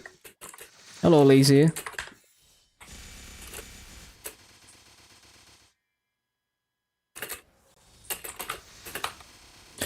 No, yeah, for sure. For like XP era stuff, there's a lot there.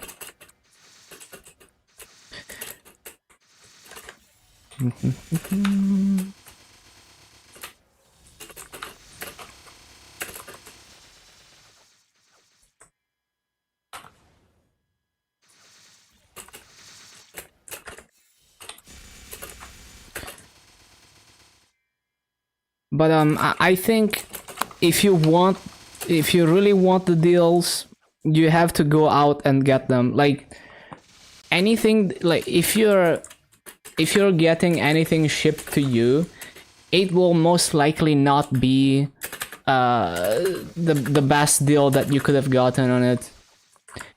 So when it comes to things like eBay, people are usually gonna do some research before they sell something.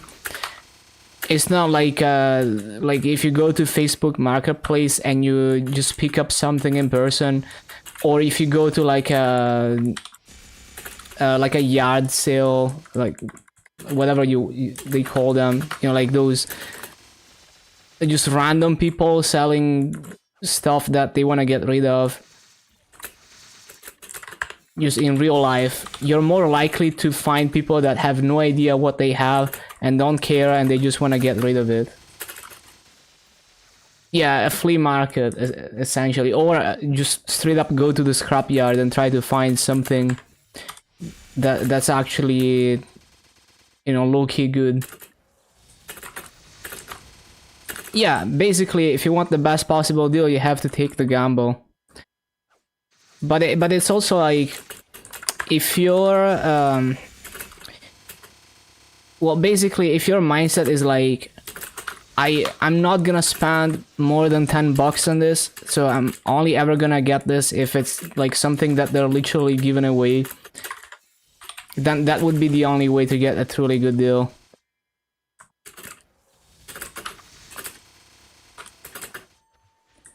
So especially when it comes to vintage hardware, except for the least desirable,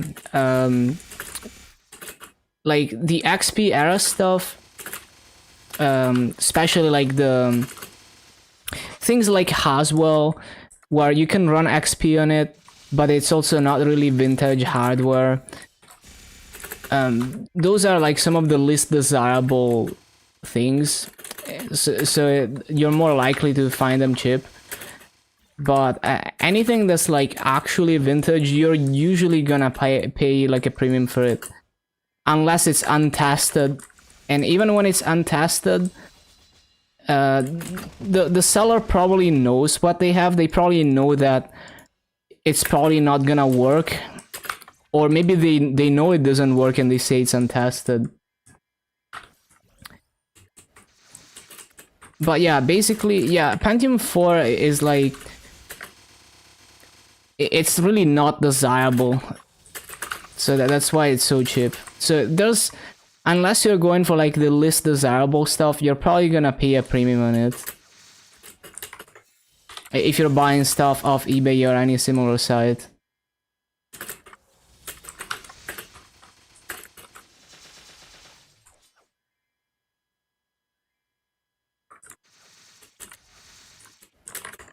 Guns and Violence can get you some great deals through.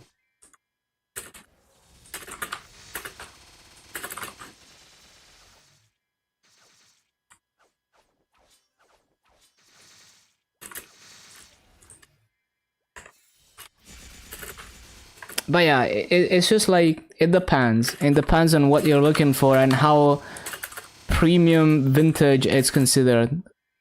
So like, a Pentium 4, it is vintage hardware, but people don't have this perception that it's like, it's rare and they have to buy it because maybe it becomes harder to find. There's not that perception about the Pentium 4 because it was so common, and it wasn't even a good CPU. Like the architecture was bad. It just so happens that it was very widespread, and so games ended up being somewhat optimized for it. So that's why the P4 is like so common. So it depends. Anything that's not a 3DFX, they're not exactly. Like, if you want to look for like a 286 like motherboard and CPU, it's hard to find cheap ones, or even the original 8086 boards.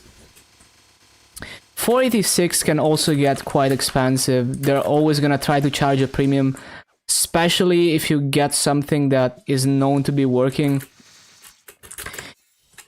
And they're always gonna try to be sneaky with it, so they're always gonna try to take the memory chips off and hope that you don't notice. Also, like the VGA cards for DOS era stuff, they will try to be sneaky like that as well. They will try to overprice them.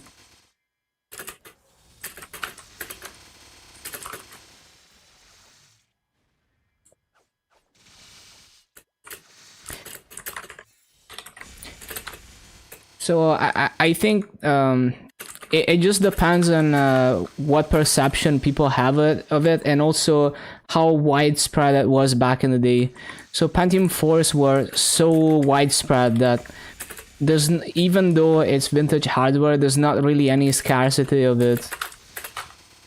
And also, it's not old enough that the hardware, like all the hardware has died and needs to be repaired. Versus things that are like 486 or earlier, you get into you get into this territory where it's really unlikely that you will find a board that's untested that will work. You will probably have to do some repairs in it.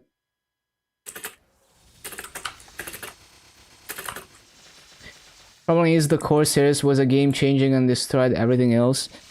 I think the Pentium architecture, like the Pentium 4 architecture, was straight up bad because it was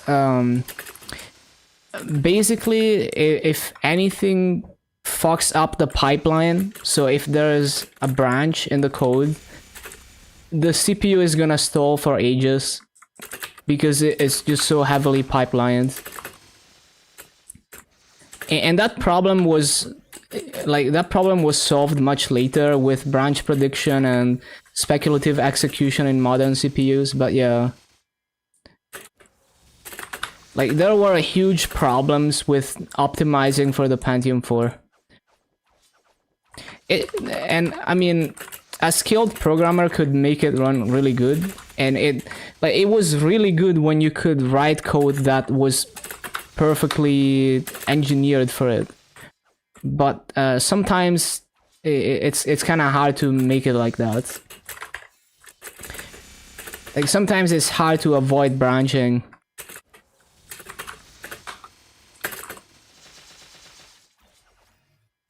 You remember the AMD FX series, the Bulldozer? I never got into those. I have no idea how good or bad they were.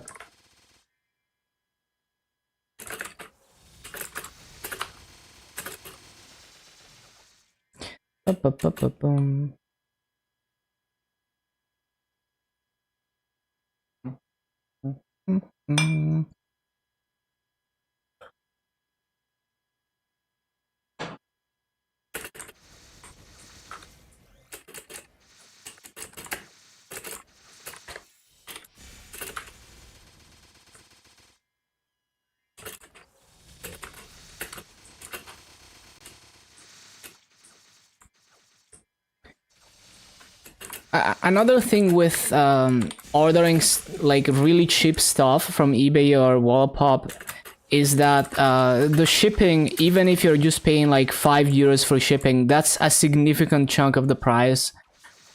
So if you're ordering like a motherboard CPU combo for €10, well, now you're paying like 1.5x because of shipping. So it would be a much better deal if you could pick it up locally. So you can easily push something from the €10 range to like the €20 range almost, just because of shipping. So that's also why I don't think like if I really wanted to get deals, I would just have to go out and get them. You know, like Tech Yes City, that guy, he just go like, you know, in Japan, he just finds those what was the name of the shops? Freaking something junk, I forgot. But yeah, he just finds this small shops that sell used hardware. It just, you know, goes out and you know, like periodically just goes to these shops and see if they have anything that looks good. Yeah, those shops as well. So that would be like, if you really want to get the deals, you have to do that, because if you're buying used hardware, even if it's really cheap off eBay or Wallapop, you will probably buy like, you're probably not gonna buy many items from the same seller, and you're not gonna get combined shipping. So you're paying like a huge premium on the shipping if it's stuff that's gonna be like 10 to 20 euros. And so it adds up.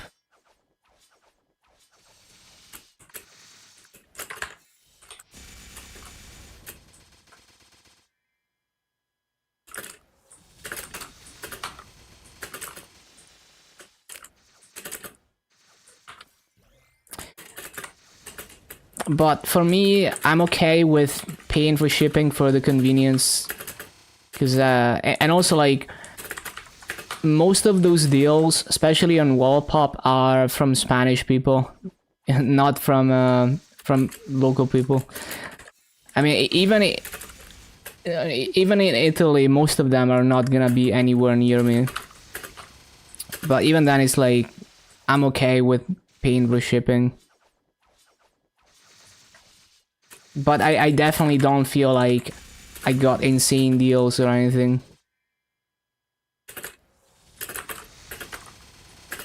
But it's good enough for me.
And like so this is another reason why I think Phil's computer lab videos are great, because he takes the less desirable hardware and, you know, shows what you can do with it.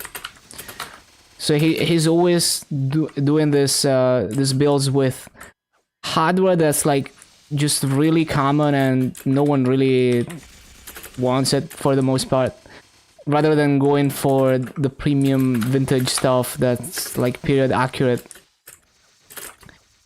And there's just many things I didn't know that you could do that I learned from that channel. Like, I didn't know you could run Windows XP on Haswell era CPUs.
My room is not fully lit. It would look, if I used my ceiling light, the face cam would look horrible. So that's one thing I learned from a couple years of streaming, that you can have the best camera ever. I mean, my webcam is not like a high-end webcam, but like, it just over many years, I never understood, like, I kept getting like different webcams, and you know, like at some point I got a phone and I was like, man, even the phone camera looks like shit. It's because of the lighting. So if I just use my ceiling light, everything is gonna look orange. There's gonna be hard shadows on my face going down, and it's gonna look like shit. So it was really simple to fix. I just got a couple chip LED strips, and I just put them, like I have 3 of them, so 1 to my left, 1 in front of me, 1 to my right, and a bunch in the back, and to create this diffused light that doesn't have hard shadows, because it's coming from basically all directions. And also the background lighting creates somewhat of a contrast. So like my face is like pretty decently lit, but the background is very dim, so it creates this contrast where everything doesn't blend together. So it's just the principles of cinema lighting with chip LED strips.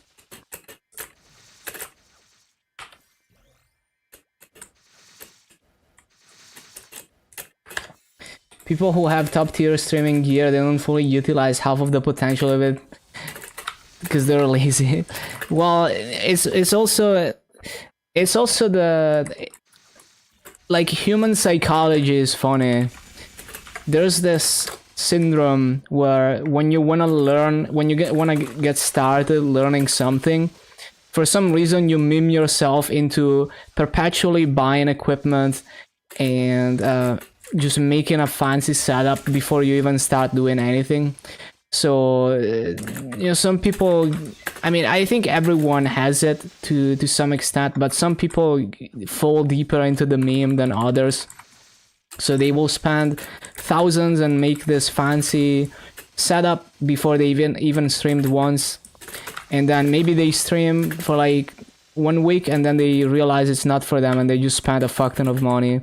And it happens with other stuff as well. Like people will be like, oh, I want to get into playing this instrument, so but they do some research and they're like, oh, but people say like I need to buy this like very premium quality instrument, so I'm not gonna start until I can buy the very premium quality instrument because I want the best. And then they buy it, they play for like 2 days, they realize that it actually takes effort to learn it, and then they just give up and they just spend a fuck ton of money. And it happens even without spending money. Your brain loves to find ways to procrastinate actually doing stuff.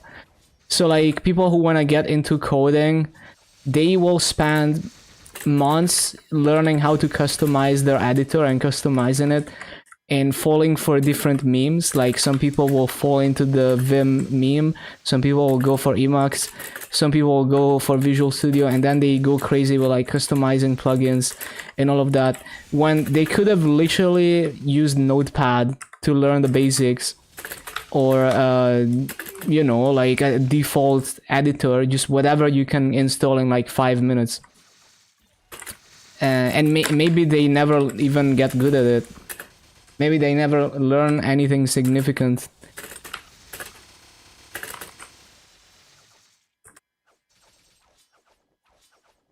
There's like so many versions of that. It just happens all the time. Like, I don't know, human brains, they love to find excuses for you to procrastinate.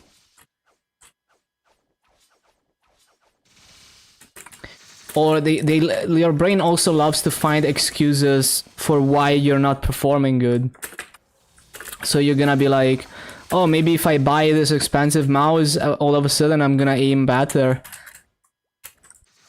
Oh, if I buy this expensive tablet, my drawing skills are gonna get better. And then it's a constant loop of disappointment. You buy premium quality equipment and you're still bad. Or you buy like a really high-end GPU and the performance is not even that much better. It doesn't even feel that much better to have the best GPU. 99% of the time, when I bought something that was somewhat high-end, I was disappointed at the performance of it compared to something more affordable.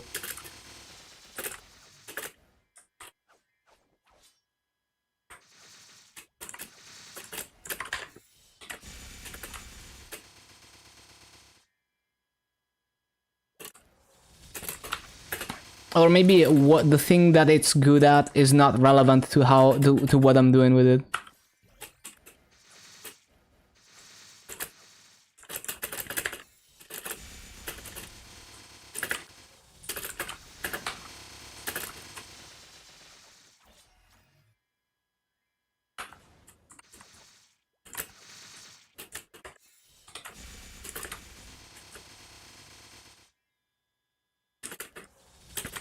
Do I have an X670 or B650?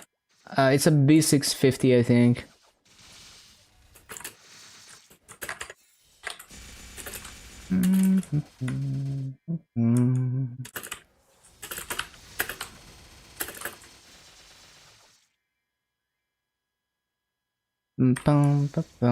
MSI.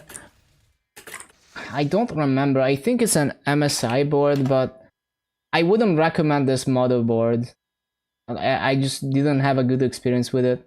Like, it works good enough, but I wouldn't recommend it. Let me see.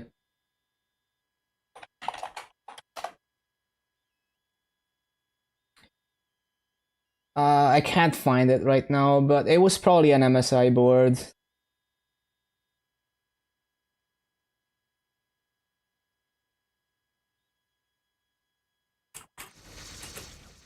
The X870s are coming out soon.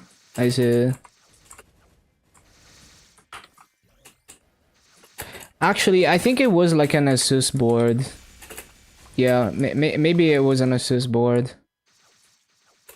B650.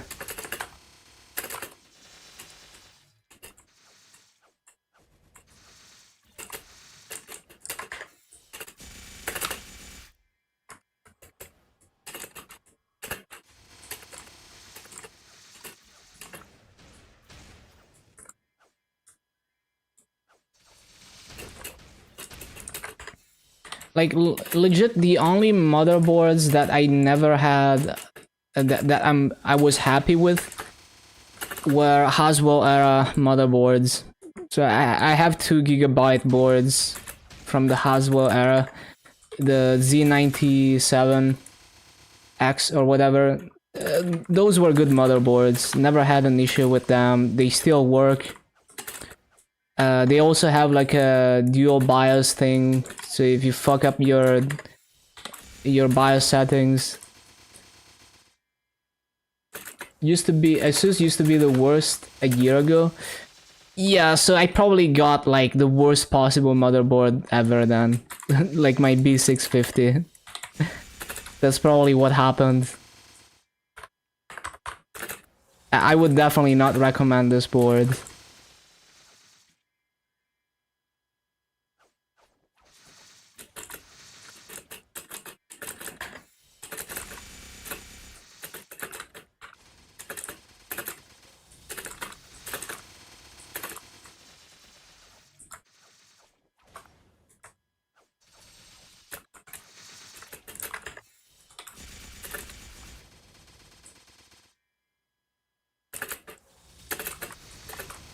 The worst ones used to smoke and burn your system. Oh, I saw that on Gamers Nexus.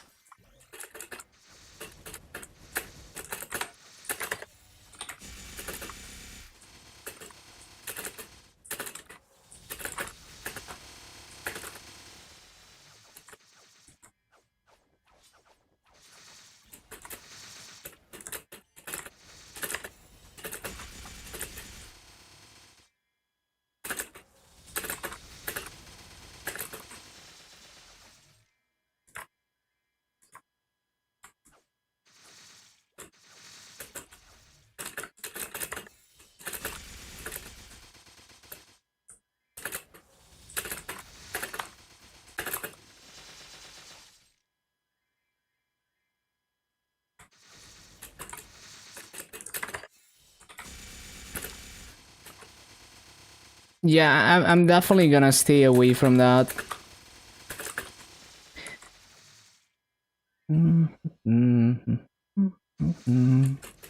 Well, it's kind of hit or miss, honestly, because I've had Asus boards that were good. Like I have a cheap I have a cheap B550 Asus board, B560, and it's good. I mean, it does its job. But I also have this really bad B650 that is not even like a low-end board. You know, it's like a mid-range board with a decent amount of features.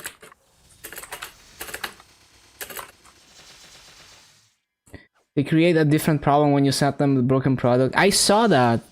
Like their handheld, like they like Gamers Nexus sent them their whatever the handheld was called that Asus makes for, and they had like issues with the analog stick, and Asus is like, oh, you have a small scratch on the screen, so we're gonna replace the entire screen assembly, and you're gonna have to pay like $200 for it.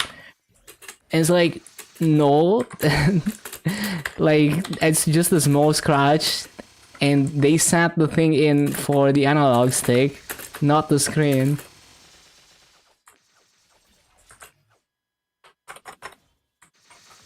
It's so scummy.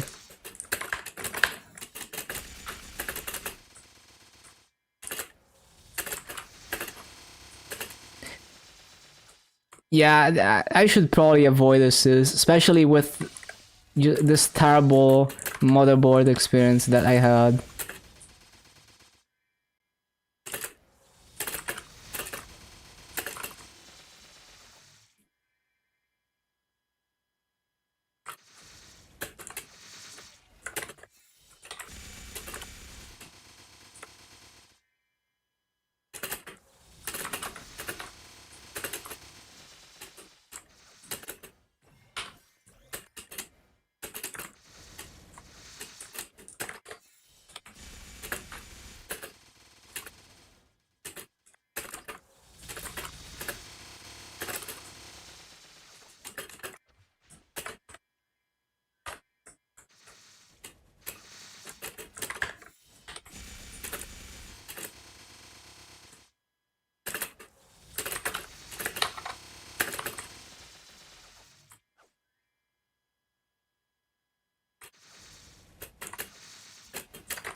Oh, this is a hot in time music.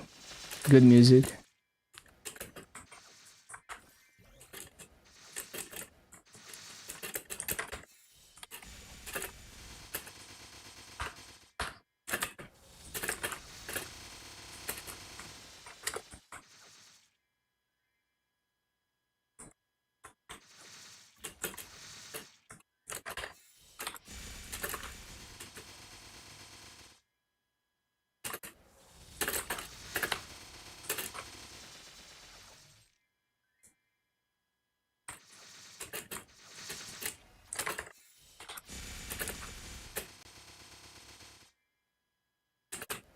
Wait, the burning is down to 40. I should CC.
Boom.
Bum.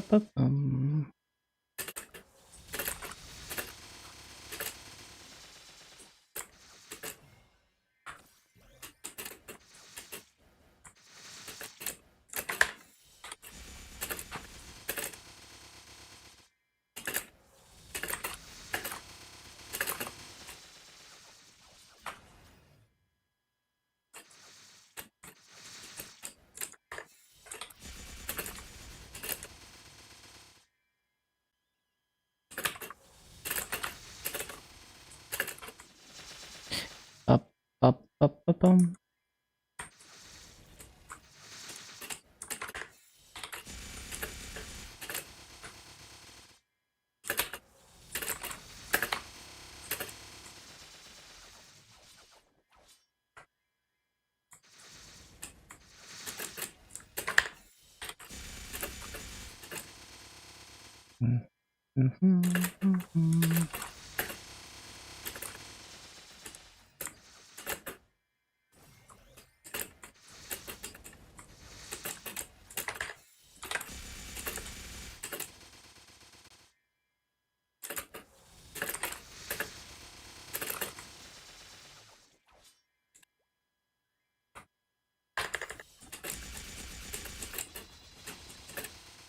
Up.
Dum.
Shit.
Shit.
Shut.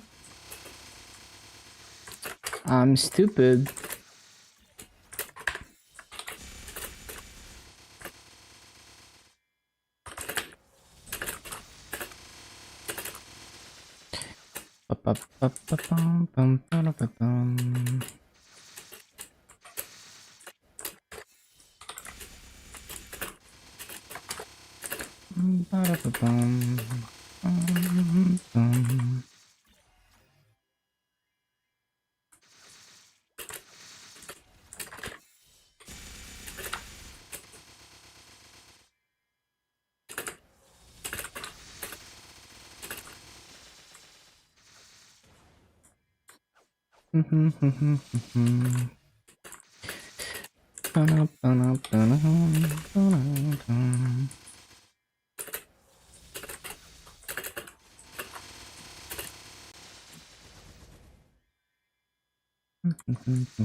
Damn it, I pressed the wrong key.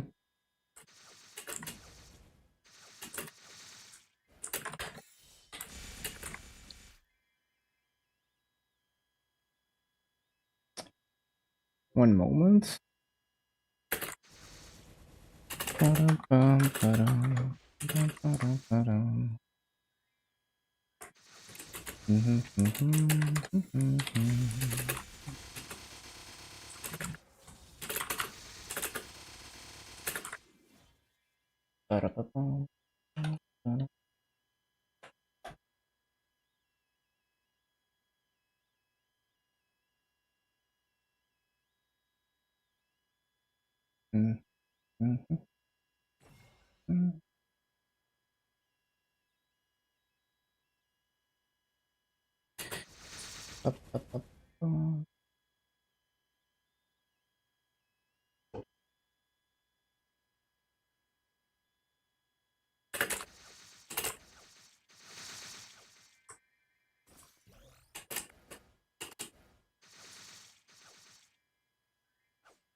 Hello, Angelic.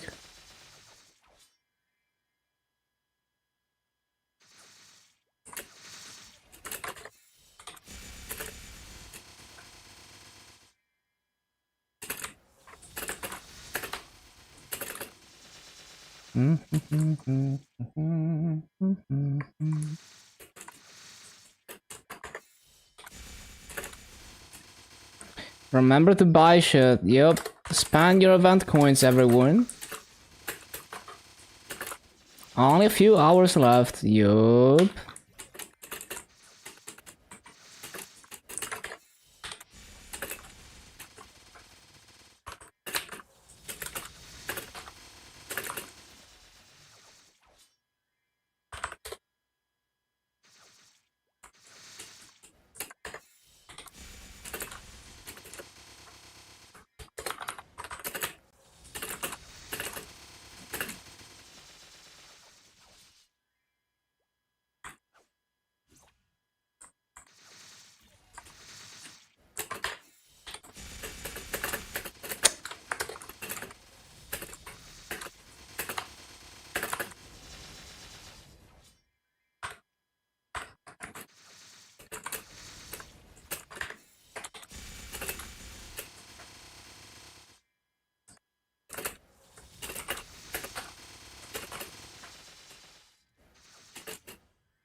You will need to select improve your streaming voice. You know, like a few simple effects on your mic can go a long way. Like half of it is just having the right settings on your mic and not having a good voice or a good microphone. The same for like what I was talking about earlier about the face cam. It's not that you need an expensive webcam, it's that you don't know how to do the lighting well and it looks like shit because of that. But yeah, basically you want to have a compressor on your microphone. So what the compressor does is, well, basically, like, let's say you have a wide range of volume, so sometimes you're far away from the mic and you're speaking quiet, sometimes you're really close and it's like really loud. The compressor takes that and normalizes it, so it tries to keep it at always around the same loudness, and it gives a distinctive, like, very crisp sound to it because of that.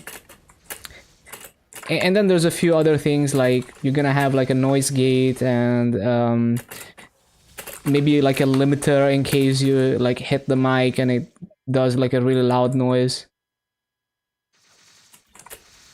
But properly set up compressor can make a night and day difference for your mic. You can go from sounding like a random person on Xbox Live to sounding like a podcast person.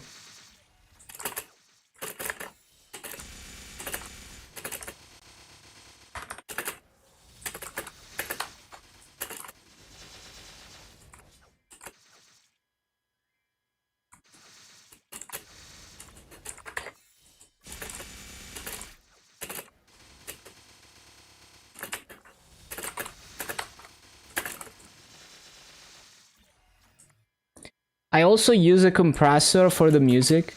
So you might notice my music always has roughly the same loudness, even though I'm playing random videos off YouTube, which are sometimes quiet, sometimes loud.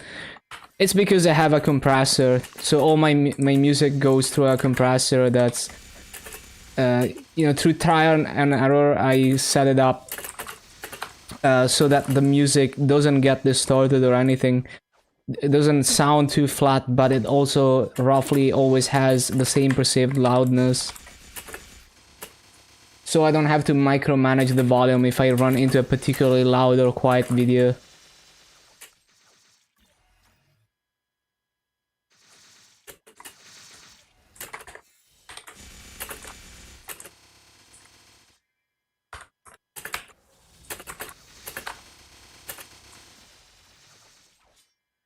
And all of this can be done with free tools and cheap equipment.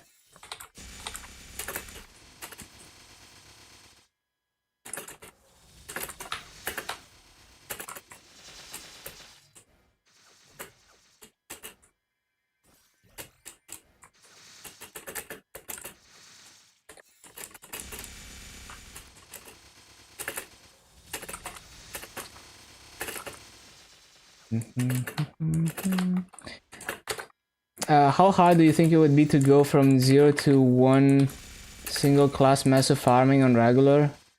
Like, you mean like setting up the class from for massive farming?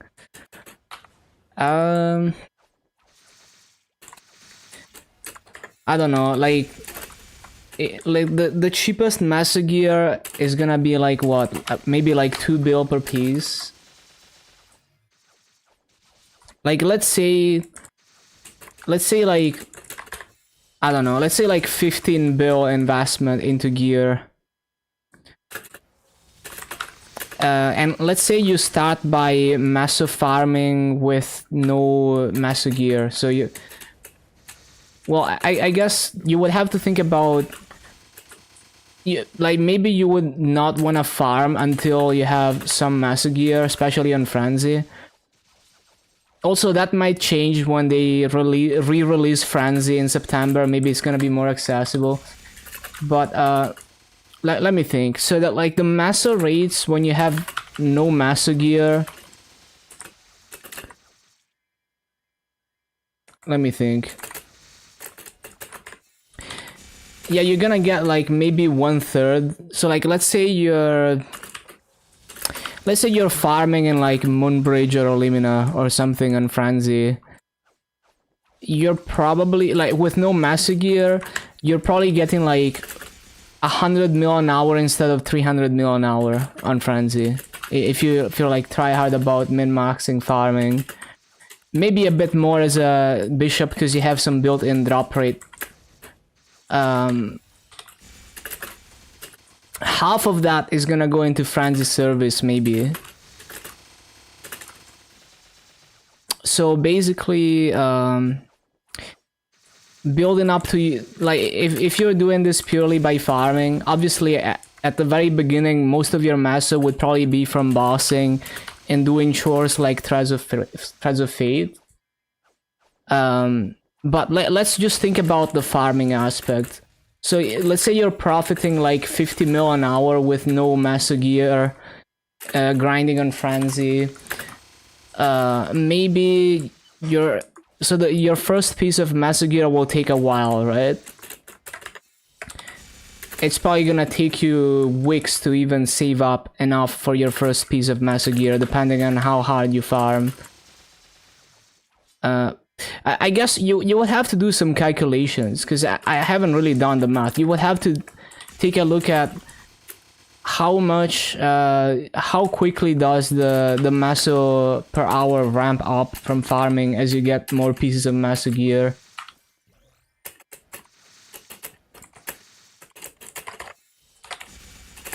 Your stream is too quiet. The compressor will also help with that, yes.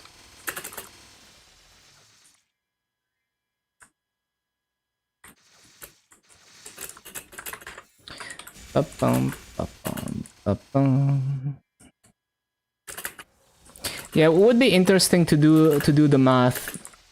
I mean, you would just have to do the math. It's not like you know, right? It's like you know how it works. I know how it works, but I can't do the math in my head, right? I can't tell you like, oh, you go from this much massa to this much massa at every step of the way for each piece of massa gear. You kind of have to do the math.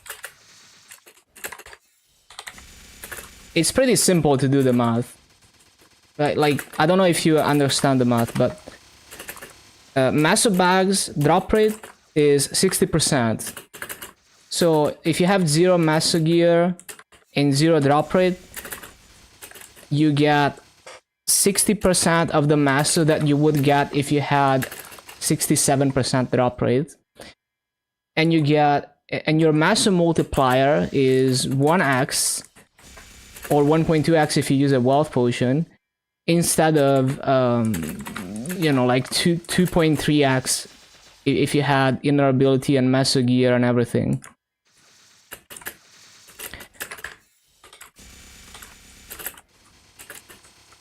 So you can do the math, right? You can be like, oh, if I go from 0 drop rate to enough drop rate, then I go from 0.6 to 1x massa. And then, oh, if I go from 0 massa to 1 line of massa, I go from 1x to 1.2x times the drop rate multiplier, whatever your drop rate is, if it's not enough. So you could make a spreadsheet and see how quickly it's gonna ramp up.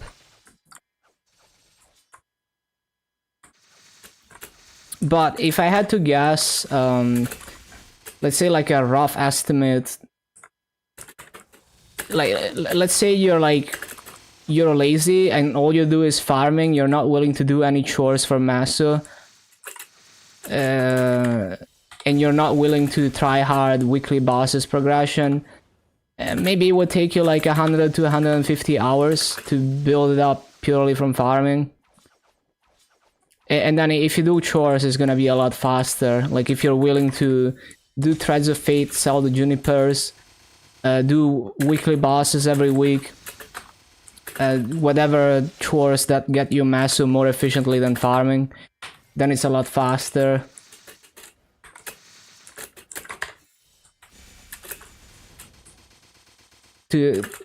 Like I'm thinking like a full set of Maso gear that you buy off the auction house. The thing is, if you're patient and you do it very long term, then you don't need to buy Maso gear for the most part. You make 4 event rings with Maso lines on them, and then you maybe buy a couple lines of drop and a line of Maso, and then you're fine. But that's very long term, so you couldn't, like, if you wanted to do that right now, within the next couple months, you could not do that. But if it's like, oh, I play like half an hour to an hour a day most of the time, and I mostly just do event stuff, then you will probably get Maso lines from your event rings before you buy actual Maso gear from the auction house.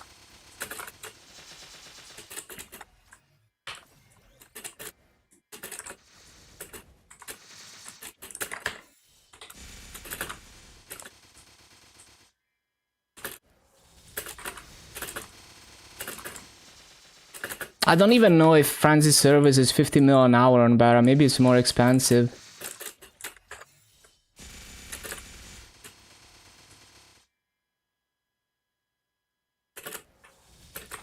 And also, once you're in Cernium and you're strong enough to farm efficiently in Cernium, then you make way more Maso per hour because you sell the fragments. So if you get to Cernium, if you become strong enough to farm in Cernium, well, basically, like, maybe it's worth making yourself strong enough to farm in Cernium before prioritizing the Maso gear so that you can sell the fragments. But at the same time, it's like, if you have no drop rate, you're not gonna get that many fragments per hour. So it would be interesting to kind of do like a spreadsheet and see what's the sweet spot there. Would definitely be interesting. It's also kind of hard to estimate exactly what kind of gear investment you would need to be able to farm efficiently in Cernium. Because for me, transitioning into efficient Cernium farming has always been something like very long term. It's like, oh, I'm just doing dailies and all of a sudden I can one-shot because of many incremental upgrades.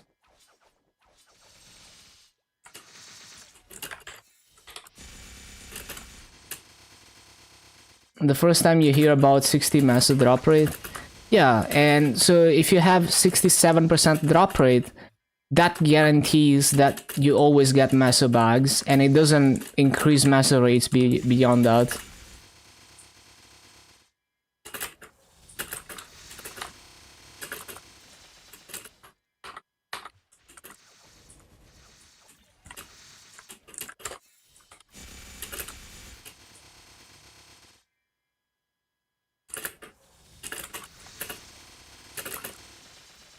Would spend Maso rolling epic fams for large drop rate. That drop rate is, yeah, definitely good for fragments. Do remember that it's not gonna affect your Maso drop rate. Although you could get a Maso drop rate one along the way, which is also gonna hugely help. So yeah, all of that is gonna give you a head start unless you get really unlucky. Do remember that it might take you like 100+ epic familiars to get drop rate, like a large drop rate. It gets pricey.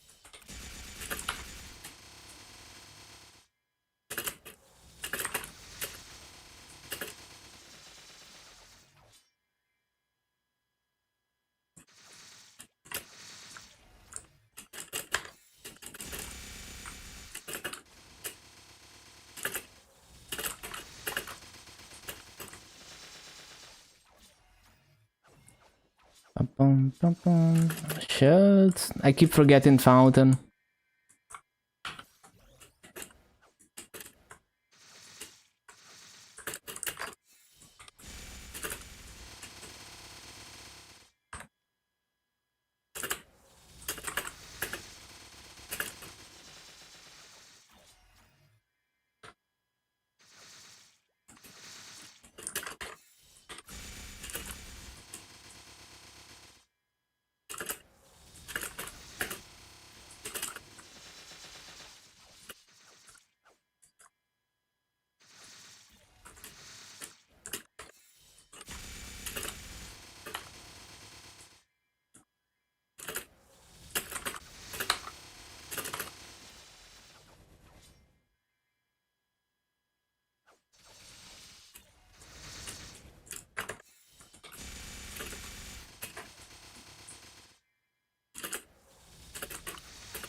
Bum, bum, bum.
Using stream elements, I barely use that. Like the only stream elements thing I use is the chat commands, and I kind of want to make my own chat bot instead of using that. I don't even use the overlay anymore. I want to stop using all this web-based alerts. Even the official Twitch ones are not reliable. They stop working randomly because it's a fucking web page, and sometimes it just doesn't load properly. It just browsers are very finicky. Like, I hate anything that's a browser source in OBS. I want to get rid of it. It's completely unreliable. Just web dev is fucked. So I want to make my own alerts too, which is not too hard, right? Like, there's the OBS API to literally render graphics to OBS directly. Or if you can't figure that out, you can make a green screen thing. Like, you can make like a simple OpenGL app or something that renders the alert with a green screen, and then you just green screen it. Like, it's not that hard. I would probably use the OBS API. It shouldn't be too complicated. There's a thing that seems to be pretty popular that's called was it Streamer Bot? It's like a very advanced alert system where you can code alerts and how they trigger and all of that, but it's not open source. So I was like, man, this is a great project, but why isn't it open source? So I'm probably just gonna end up making my own. And it didn't seem to be like a browser source thing. So that would make it way more reliable than this fucking shitty browser sources. It's a fun project too. You learn some graphics programming.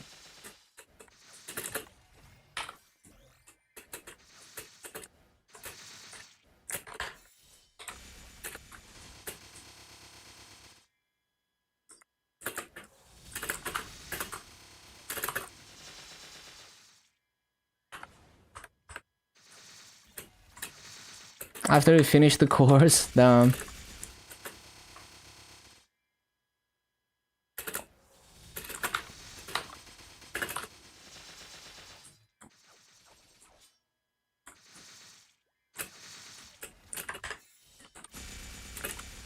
School law, damn.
They're trying to scam you to think that those terms have some meaning and application.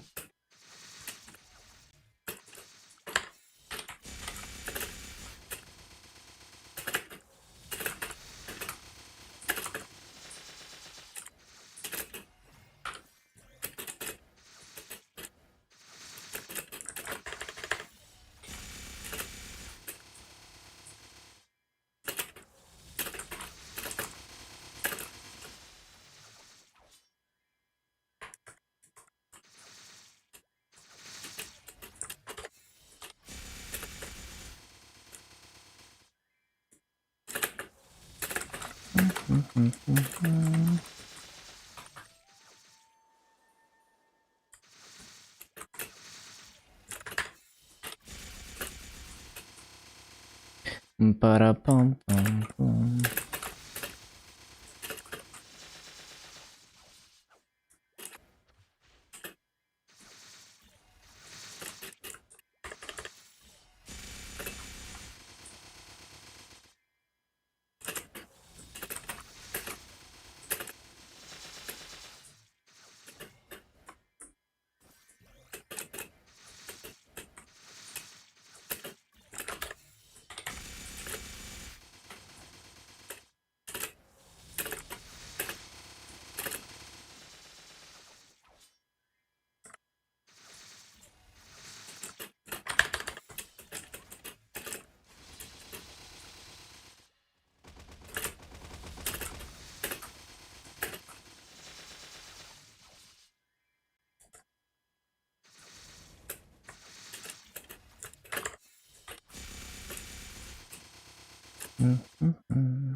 Up, up, up, up, up, up.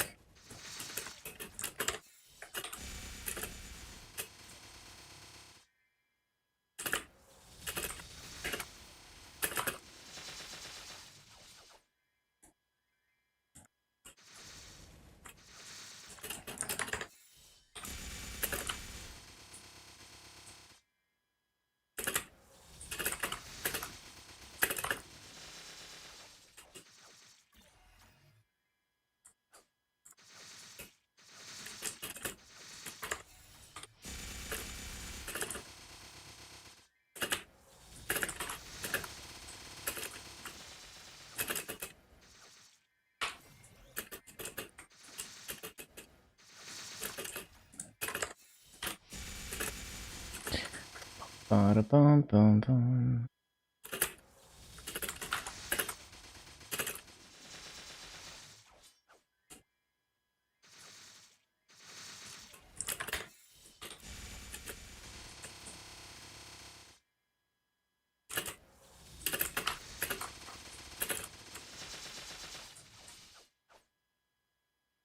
Hello, lonely figure. Yeah, I've been grinding my hayato. This map is pretty comfy. Oh, wall pot.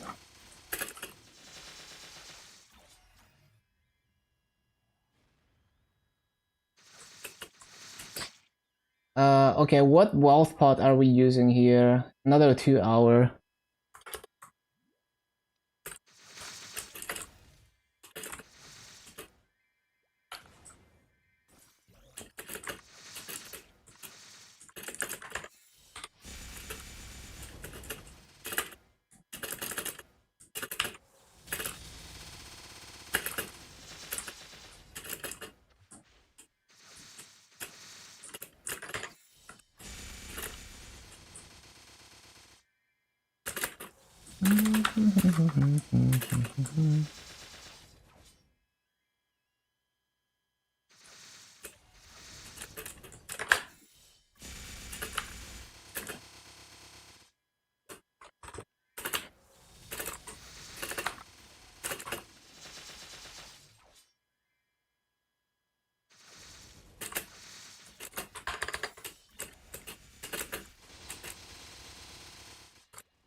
Up, up, up.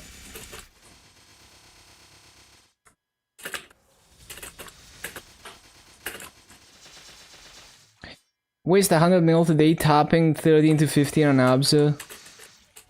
That doesn't sound too bad.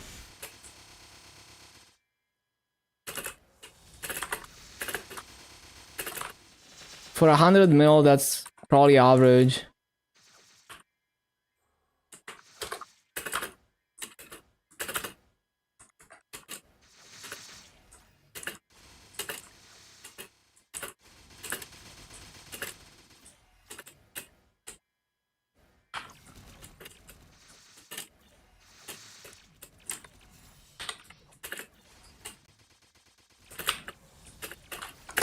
Yeah, 15 to 16 is cheaper because you can boom.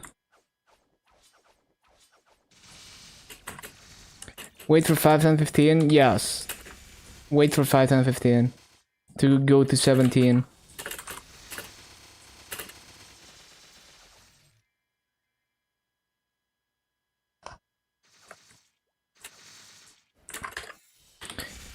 Yes, Safeguard is a scam in interactive words because you can always buy a spear, and on average buying the spear and when you boom is cheaper.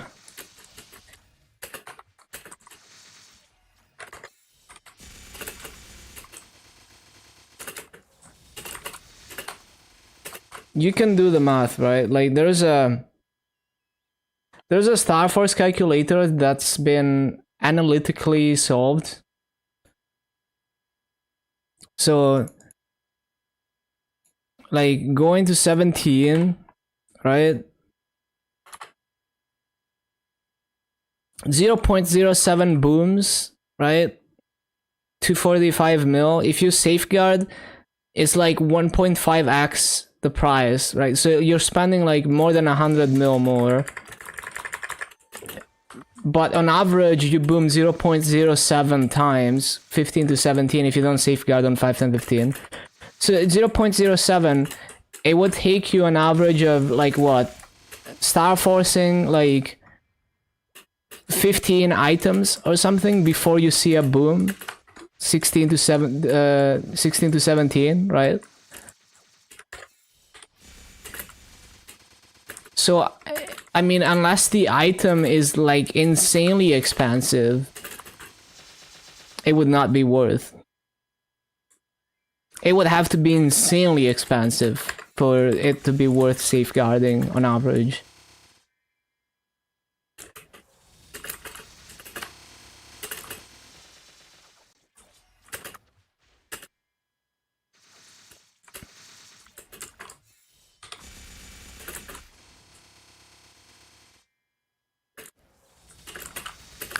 Like, it would have to be an item that's worth like 1.5 to 2 bill for a clean one, maybe, before it starts being worth safeguarding.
Shit.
Glass on the fountain placement.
What's the BA now? It's like 17.6 at best. Kinda hard to sustain 17.6.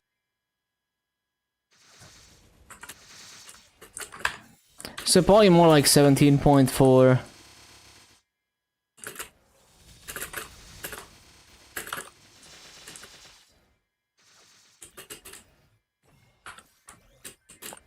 Yeah, it's pretty good. It's not perfect, but it's pretty good.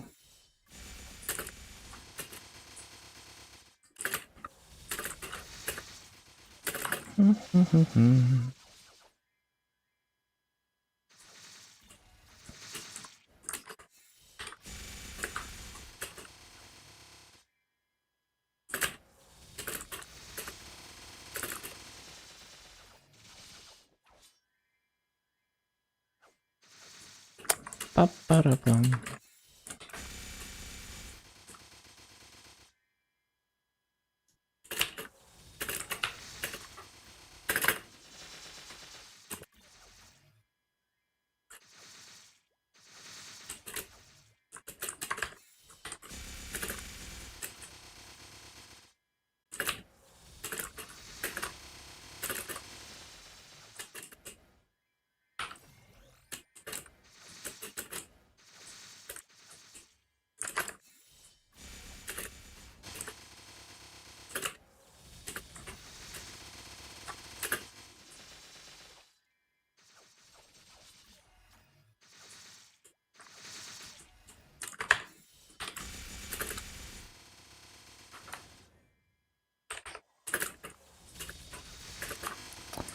Ba-da-ba-da-ba-da-bum.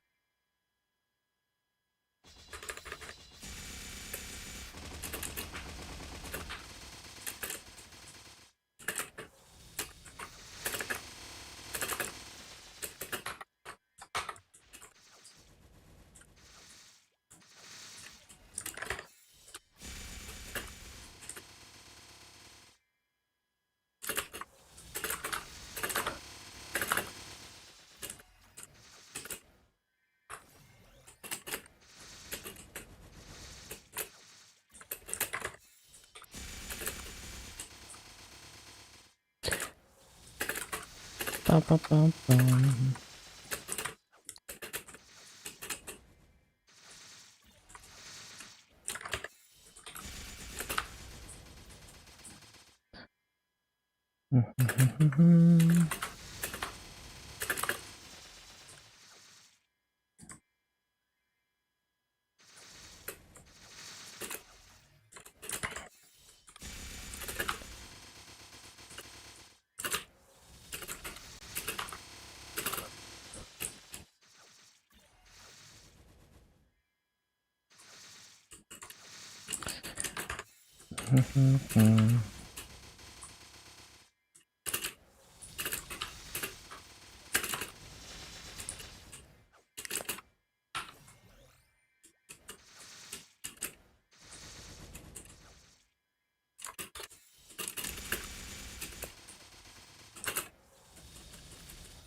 Shit.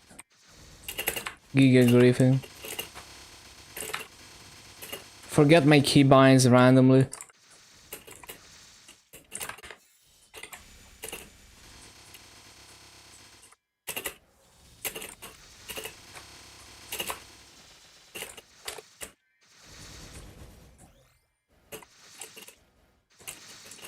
Oh, we're down to 60 burning. I need to CC.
What's happening on Sunday?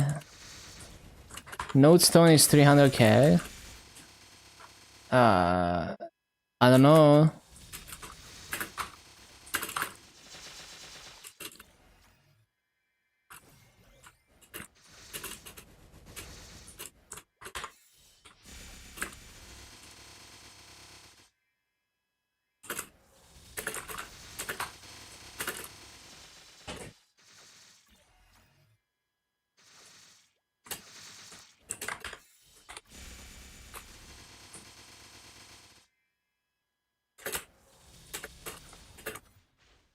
But I look away for 1 second and I'm not where I think I am.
No, I keep forgetting fountain.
Shit. Oh yeah, I need to CC.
Oh yeah, over 2 bill. Nice, nice.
Oh shit.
Shit, I keep forgetting fountain, man. It's so hard to pay attention.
Too slow.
Bum, bum, bum, bum.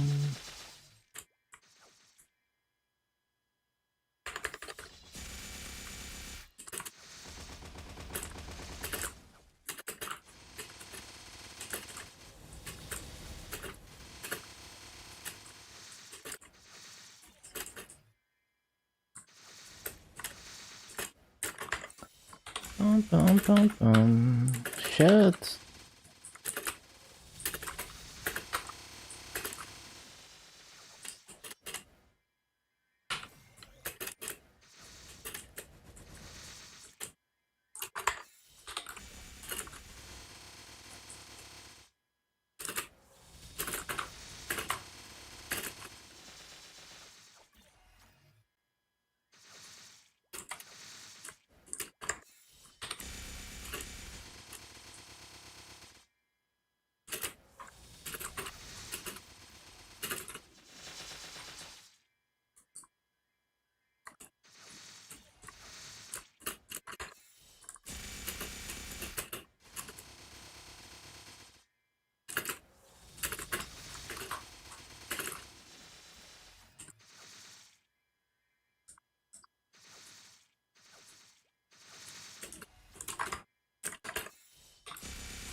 Bum, bum, bum, bum, bum.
Ba-ba-ba-da-ba-bum.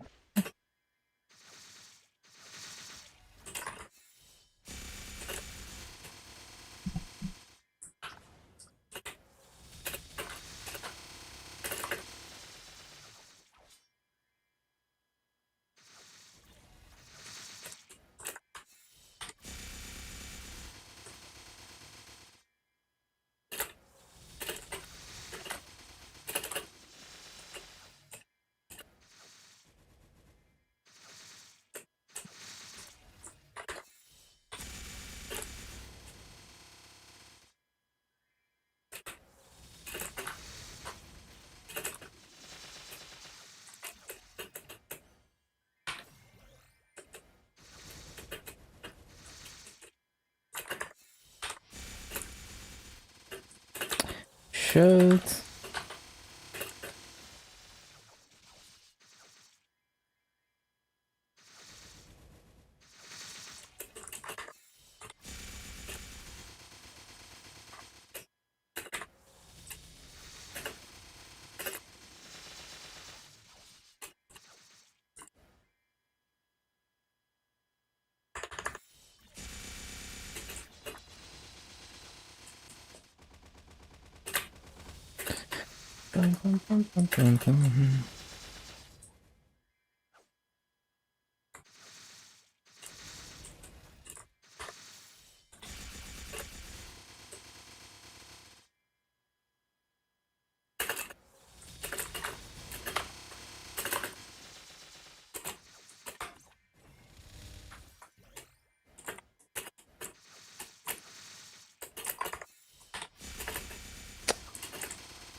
Bum, bum.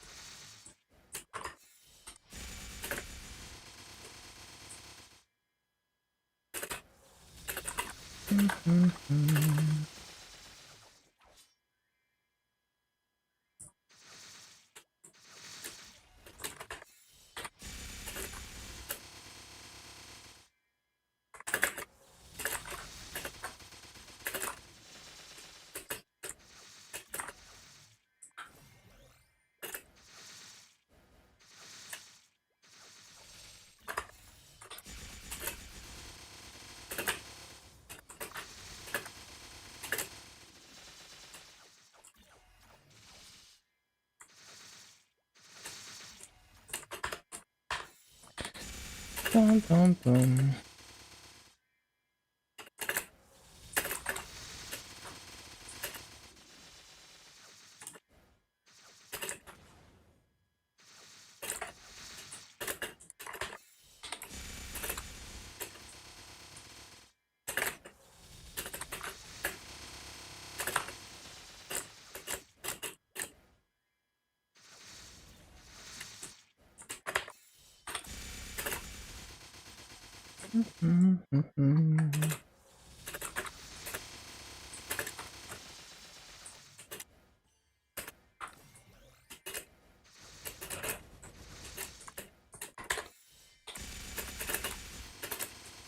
Looking for the day that will rework Hayato and create a third lane, imagine.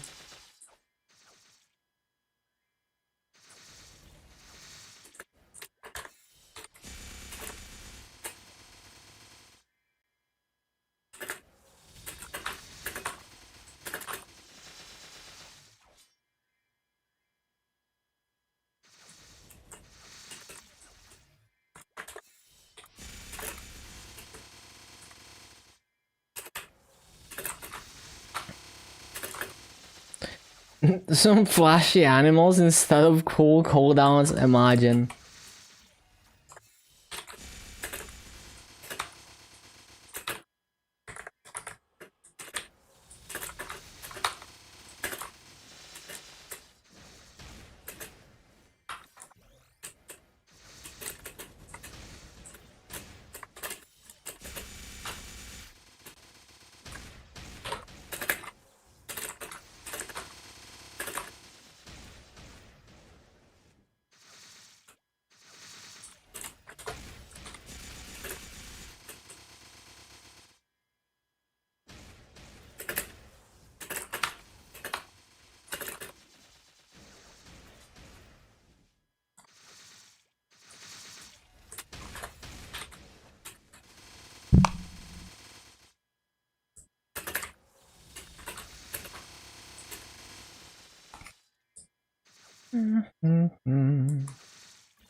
Oh yeah, this fucking playlist.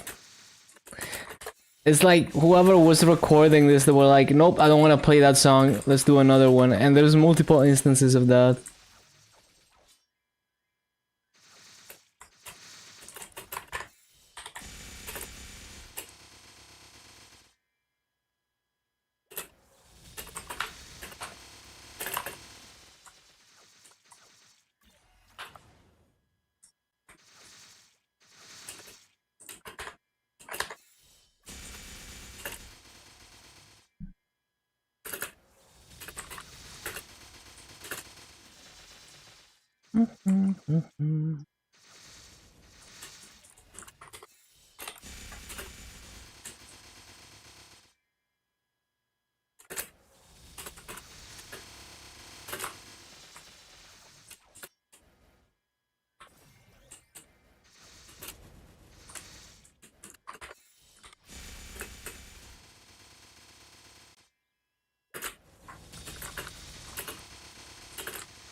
It's a nice song.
Up, up, up.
Is Night Troop a good event? It's really good EXP. It's like always having a 2x coupon on, basically. Maybe slightly better than that.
Pum pum pum pum pum pum.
Laggy.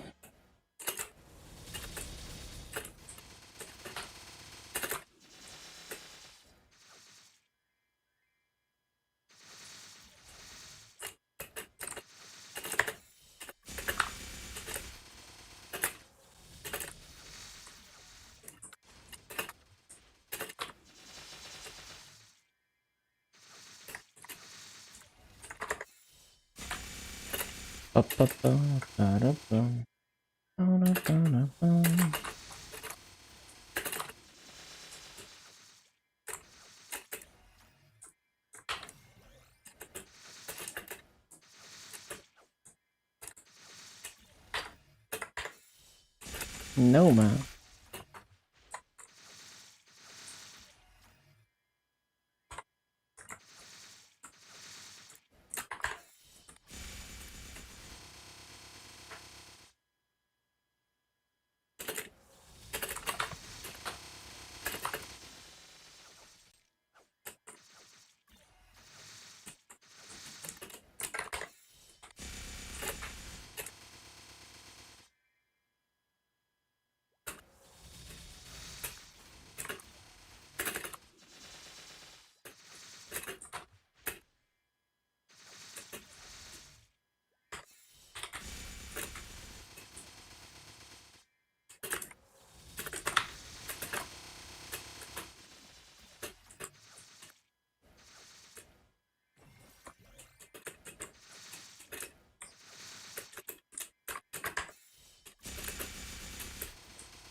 Bum, bum, bum, bum. Bum, bum, bum.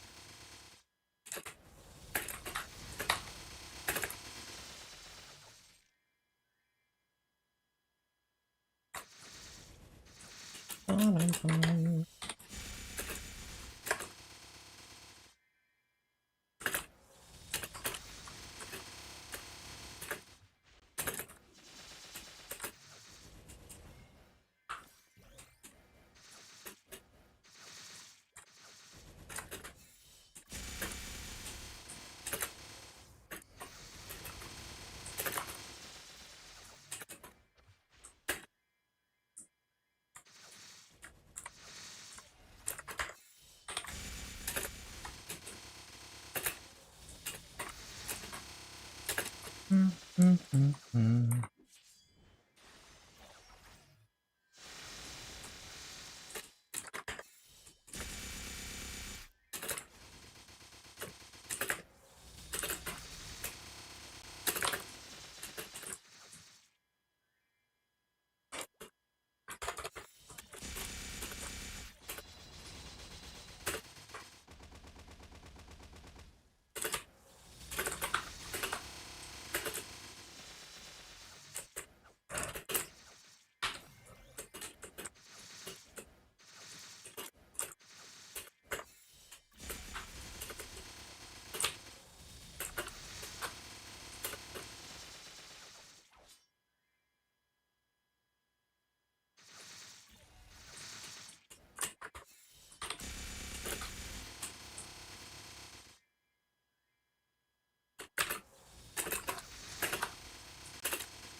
Bum, bum, bum, bum, bum.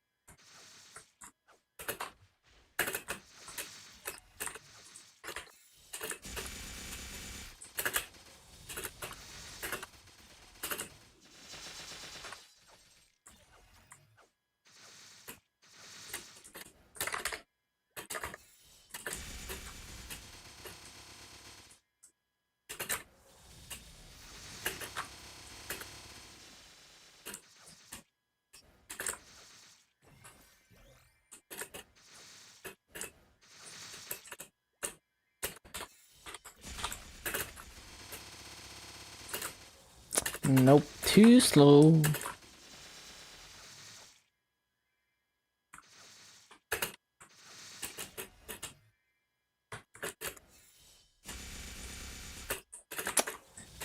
Permagrave.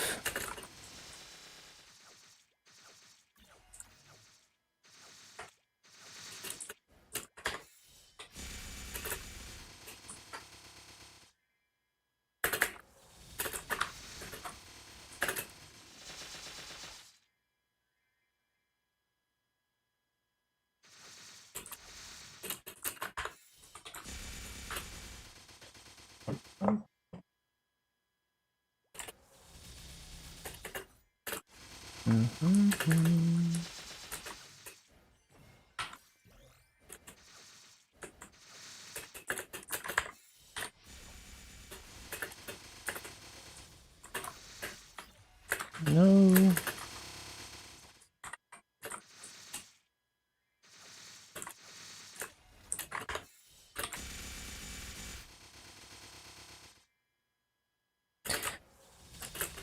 Bum, bum, bum, bum, bum.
Bum, bum, bum.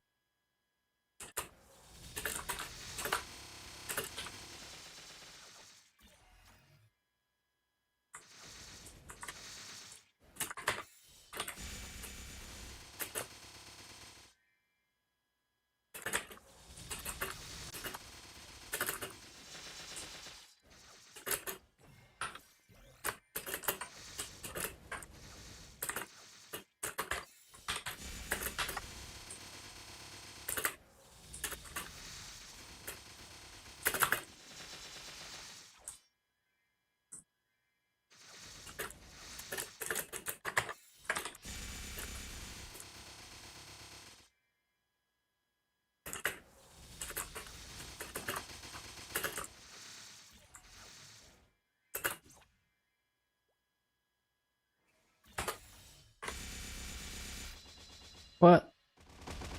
It wasn't cooldown? How? Oh, I see. That's annoying.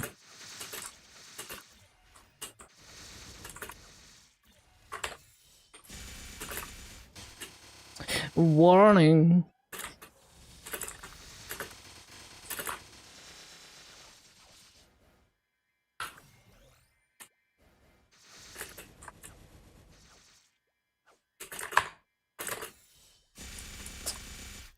Freaking E-boss.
Bum, bum, bum.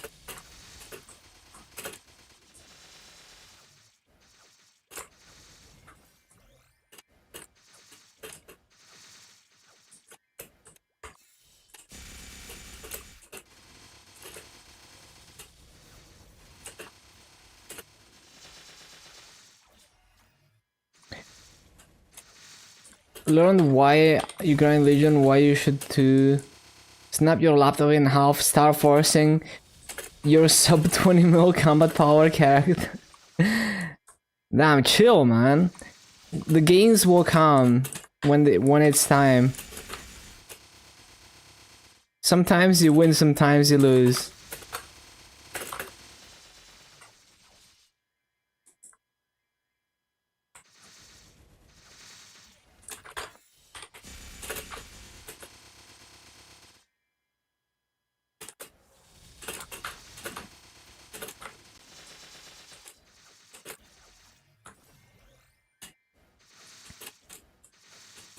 Boom top 9 times before getting to 19.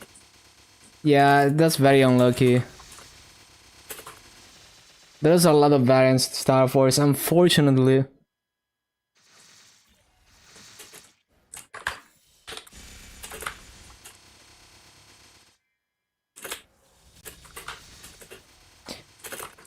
You have a 20 superior earring, should you take advantage of 30%? Star Force reinforced to 15, back up in case the superior booms. Yeah, you can do that. I mean, it is efficient to go to 15 and 30% off. Naxon math. I mean, it's still just variance. Like, even when you look at, like, professional gamblers, like advantage players who find ways to beat the house, to have an edge on the house when gambling at casinos, it takes them thousands and thousands of games for that advantage. You know, like they might have like a 5% advantage over the house or less.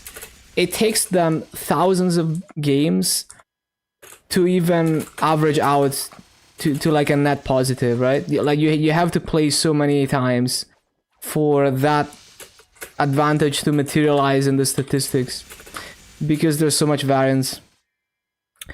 So they might play, you know, like many 10-hour sessions plus before the gains start to average out, the probabilities start to show as they should.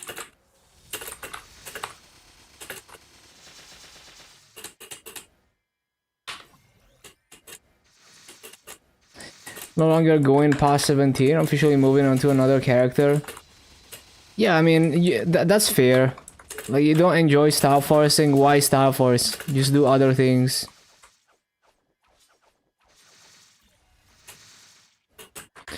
Don't have self-control not to play it. I mean, you can play it and not do the things that you don't enjoy. Like I do.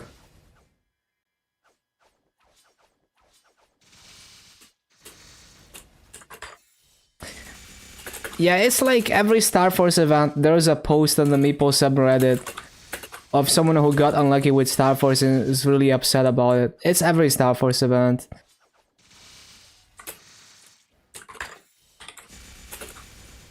You can be a 17-star gamer forever, and over time they power creep you to do higher content, and that's your end game. And maybe you min-max other things that are not as annoying to do for you.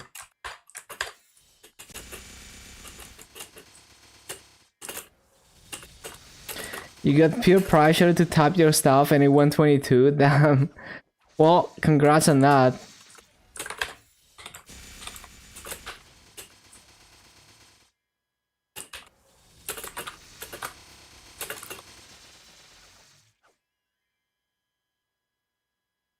Some guys like, I want to quit after a bad Star Force event. Yeah, and I think that's it's just amusing how it happens every Star Force event. I think it's just like MapleStory is not a game where you're supposed to do everything that there is to do, so you get to pick and choose what you want to do. And if you don't enjoy the way that Star Force works, that's fair. You just stop at 17, whatever. You do other things. Like I hate cubing. Like, if I played Reboot, I would be a permanent 21% gamer because I can't handle sitting there cubing for hours.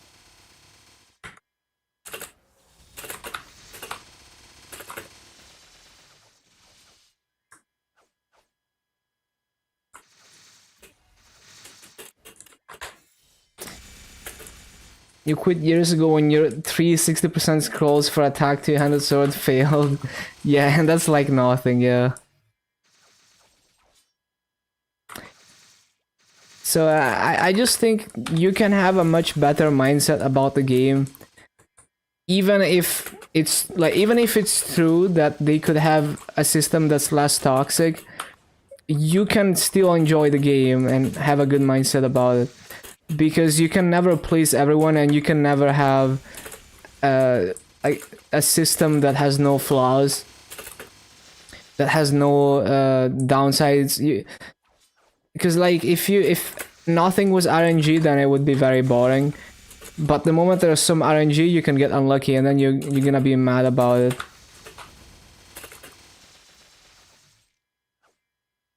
Well, the thing is, if it's really easy to get 22 stars, then what's the point of getting 22 stars? It's just normal. You don't feel good about it. So it makes me not care about having 22 stars.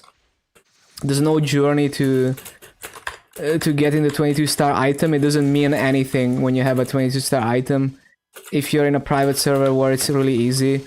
So why am I even getting gear, right? Like, it's not an achievement to have a 22-star item, so why am I even making it? That kind of feel. So it's like, that's the same as just star forcing everything to 10 stars on official servers. It's nothing special. And it's just like, well, that's just the baseline. So if you make 22-star equivalent to just 10 stars, make it really easy, well, that's nothing. Like, you don't feel like you accomplished anything, so you're gonna look for another goal to go for.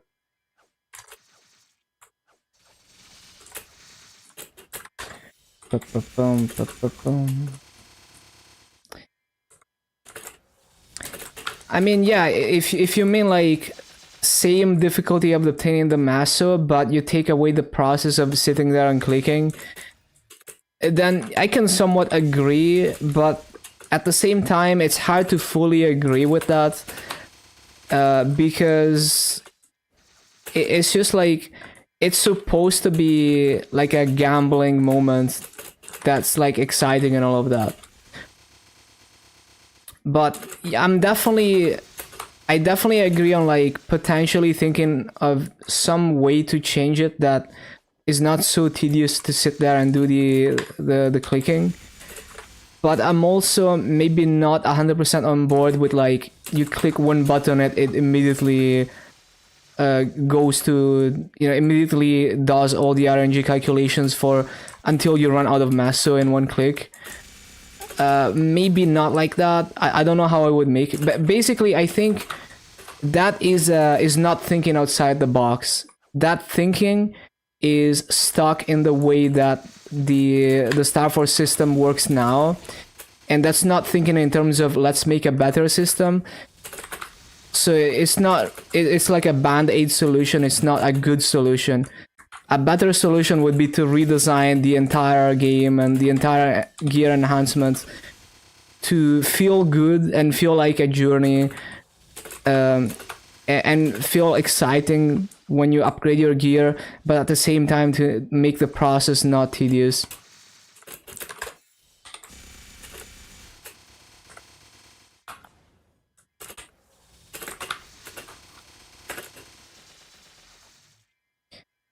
Bum, bum, bum.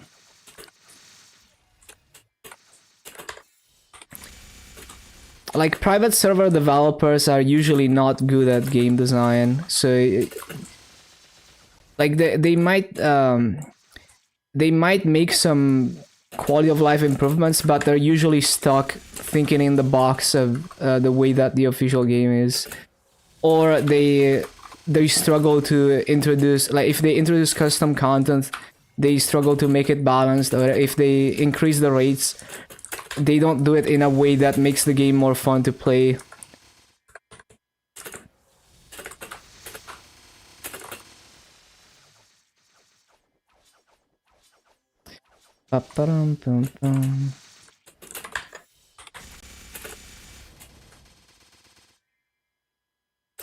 Is 22 a trap? Well, it depends where you're at. Going straight for 22 is kind of stupid. Even going straight to 21, depending on how much masso you have, is kind of stupid, because there can be so much variance that maybe if you just tapped 1 star on everything, you would have walked away with more gains. If you get a streak of bad luck and you burn all your masso trying to get one item to 21.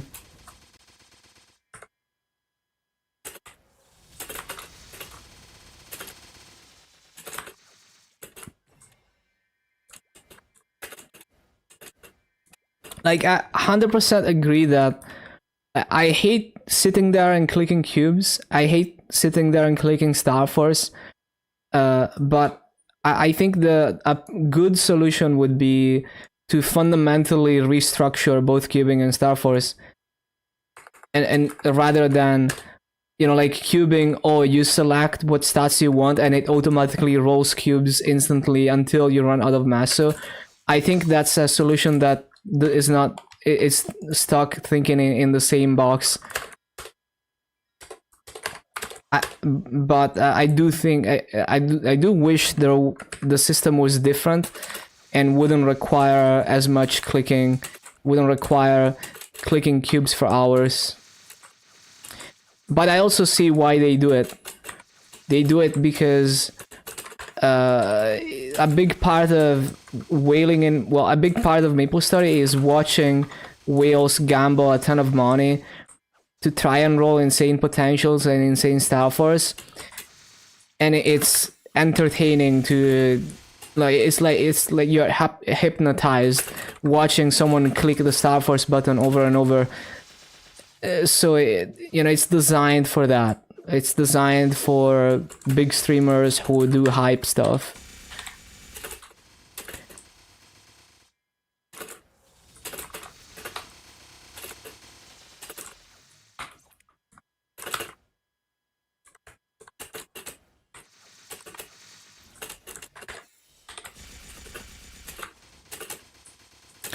I think a lot of people in this game, the biggest pitfall that people fall into is that they convince themselves that they have to do things because they exist or because other people are doing them. Other people are star forcing to 22, so I should do it too, even though I know I hate star forcing, or stuff like that. Or other people are clearing this boss, so I should clear it too, even though I hate the process of funding myself to that point. Yeah, I see this game as a sandbox where I do whatever I want the way that I want to do it.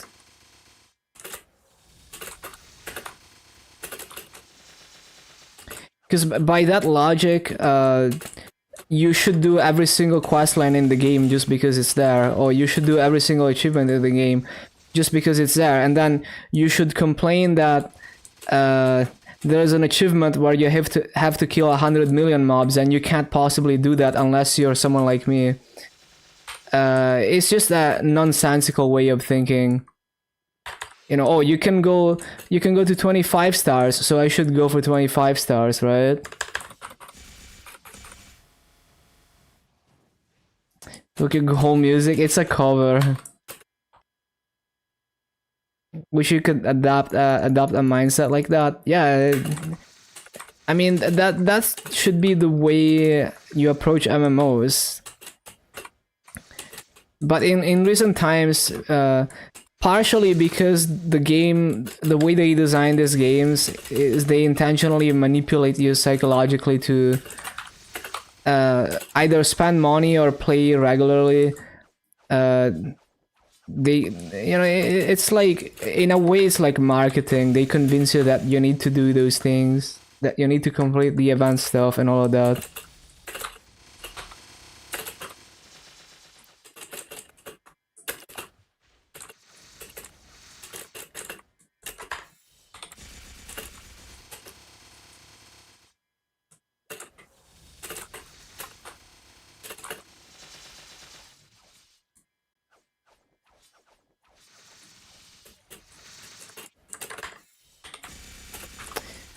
Bum, bum, bum, bum.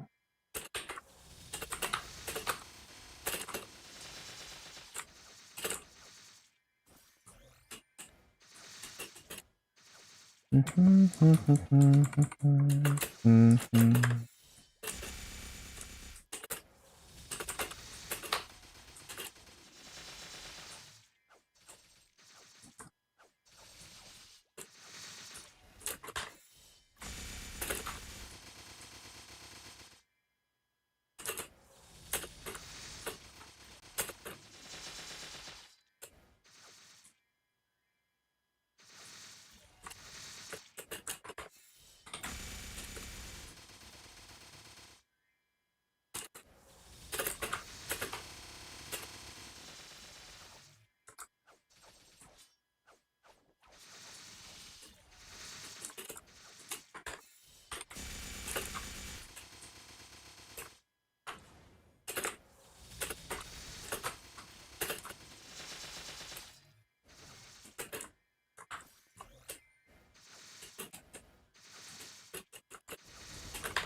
Ba-ba-da-ba-da, ba-ba-ba-ba-ba-da-ba.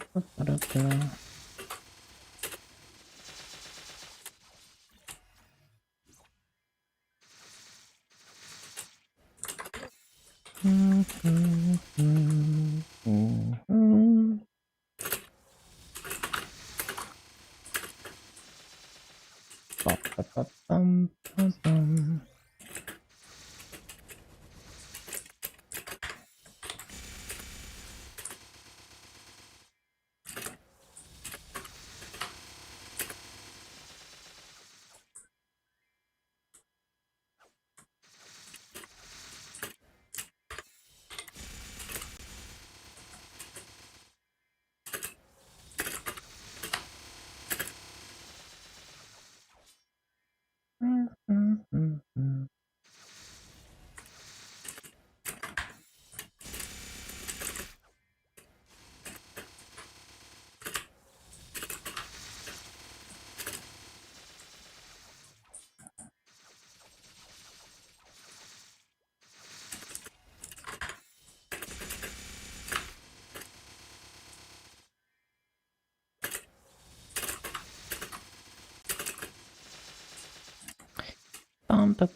And it's also like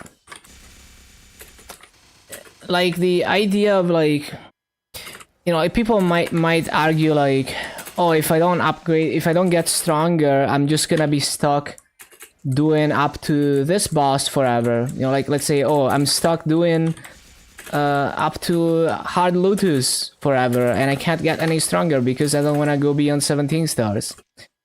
Well, if you got stronger, you would be stuck doing the next boss forever, right? It's the same shit. Like you're still eventually stuck at some kind of min-max wall where you just logging in every week for the same weekly bosses every single week, and it's not even exciting anymore because you cleared it a million times. You already know the boss. You're just doing it as a routine boss run just to get drops. So it's like, just stop at whatever point it's not fun to get stronger anymore. And you already know how Maple goes. They will power creep you at some point, so you will be able to do more eventually just by the game power creeping you. Or there will be some kind of new upgrade system which is also power creep, and then you do that and you get stronger. Or maybe eventually they finally changed something that makes Star Force less toxic for you or something.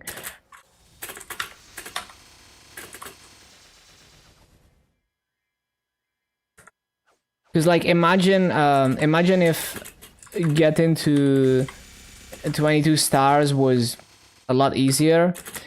You got to 22 stars, you're doing your Black Mage and Saren and whatnot every week, and all of that. And well, now you're just stuck doing that, you know, for like a long time until they release new content or they power creep you so that you can attempt to solo one of them or something. You know, you can attempt to solo like, I don't know, like whatever you would solo at that stage, like Chaos, Kalos or some shit.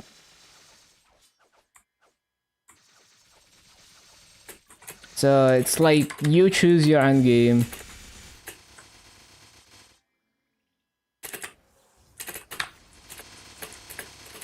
You're gonna get stuck at some point anyway, and you're gonna be playing that daily story, weekly boss story. If you don't if you're not into grinding infinitely, which I mean I do that, but like not everyone is into that. So if you're not into grinding, if you're not into doing anything else in the game, you only care about clearing bosses and getting stronger, you will inevitably hit a point where you can't do anything else, or it's not enjoyable to push further, or you don't play hard enough to push further than that, and then you just stop, and maybe you stop playing the game, or maybe you only log in for bosses. If you don't have anything else fun in the game that you want to do.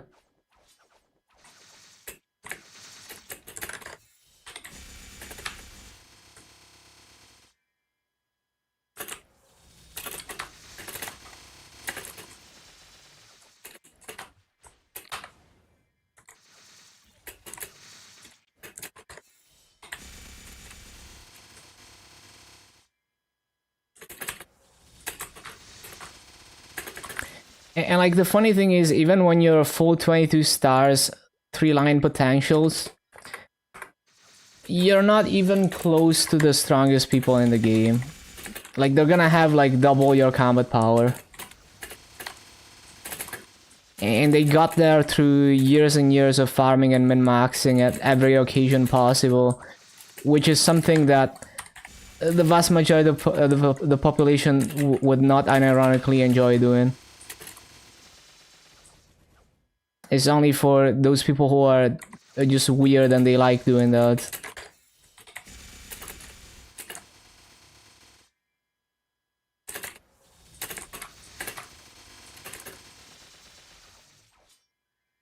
Mm-hmm.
Up, up, up.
Up, up, up.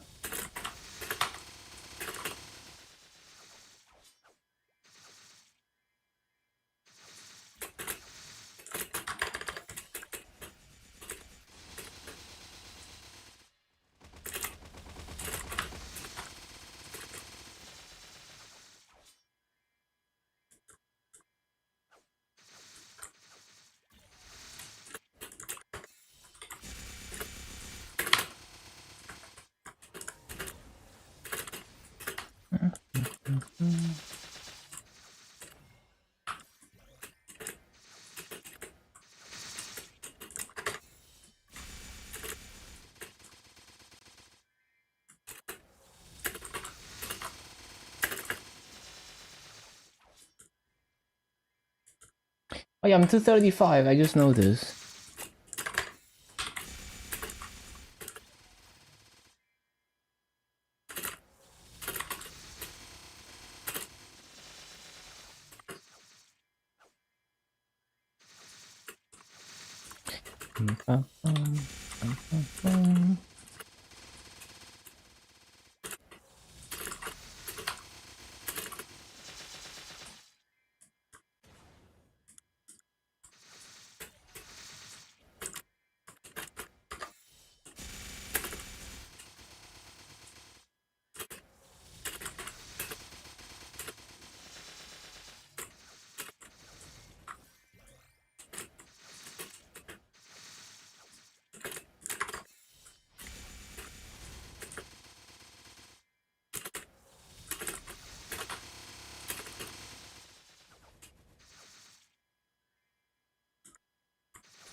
No.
Found them.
Ba-ba-bum.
Ba-ba-ba-ba.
Sure.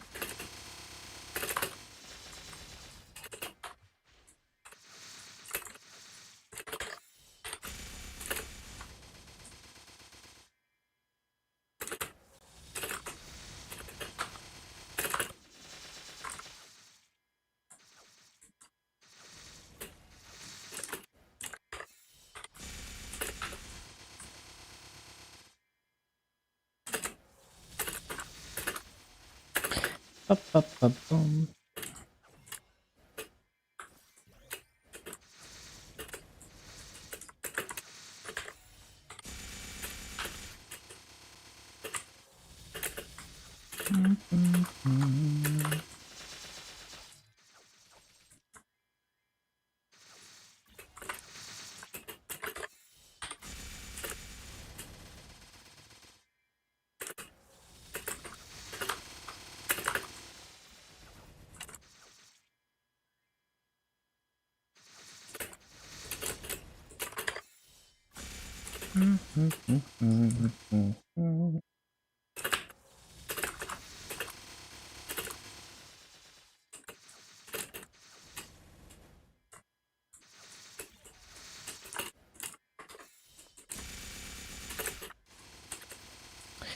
Ba-ba-ba-bum.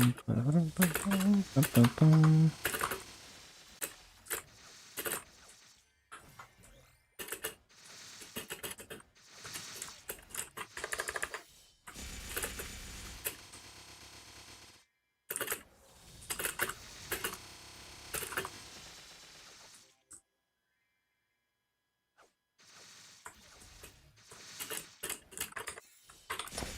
Ba-da-ba-da-ba-ba-da-ba-ba-ba-da-ba-bum.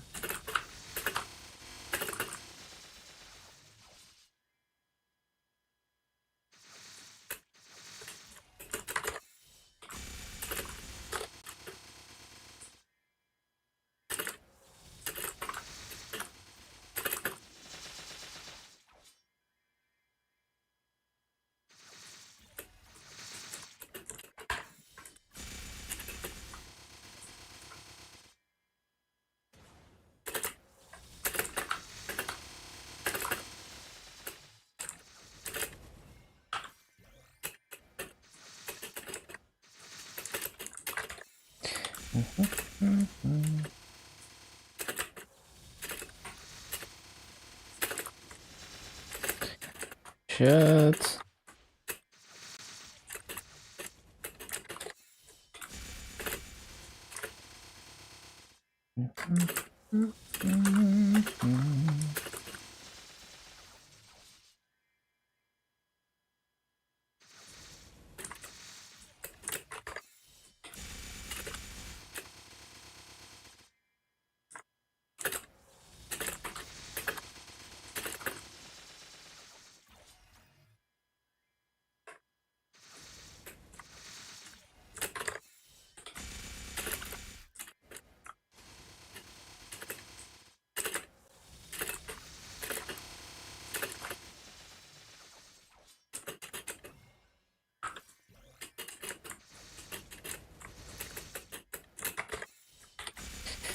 Ba-ba-bum-bum-bum.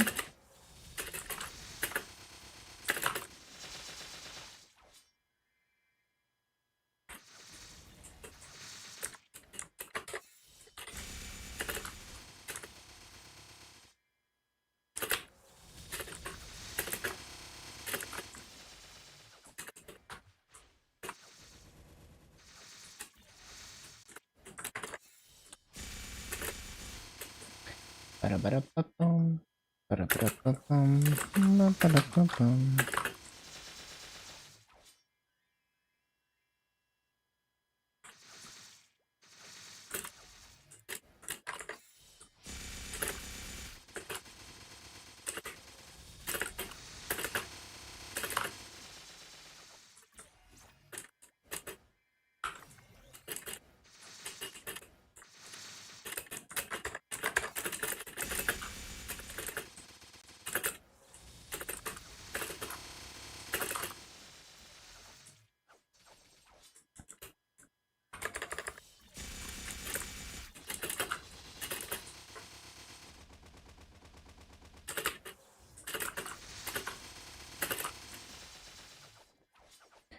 Ba-ba-ba-ba-ba-ba.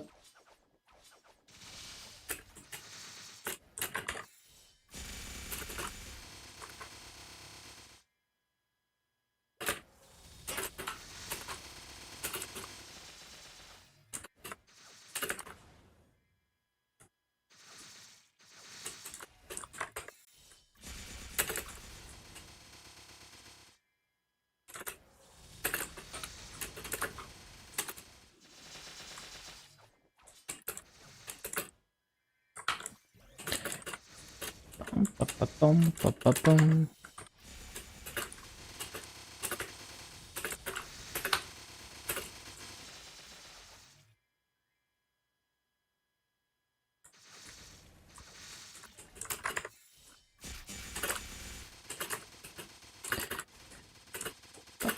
Ba-ba-bum.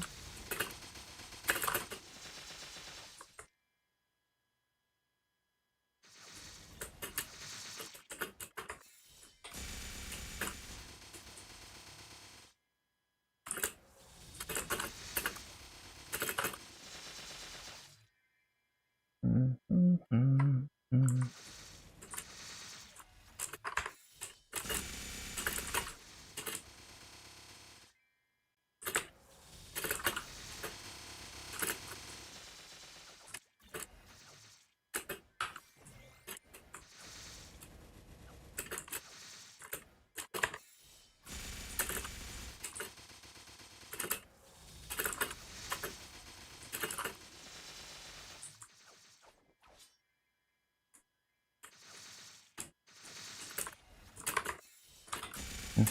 Mhm.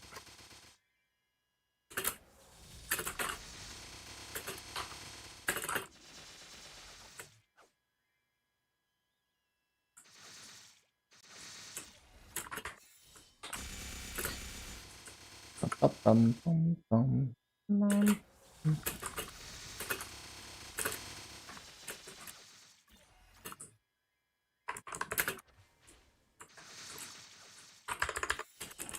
Bum-bum-bum-bum-bum.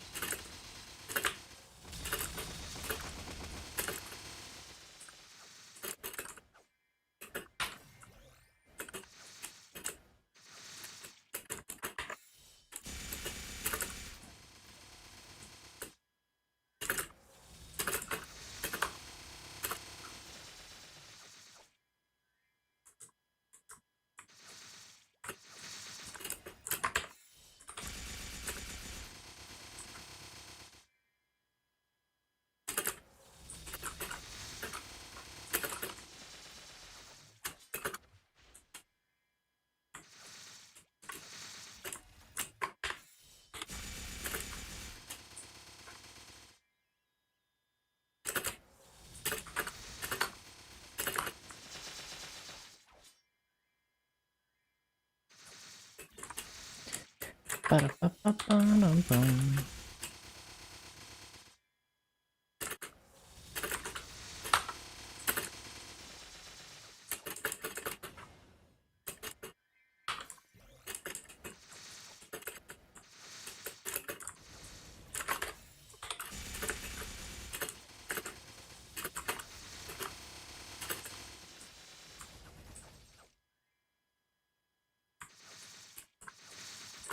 Ba-ba-da-ba-ba-dum-ba-da-ba-ba-dum-bum.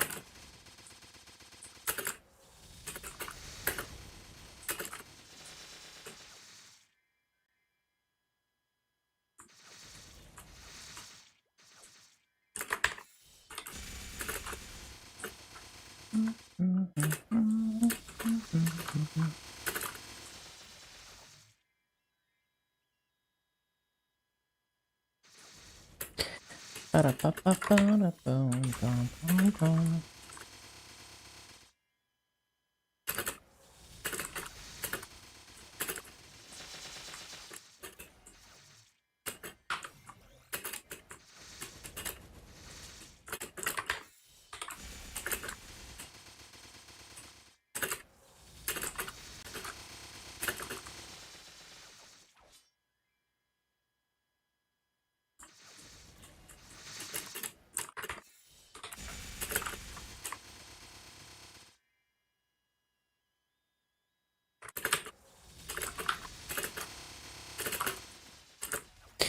Nope.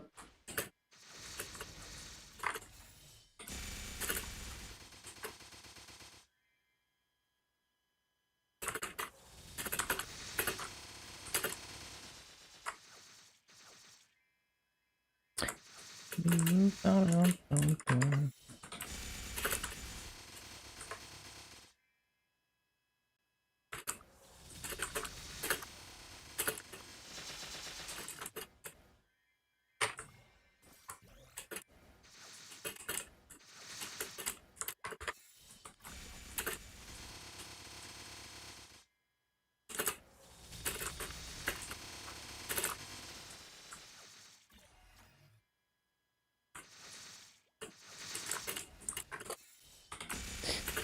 Ba-bum-ba-bum.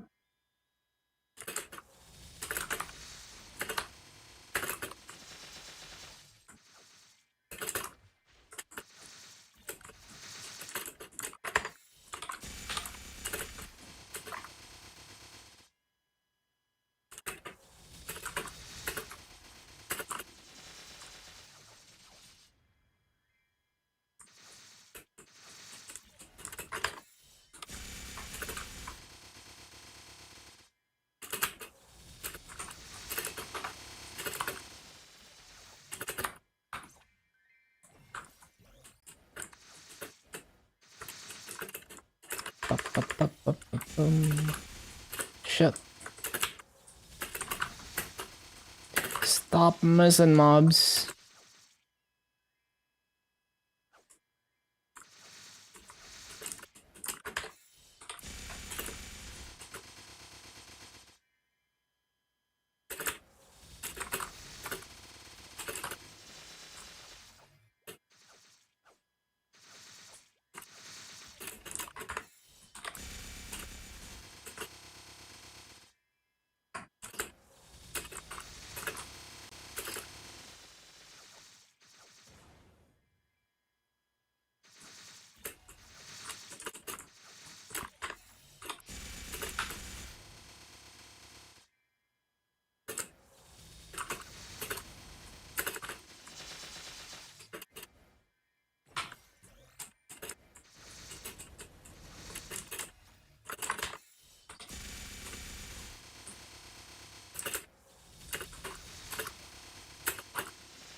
Oh yeah, wealth pot.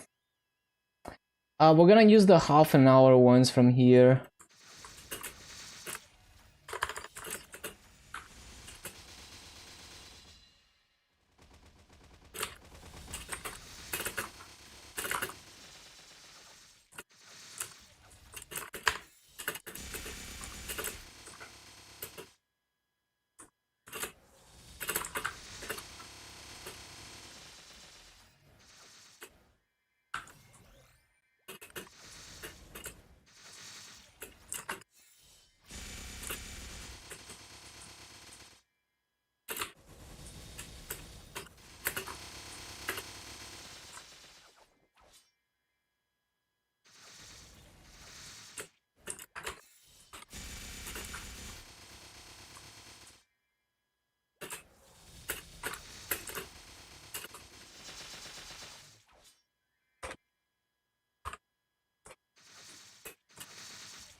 Found them.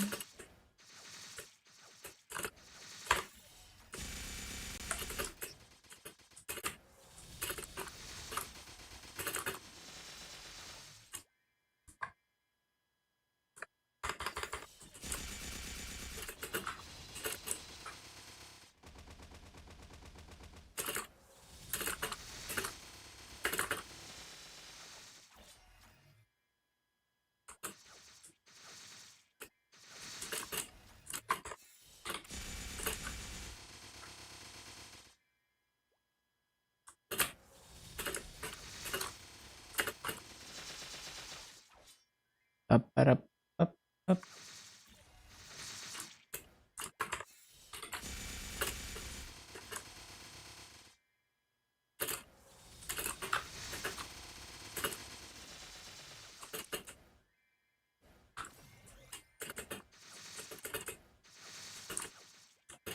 Other than Dark Knight, second favorite class to grind. Let's say like Corsair. But I also like all the other Explorer warriors almost as much as Dark Knight.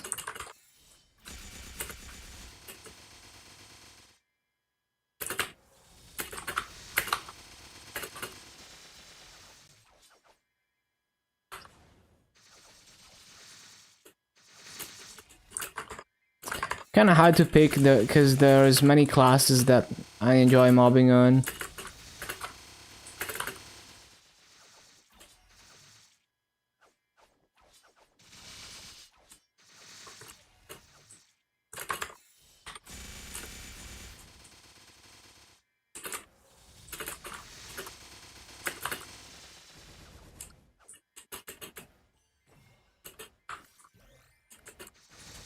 Least favorite? Battle Mage was one of the ones I struggled the most on.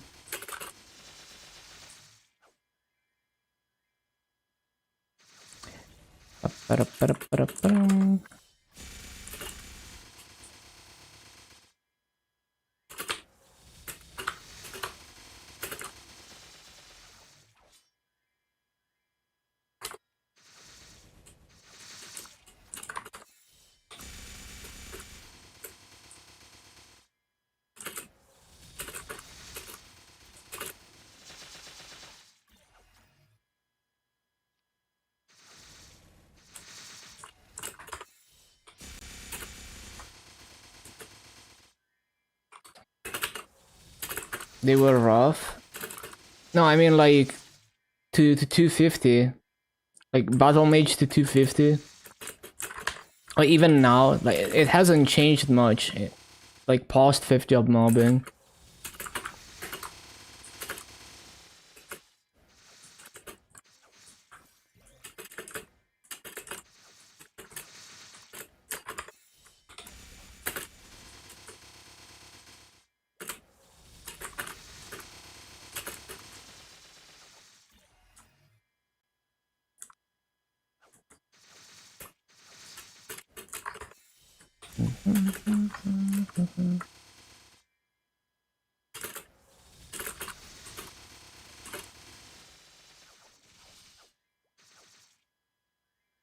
Also, I had a pretty bad time on Adele as well.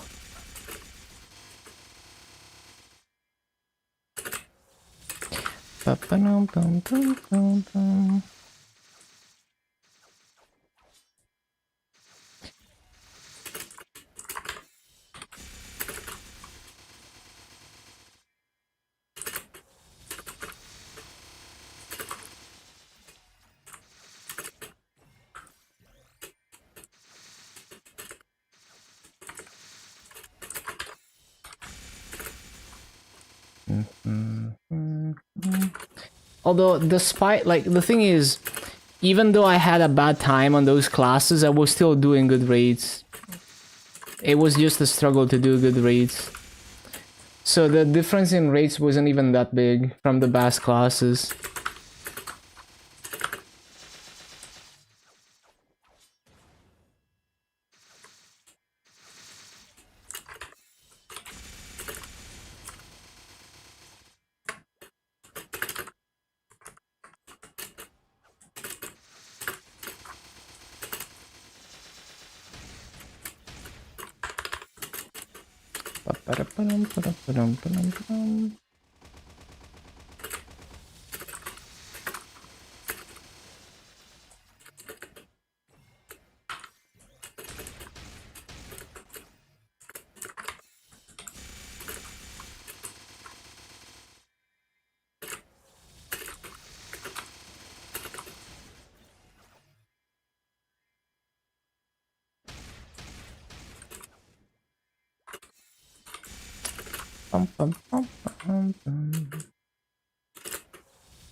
Are we smashing Hello 24?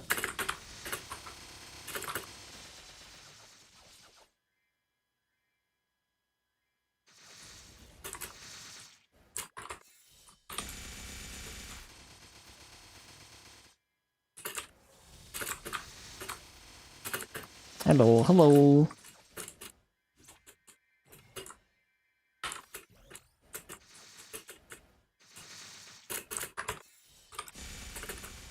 No.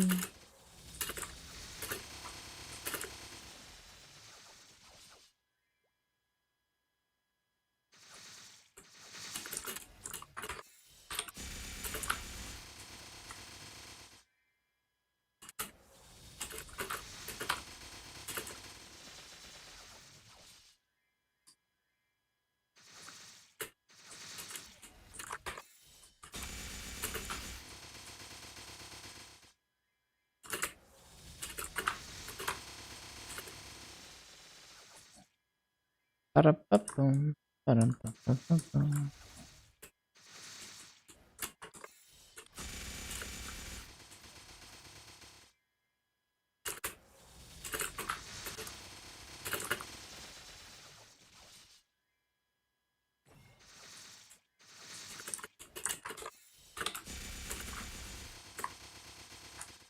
I forgot fountain.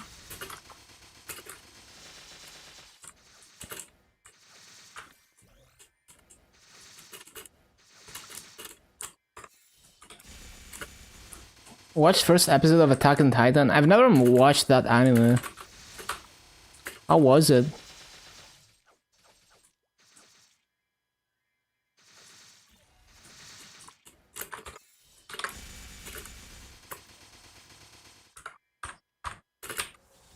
Very new to anime, so pretty fucked up. Damn.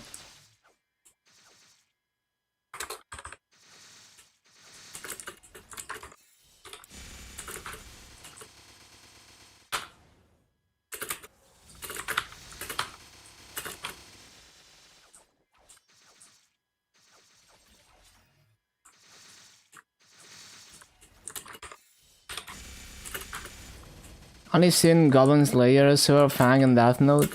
Oh, is it?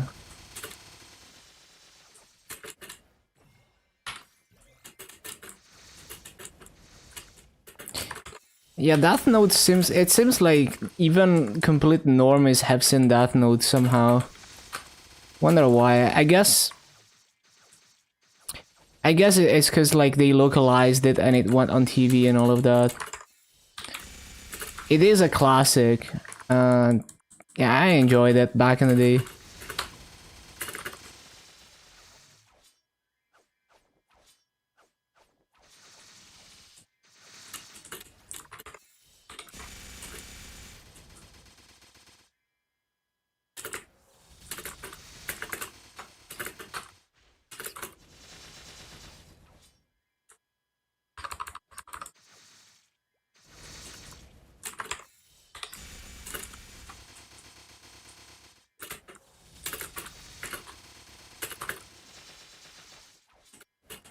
Silver Fang, not familiar.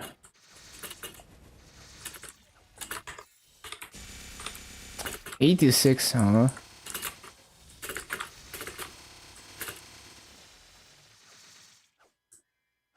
Also called with nice.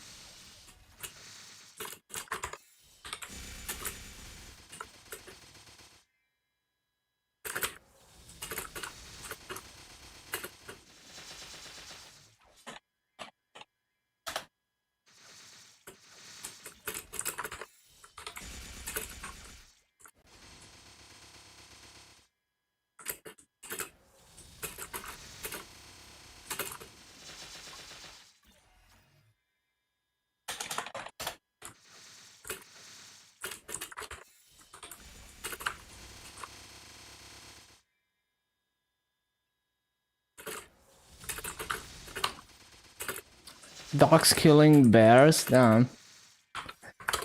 Yeah, no, not familiar.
Well, it's not like I watched a ton of anime myself. I just had a period where I learned what anime was and I like actively started seeking it. watched a bunch of stuff, and then I kind of slowed down because there's like so many things I want to do.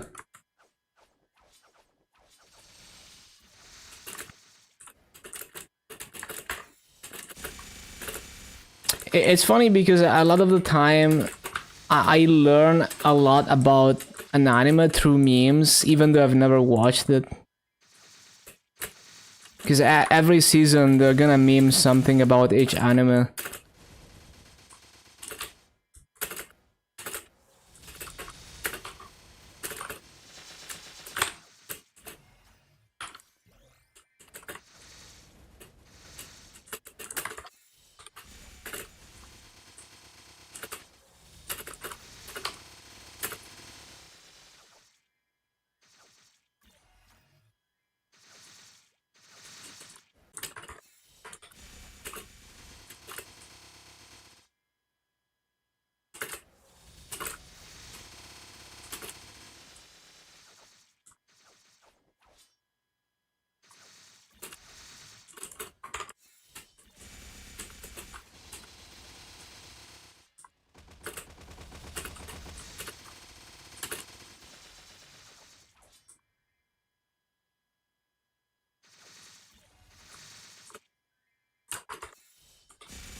Ba-ba-bum-bum.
Ba-ba-ba-bum.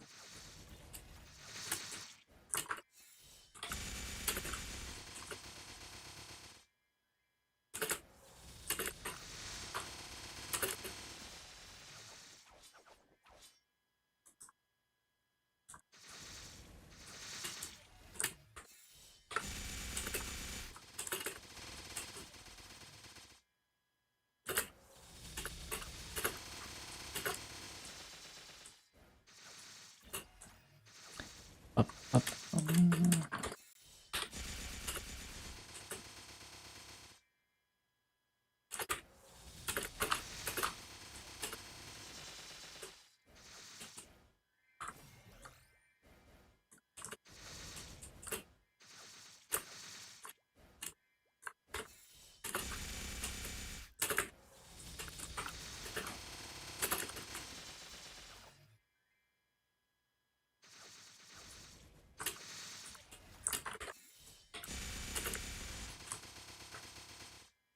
Ba-ba-ba-bum.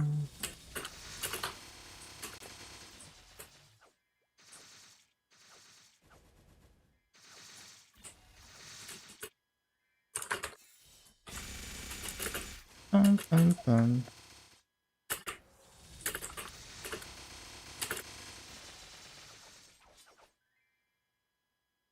Doing canon next? Yeah.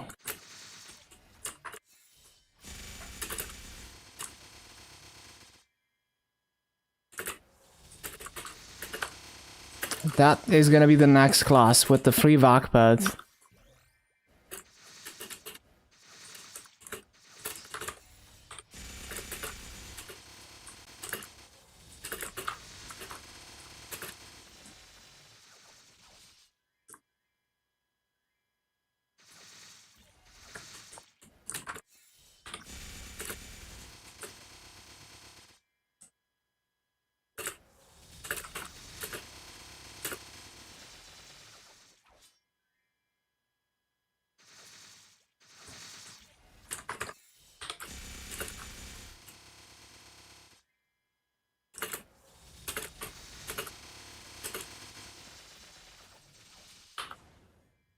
Mm-hmm.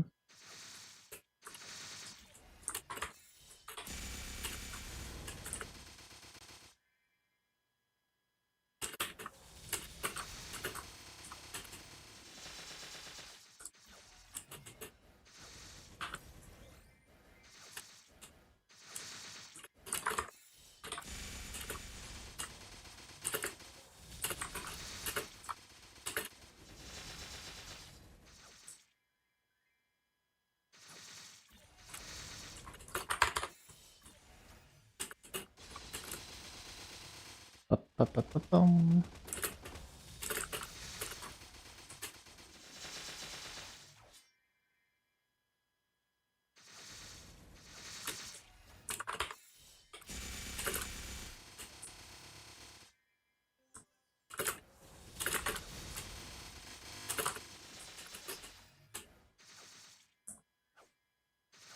Up.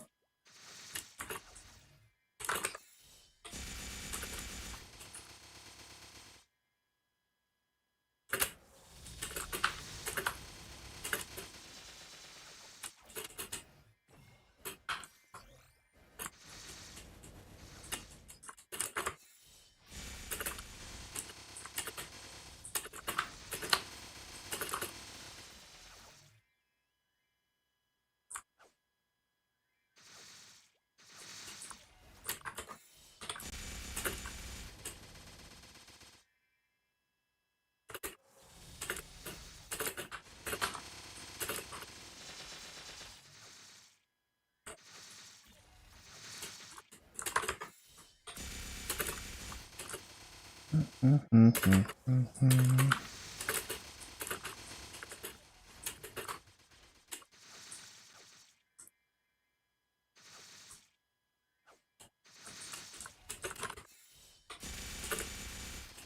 Shut.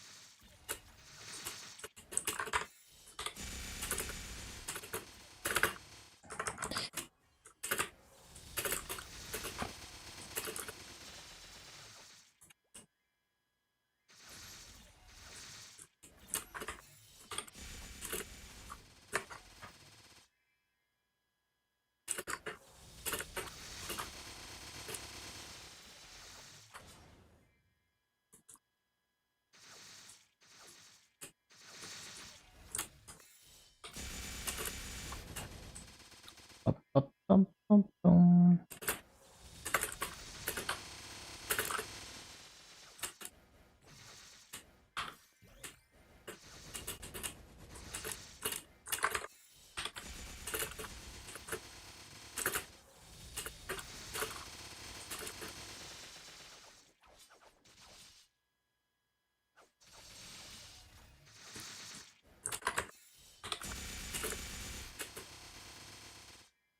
Mhm.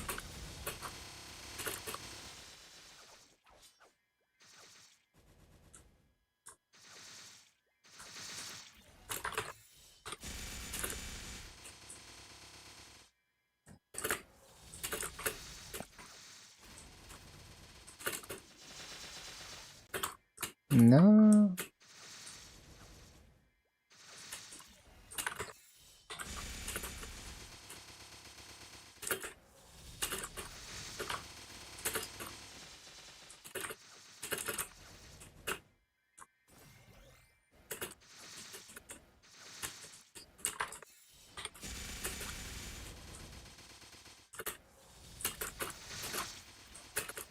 Bum-bum-bum.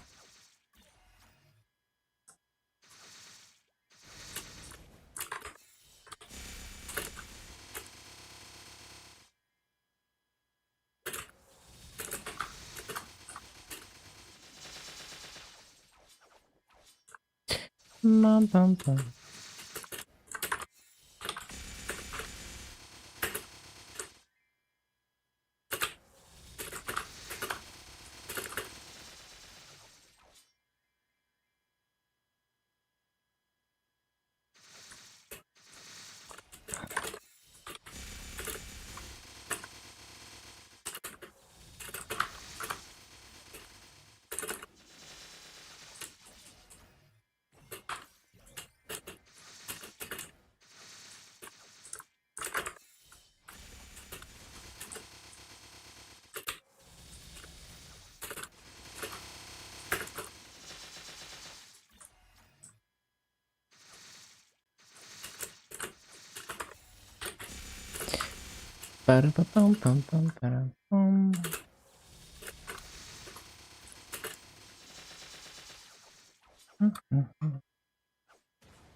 No.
Oh, the burning is down to 50. Maybe I should CC.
Oh shit, I forgot to use the wall spot. Rip.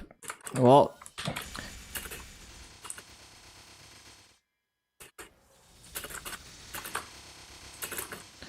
is it still worth using it for 25 minutes?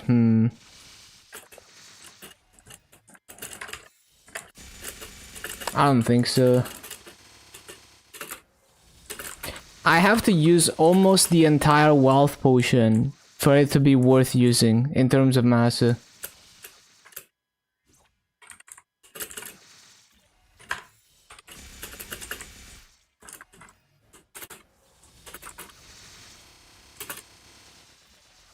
So just gonna finish with no wealth potion.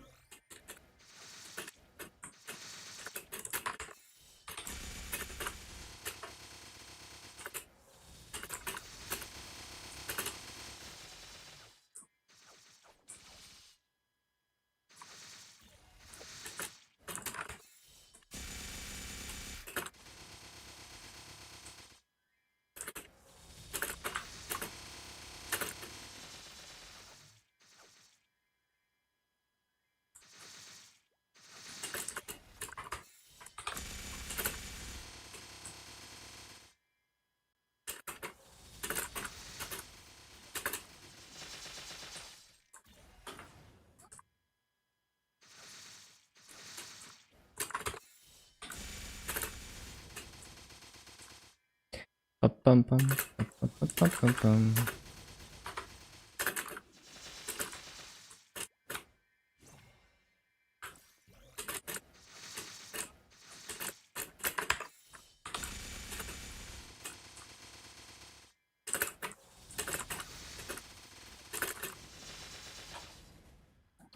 Bum, bum,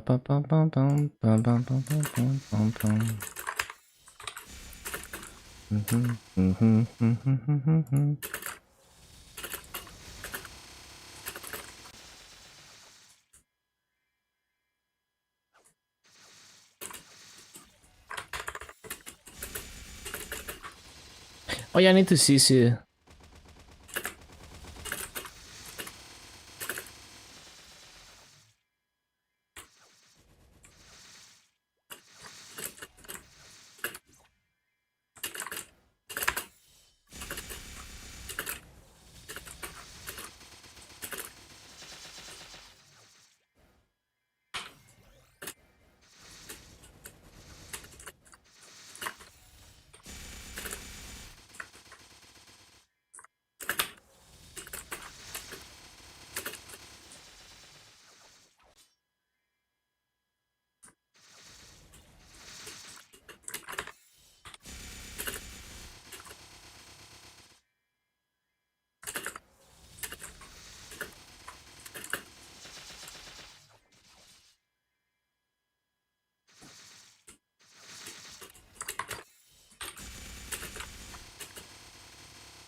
Ba-da-ba-da-bum-bum-bum-bum.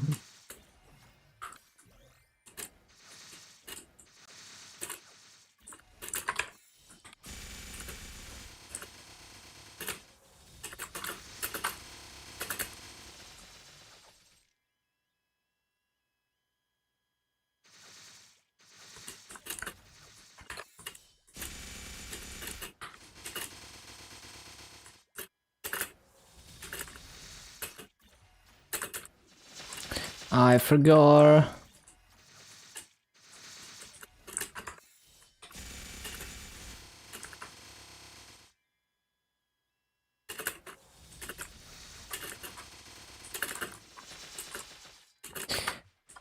No.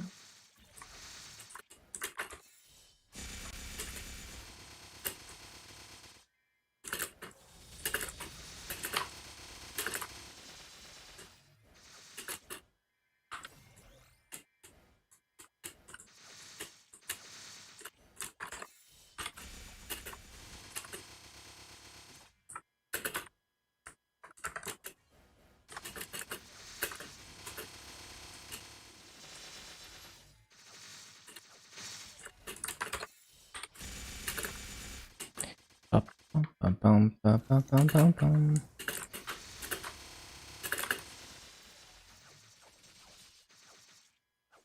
Shell.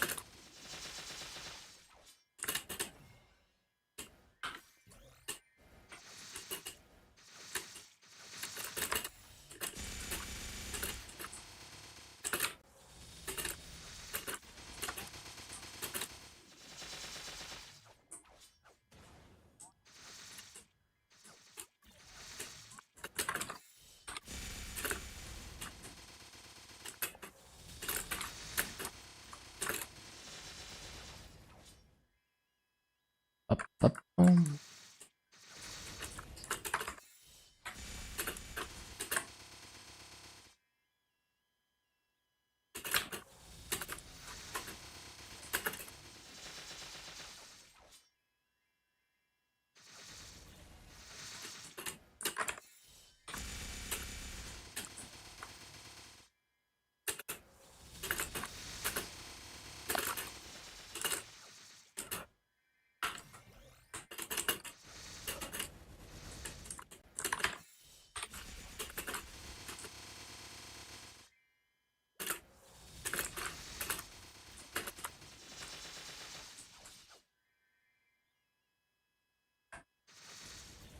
Up, up, bum.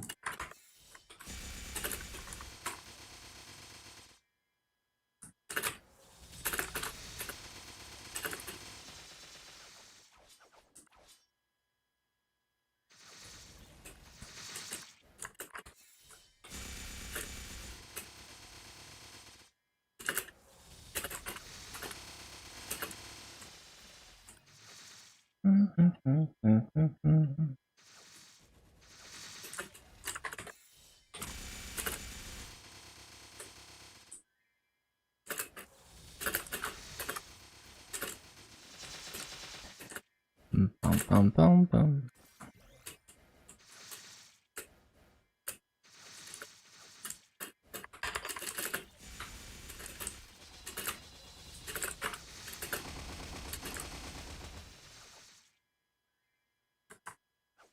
So we're getting close to 4 entire levels gained. Juicy.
Up, up, bum, bum, bum, bum, bum, bum.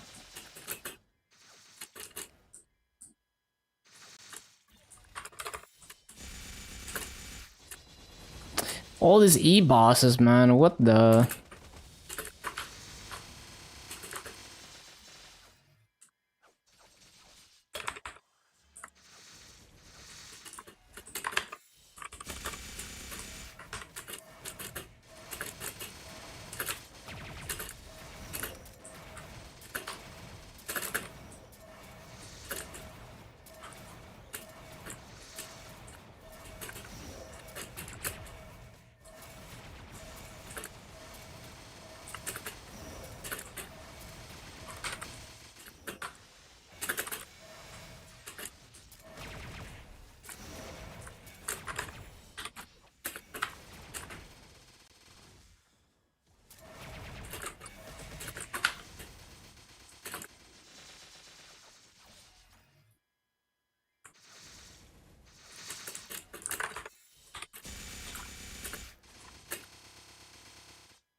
Up, up, up, bum.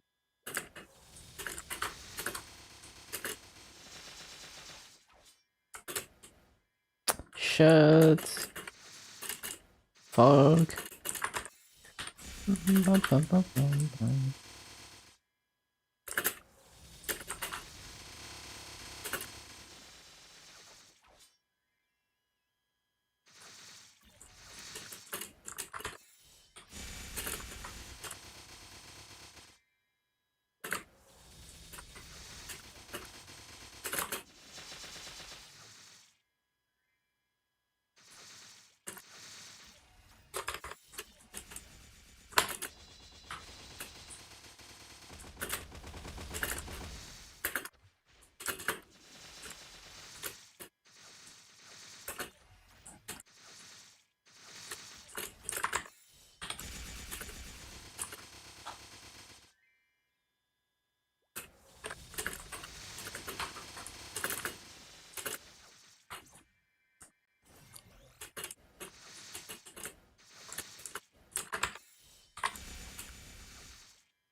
Another 14 minutes for the daily quota.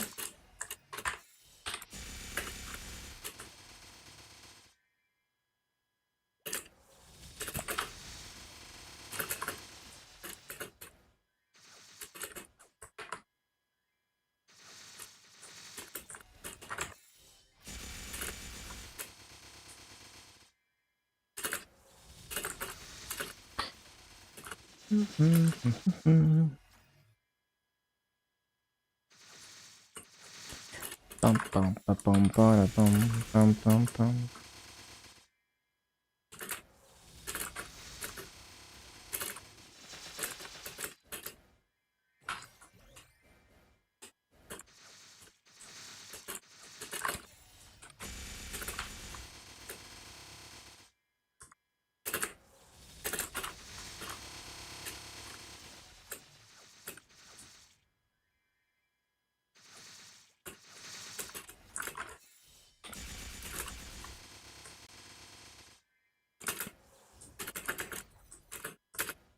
That's a grief.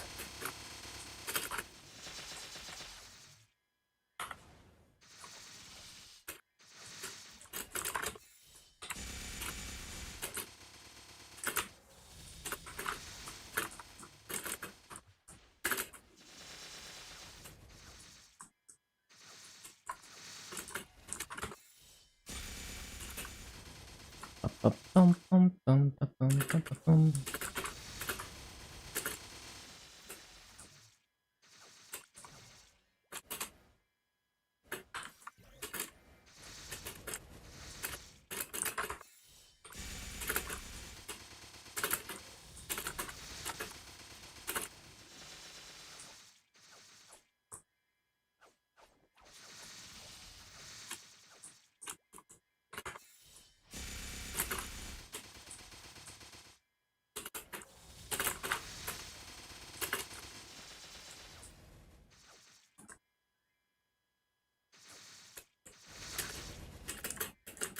Bum, ba, bum, bum, bum, bum, bum.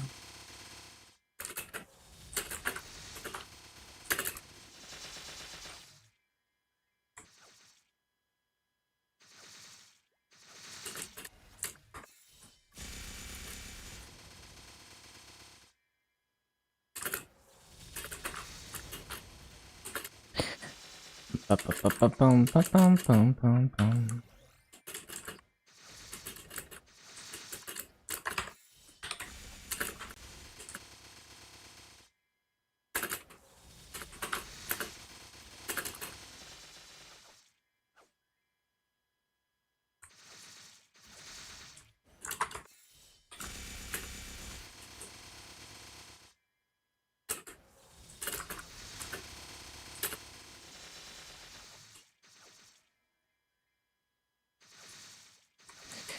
Ba, bum, bum, bum. Bum, ba, bum.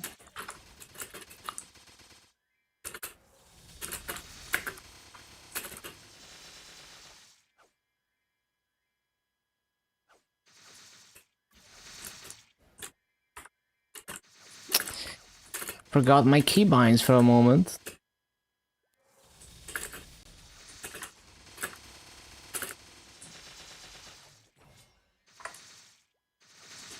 No fountain. Also, I haven't CC'd.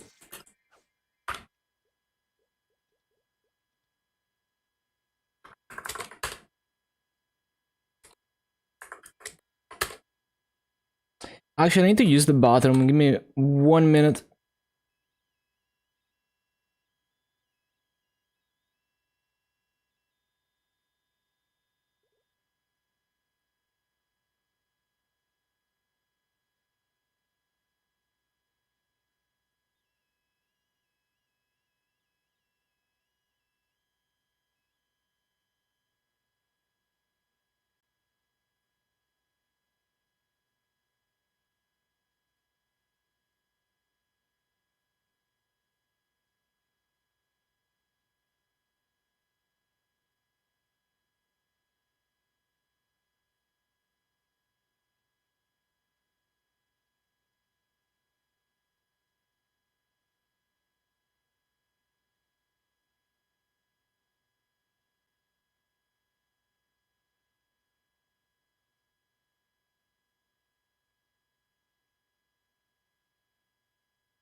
Okay, back. Up, bum, bum, bum, bum. Okay, 10 more minutes for the daily quota. Bum, bum, bum, bum, bum, bum, bum, bum.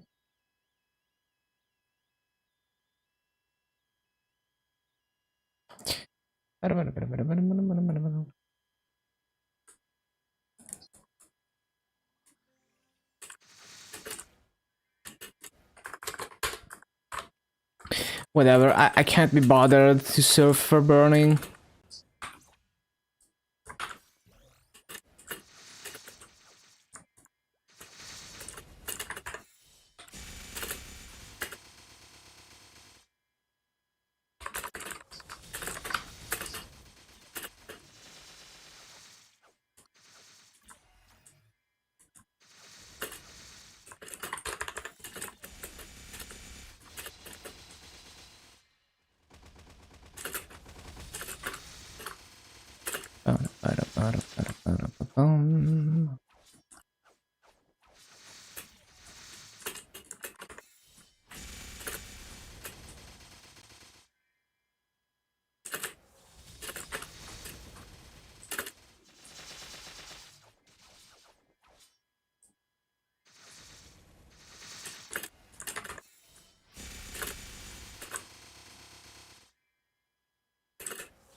Very scuffed, that's not how it's supposed to go.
Ba-boom, ba-boom.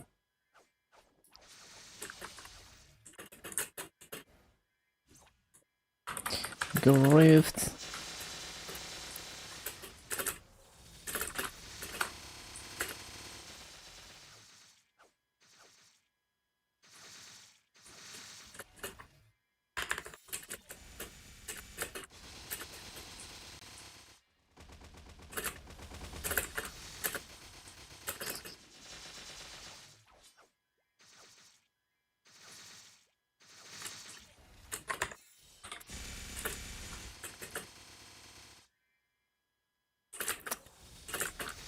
Bum, bum, bum, bum.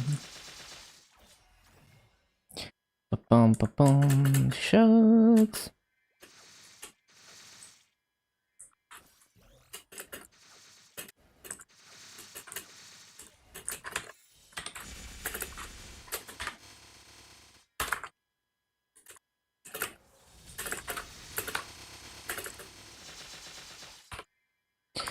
Bum, ba-bum.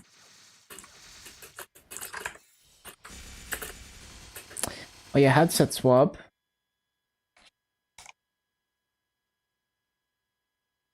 Headset swap.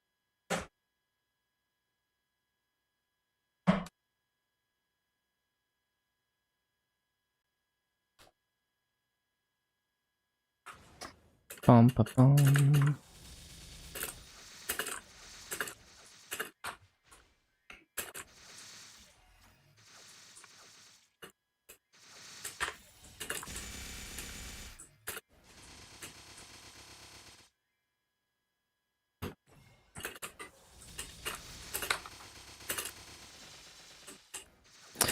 bum ba bum.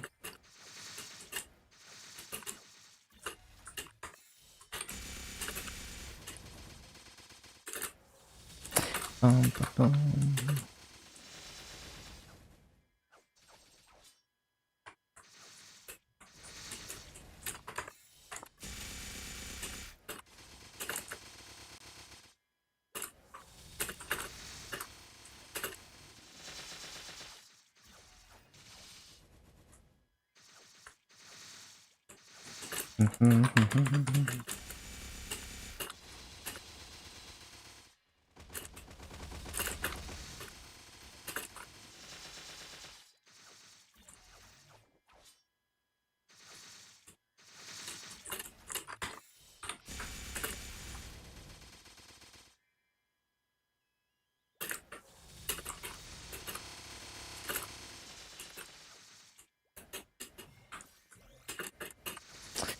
Bum ba bum.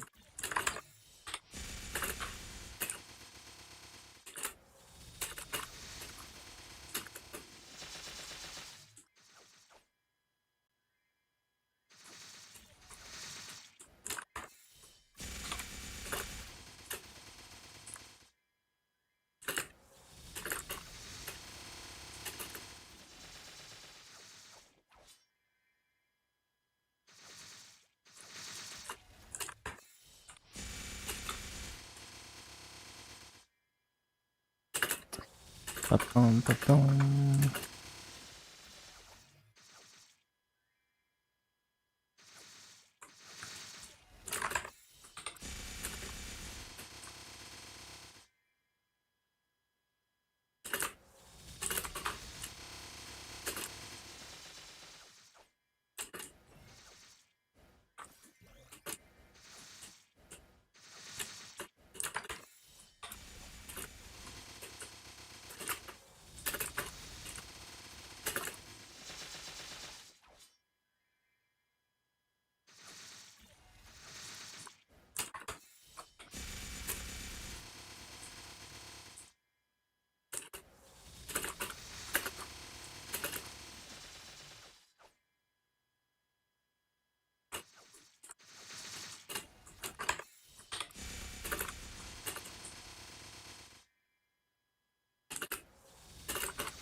Bum ba ba ba ba ba bum bum.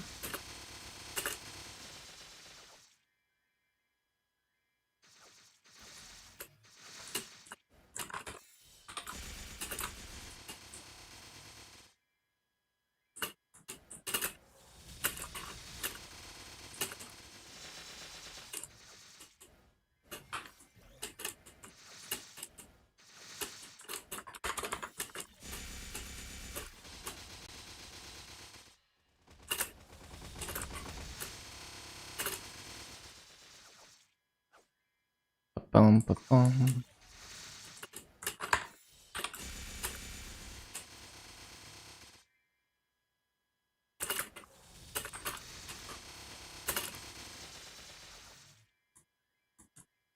Oh yeah, that's the daily quota achieved. Good shit, good shit. Not even too late today. Yeah, not too bad. 1 hour and a half past reset. We got time to do KMS stuff and not go to bed at 6 a.m.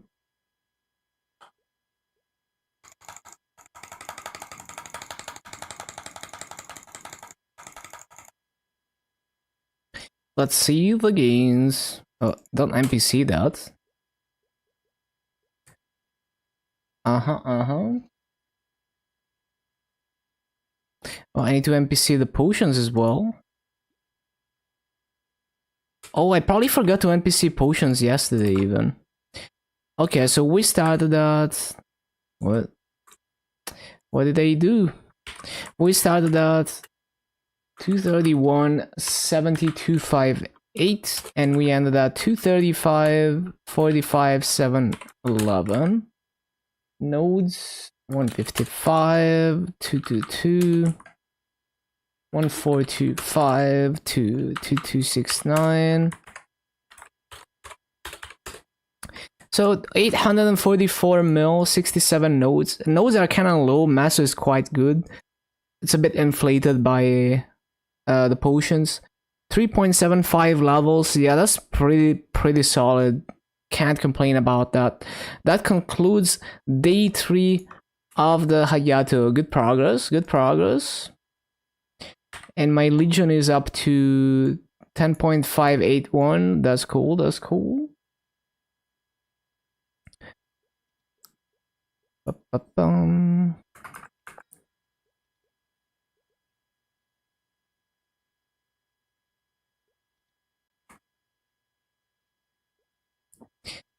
Ba-ba-bum-bum-bum.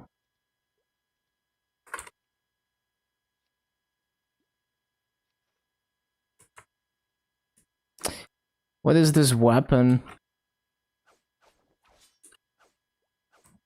Well, I don't even see the weapon. Does it just make like the sound effect? Oh, I see it now.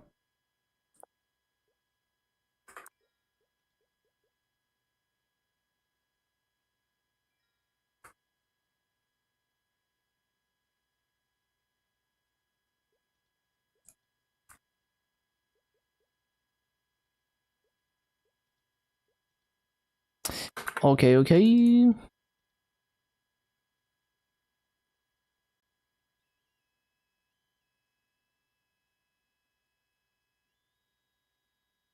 The Yeelies and shit.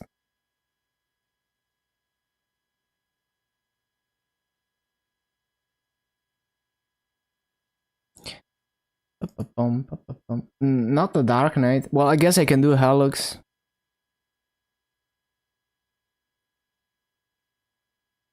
And collect my auction house stuff.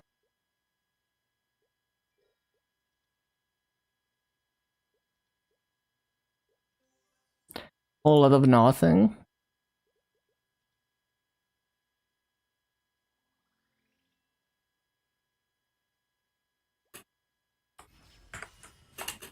There's also the Legion Weekly. Let's do that.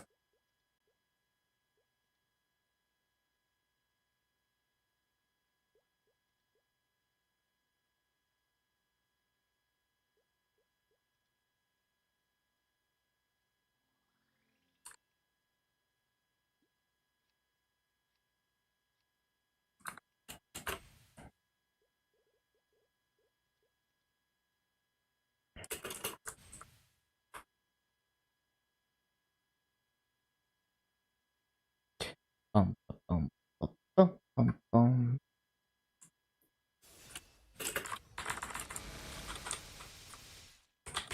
Forgot the toggle.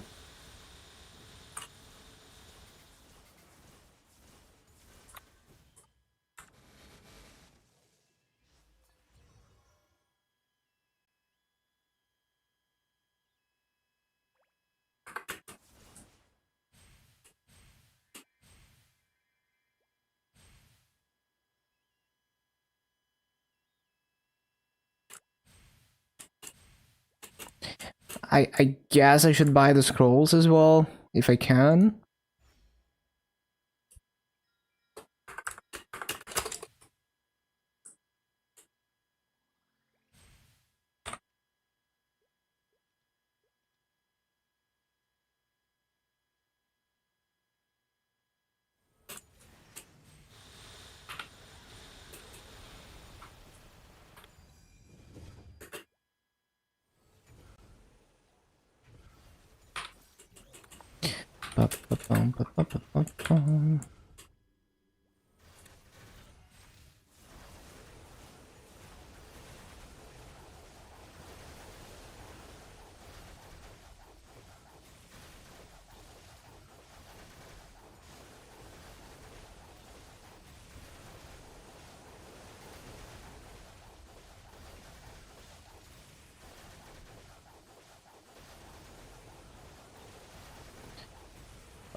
Oh yeah, I should be able to get another level there, because I got the soul Erda from the event.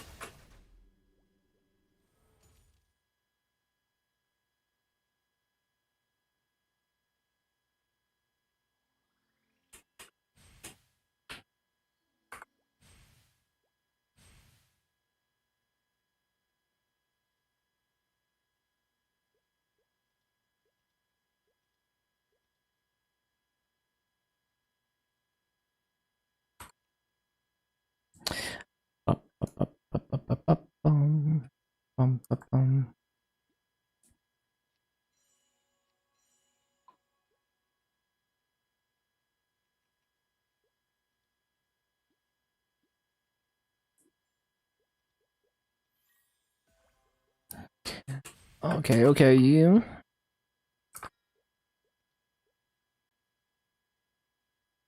Monco, I always forget to claim it. Oh shit. Fuck. I didn't mean to. I didn't mean to cancel it. Damn it, man. Okay, I guess I'm not claiming Monster Collection today because we have to wait another hour. Oh, I forgot to transfer the pads.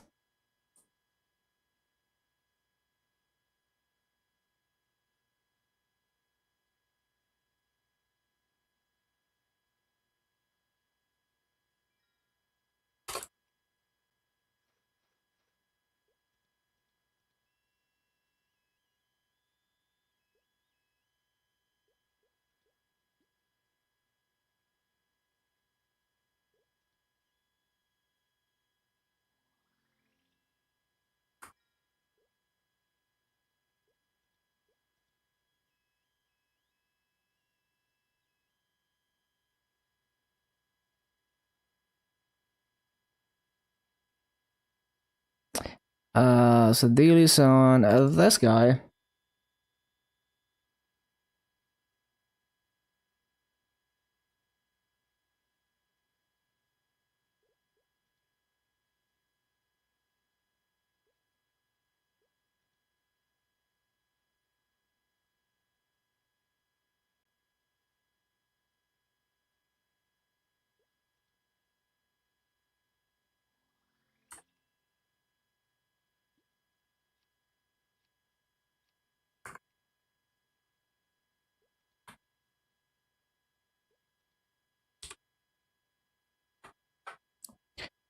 There's a cash up keybind on this character. Why do I have a cash up keybind?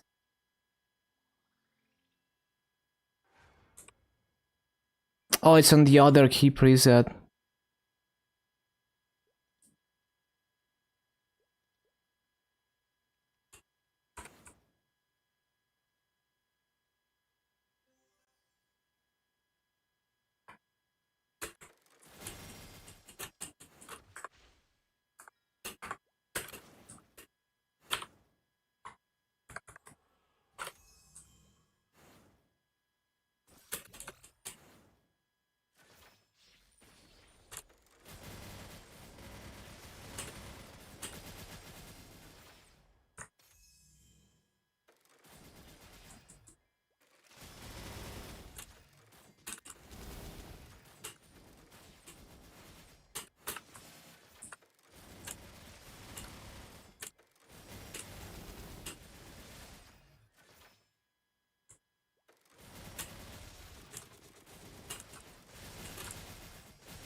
Ba-ba-ba-bum.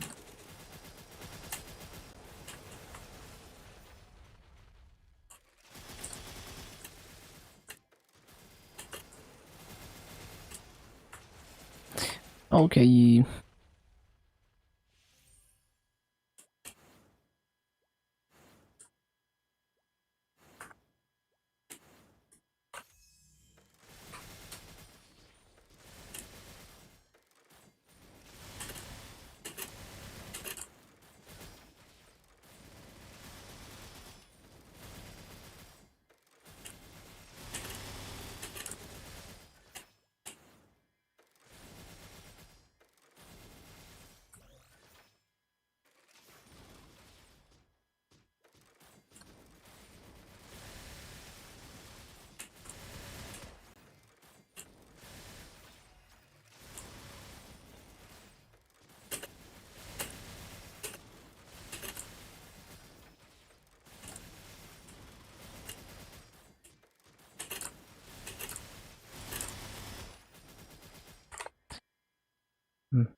Ba-ba-ba-bum.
Done.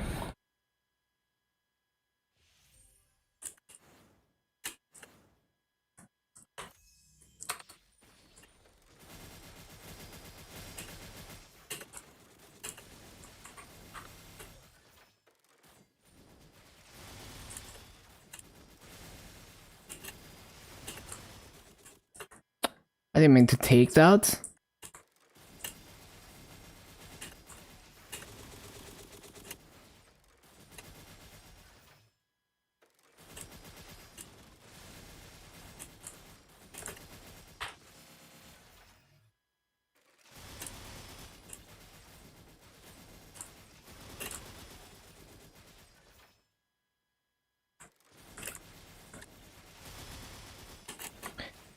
Is the KMS guy 11k Legion yet? 11k Legion waiting room. Oh, they hit 11k. Look at that. Look, they're 11k. Yo, yo, big congrats to it, my friend. It, comma, my friend, not it, my friend. Which is what's the Korean for it? Let me see. Uh, wait, what's the name? Oh yeah, I see Chingu, which is friend in their name. I see.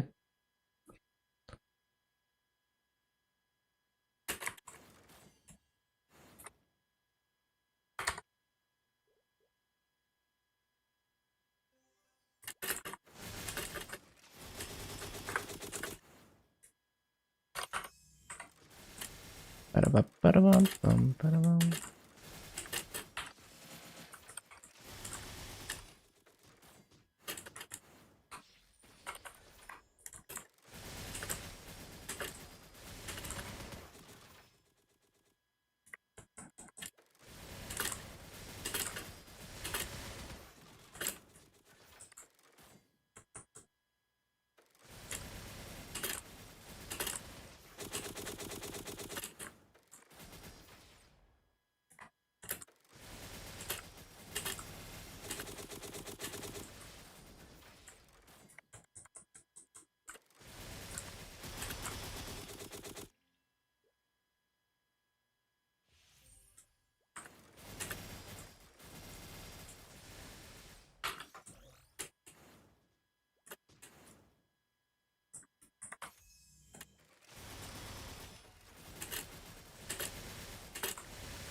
Okay.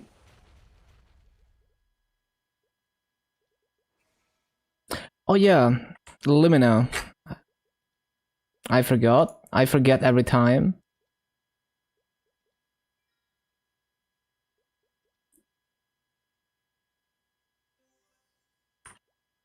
Oh, it's the Kana. Yep. The same Kana that's always there, always in channel 6, and then the shadow word. The same shadow word that's always here every single time.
Okay, okay. Okay.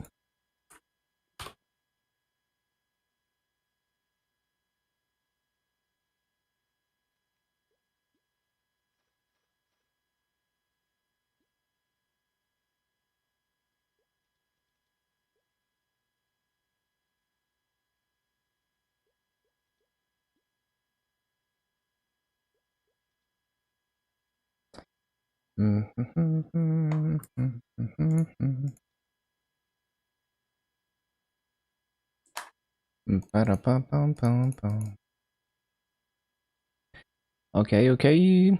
And the Night Lords.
Cool, cool, cool.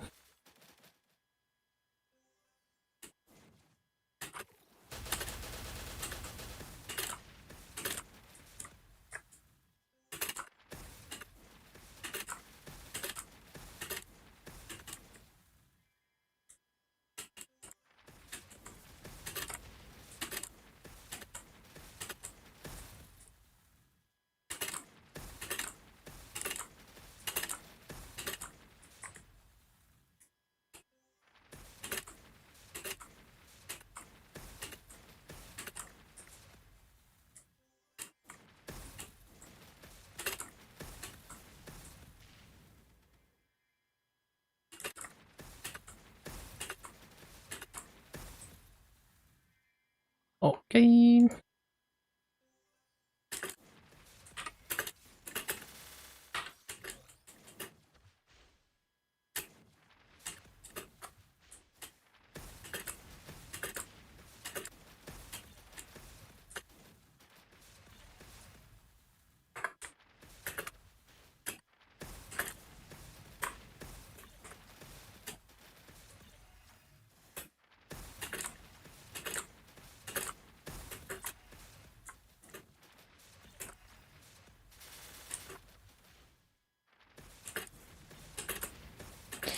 Ba-ba-dum.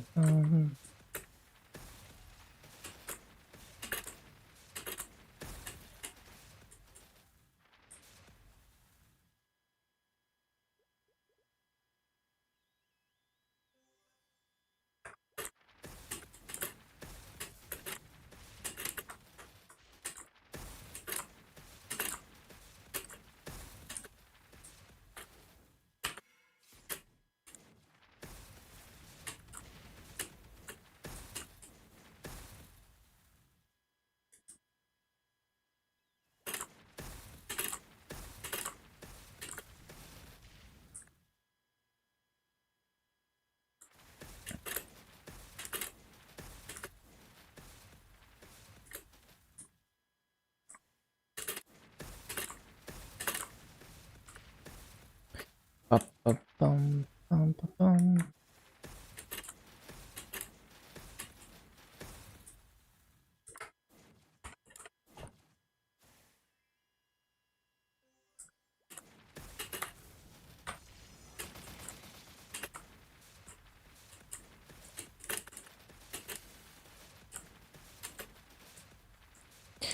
Bum-ba-bum, bum-ba-bum.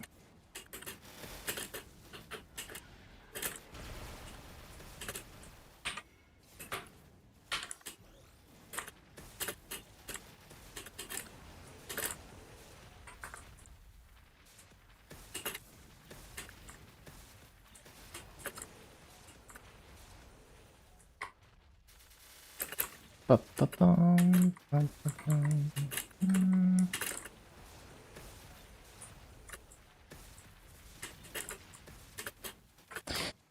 Great, great.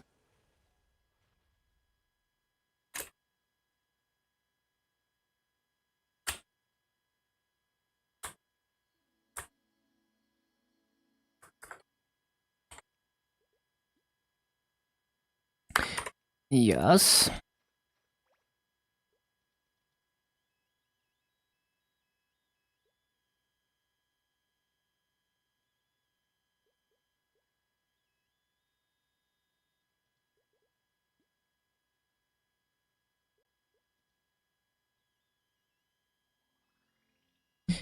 Yes. What next? A shadow war.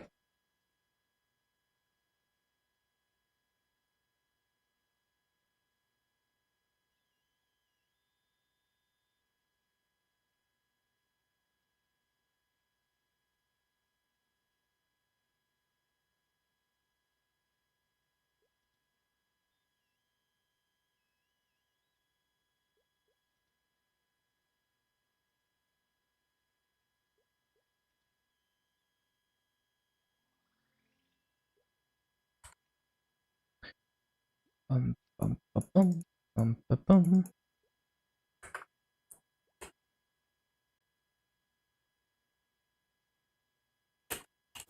Right, so dailies on this guy.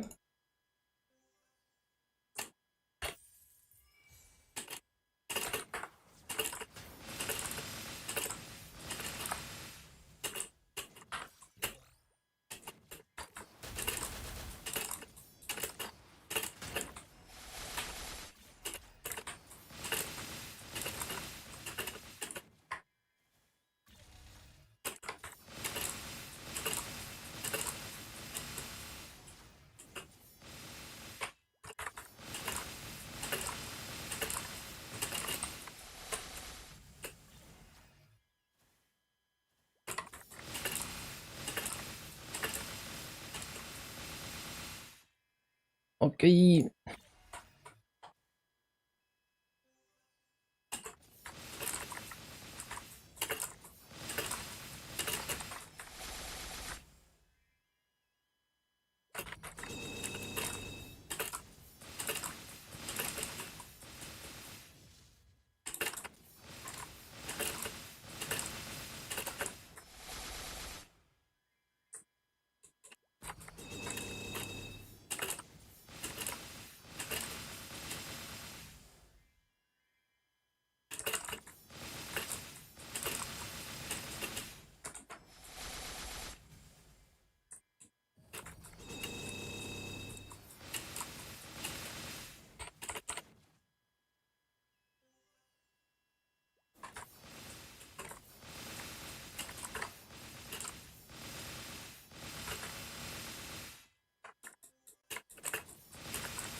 Mm-hmm.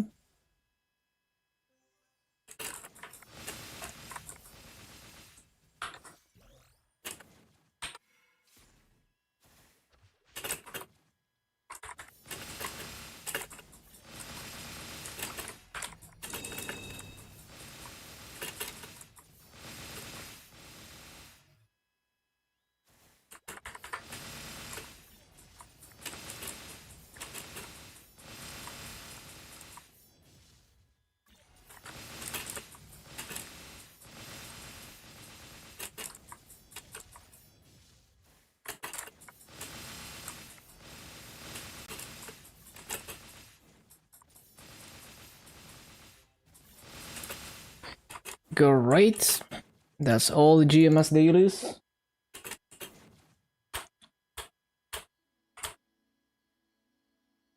Good shit.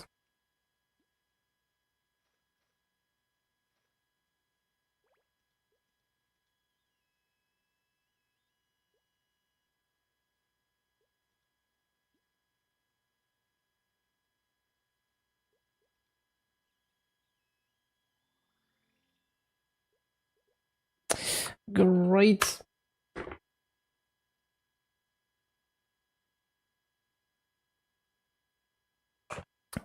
Next up, let me load up KMS.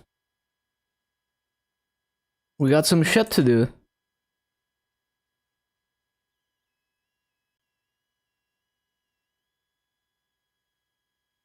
If it loads.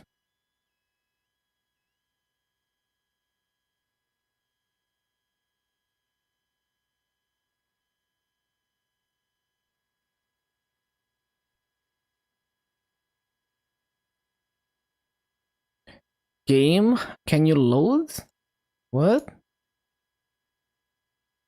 Is it even running? Did it crash? Bro.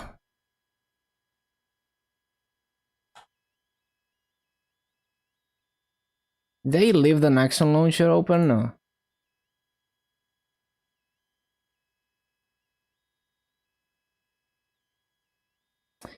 Bum, bum, bum, bum, bum.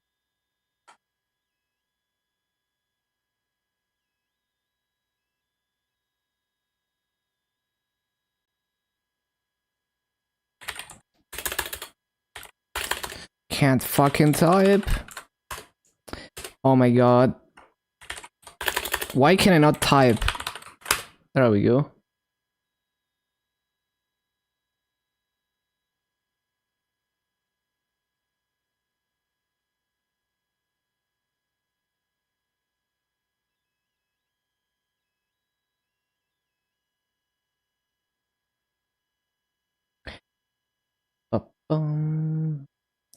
Oh yeah, I haven't been leveling my symbols.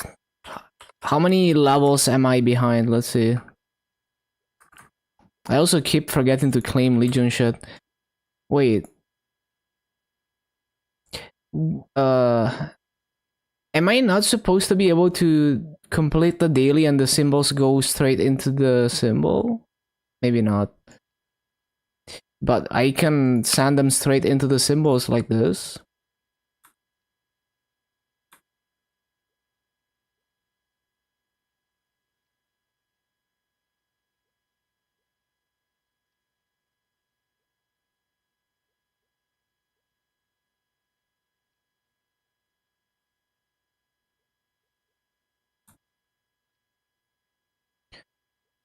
Okay, and now we get to distribute this. So let's see. Hello, Dan. Good morning to you. Let's see, so 333.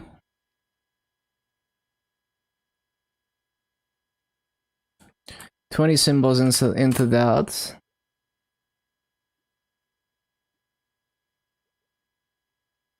And 60 into that.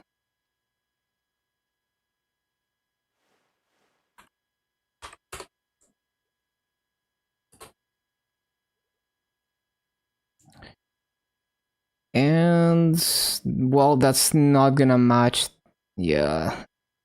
Well, I'm gonna throw them into a sphere, I guess.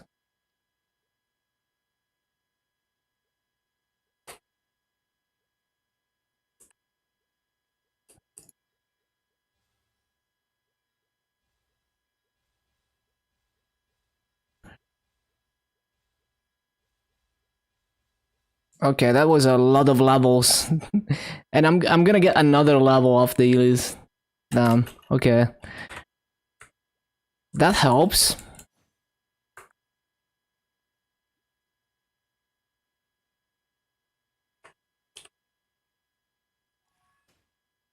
작은 불꽃일지라도 안녕.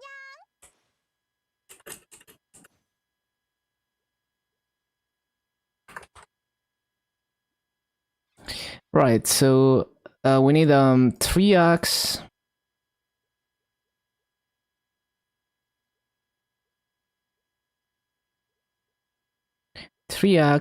And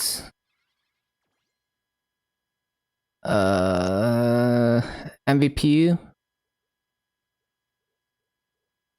Any public MVPs? Doesn't look like it.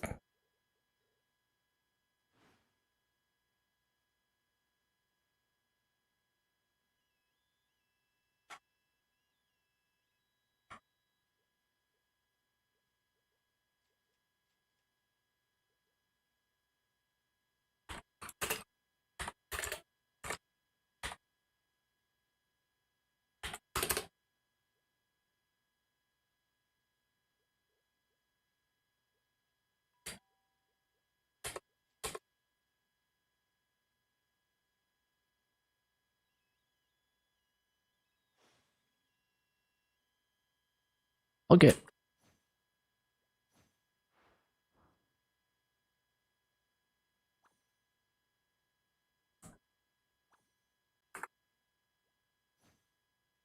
Let's go. Let's go.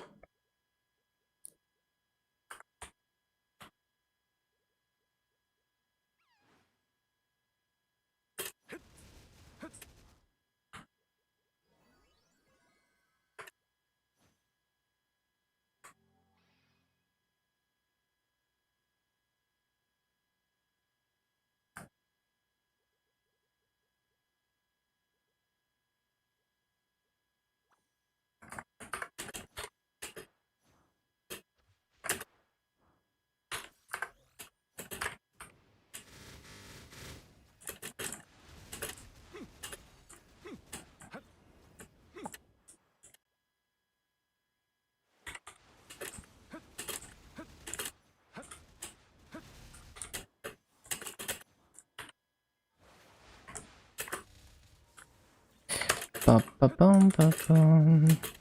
Gonna erase your memory. Oh no.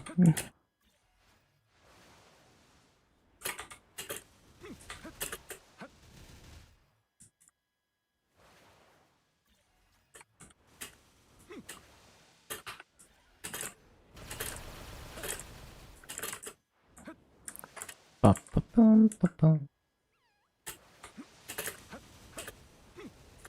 쓰러져라.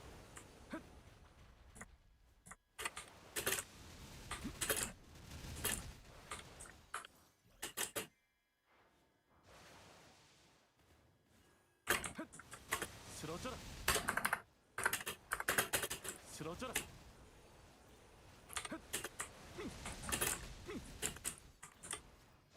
길을 헛.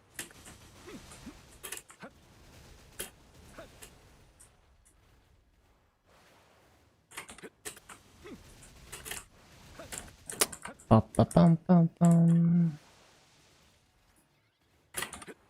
이 울림으로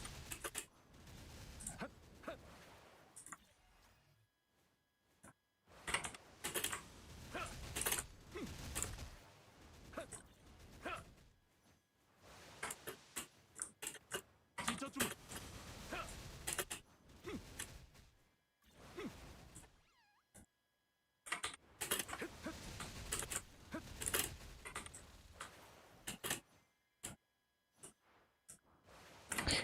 Bum-ba-bum-bum-bum.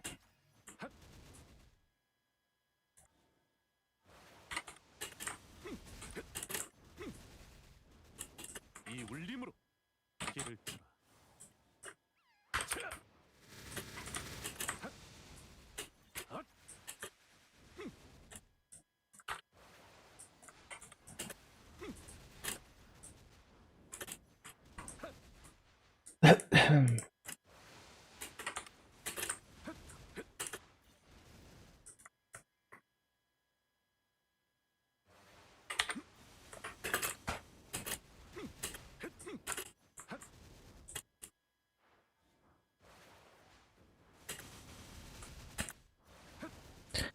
Bum-ba-bum-bum-ba-bum-ba-bum-bum.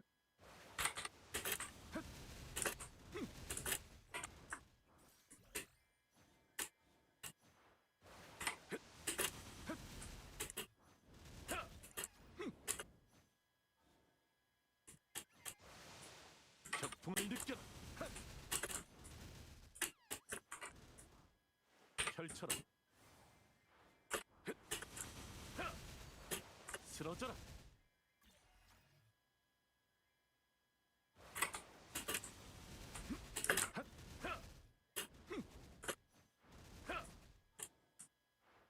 작품을 느껴라. 빠빠빰, 빰, 빠빠.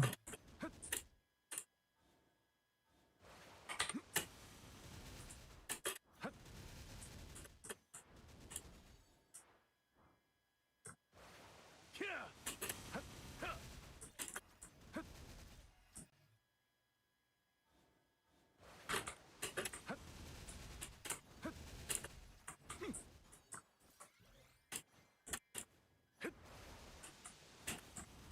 빠빠빰, 빰빰빰빰빰.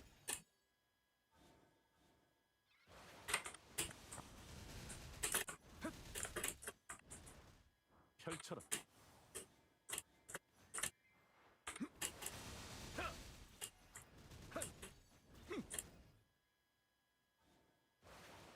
찢어주마. 쓰러져라. 이 울림으로.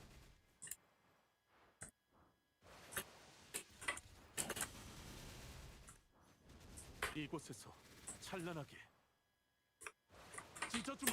이 울림으로.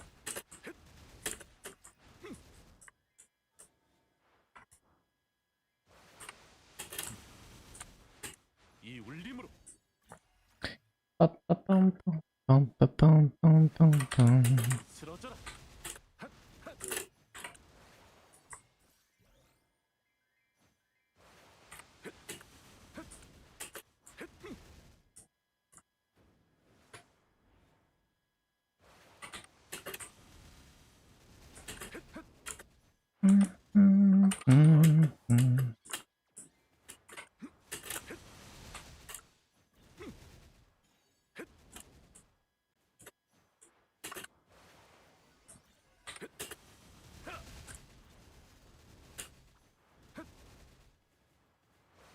키야.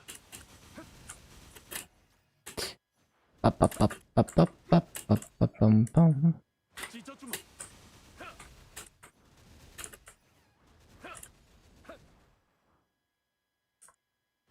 키야.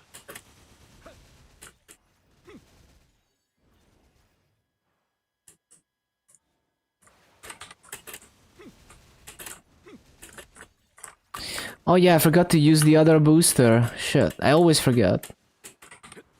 쓰러져라.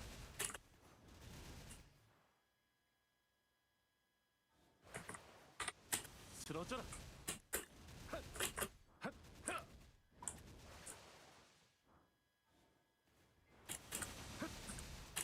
이 울림으로.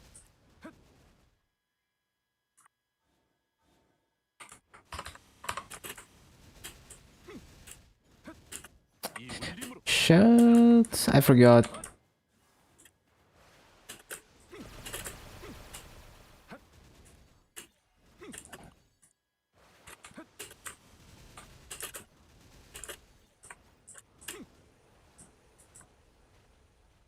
차.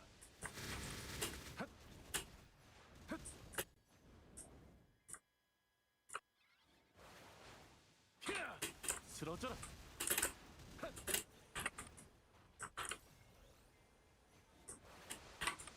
이 울림으로. 빠빠빠빠빰, 빰빰.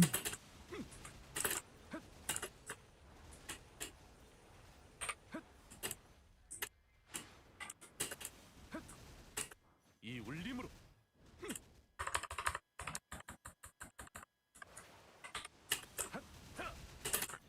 빠빠빠빠빠빰빰.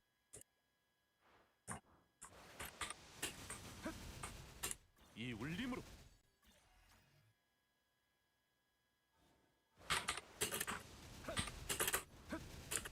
이 울림으로.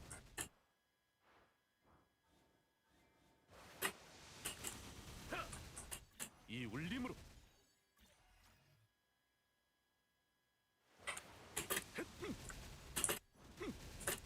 쓰러져라. 빠빠빠빠빰빰. 쓰러져라.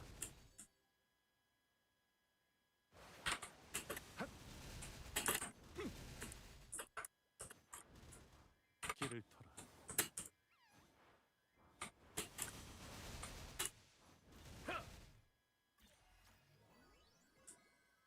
찢어주마.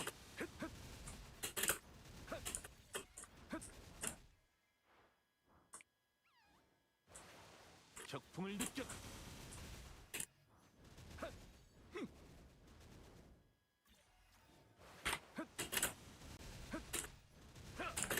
이 울림으로 이곳에서 찬란하게.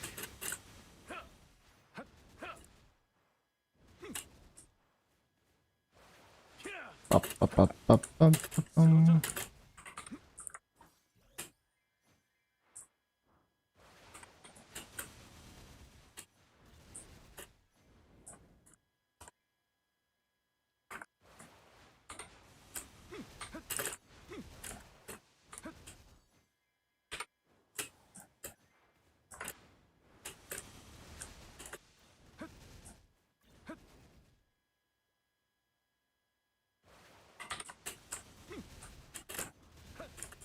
이 울림으로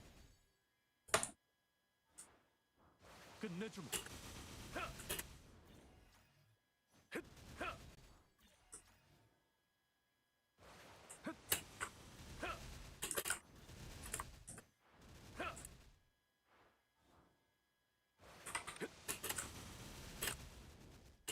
이 울림으로 이 울림으로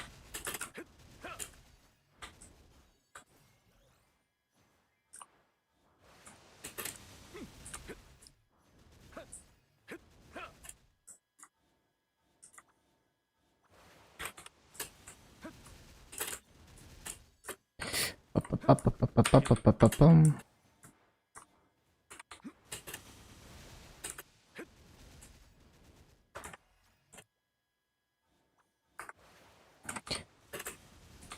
이 울림으로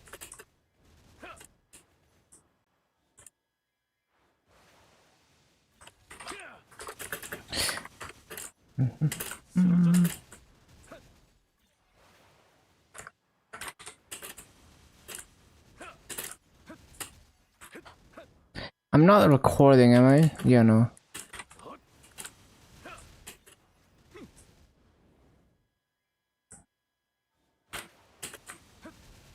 이 울림으로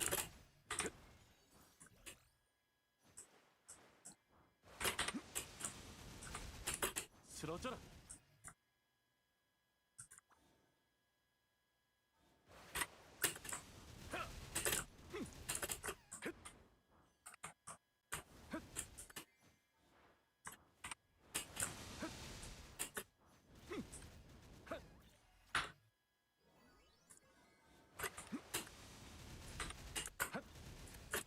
쓰러져라.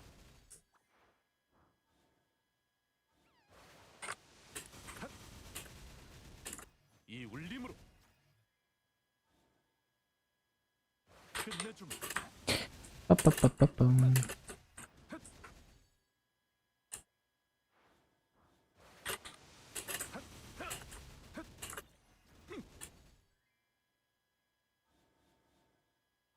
격풍을 느껴라.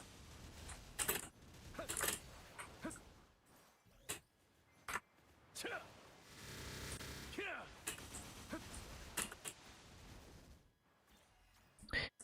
빠라밤 빠라밤. 쓰러져라.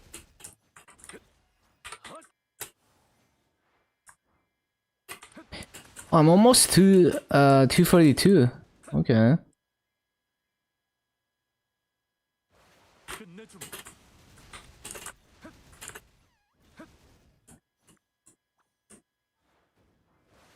캬!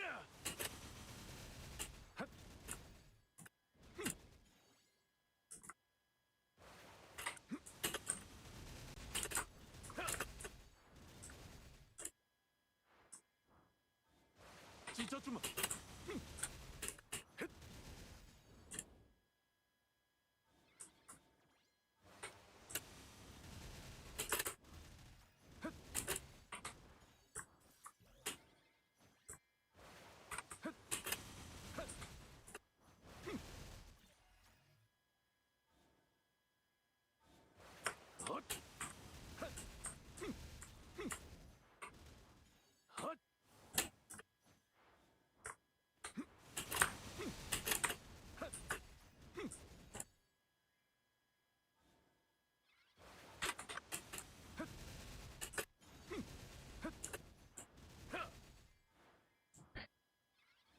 Ba-bum.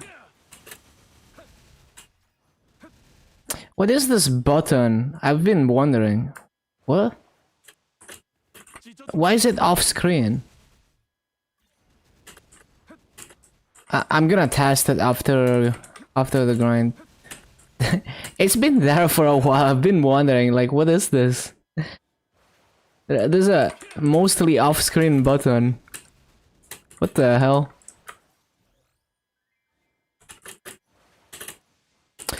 Wait. Oh, wait.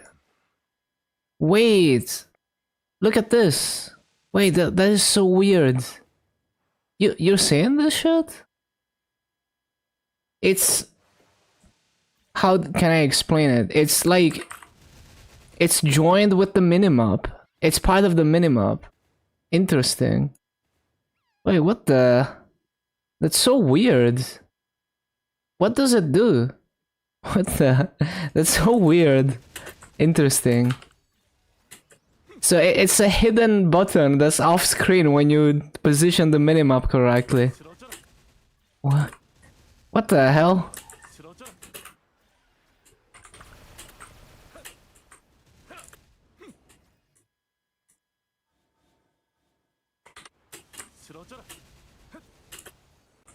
이 울림으로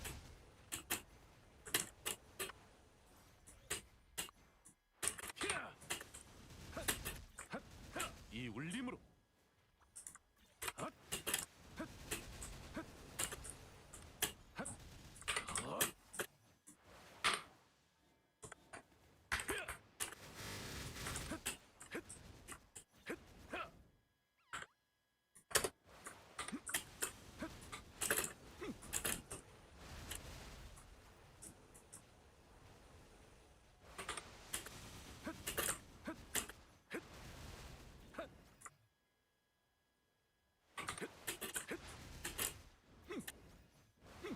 쓰러져라 쓰러져라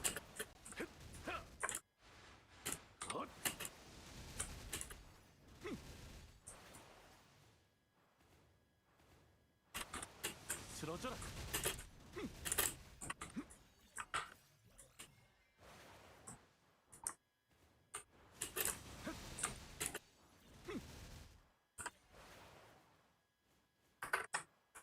적풍을 느껴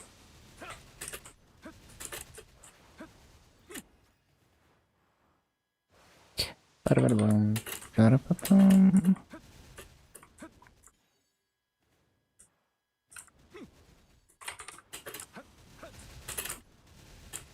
이 울림으로 쓰러져라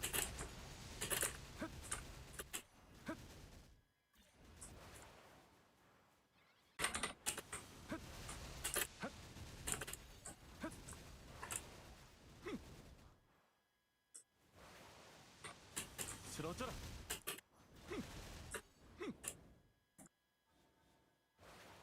끝내준다 Ba-ba-ba-bum.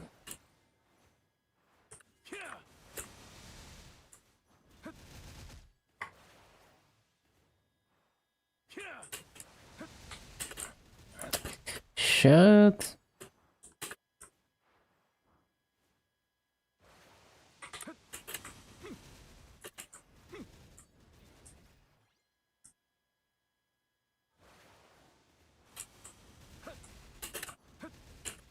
쓰러져라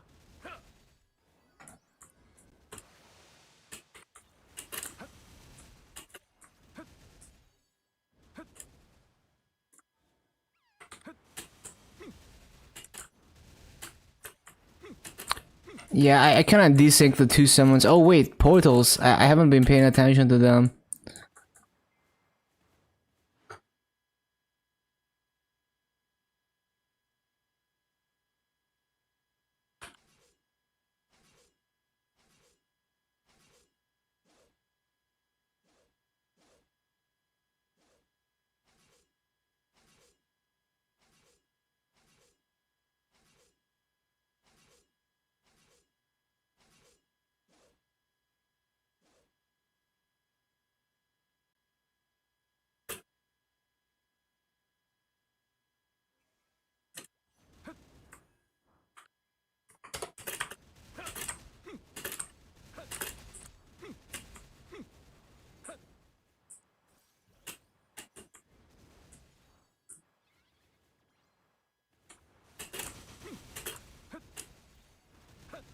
Hello, David.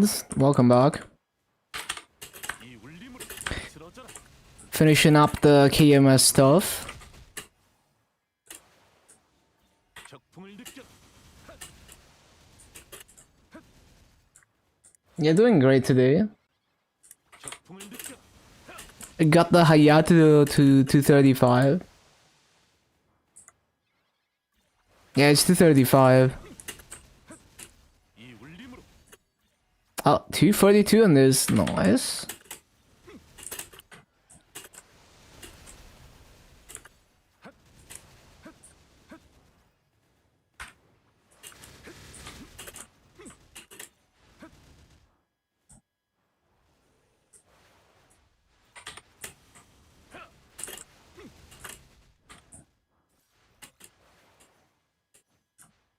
끝내주마.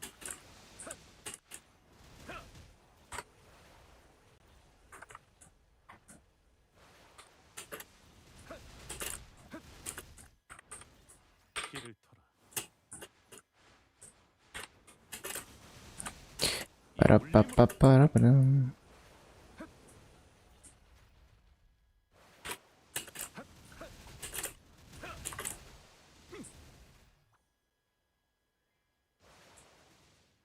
찢어주마. Big E.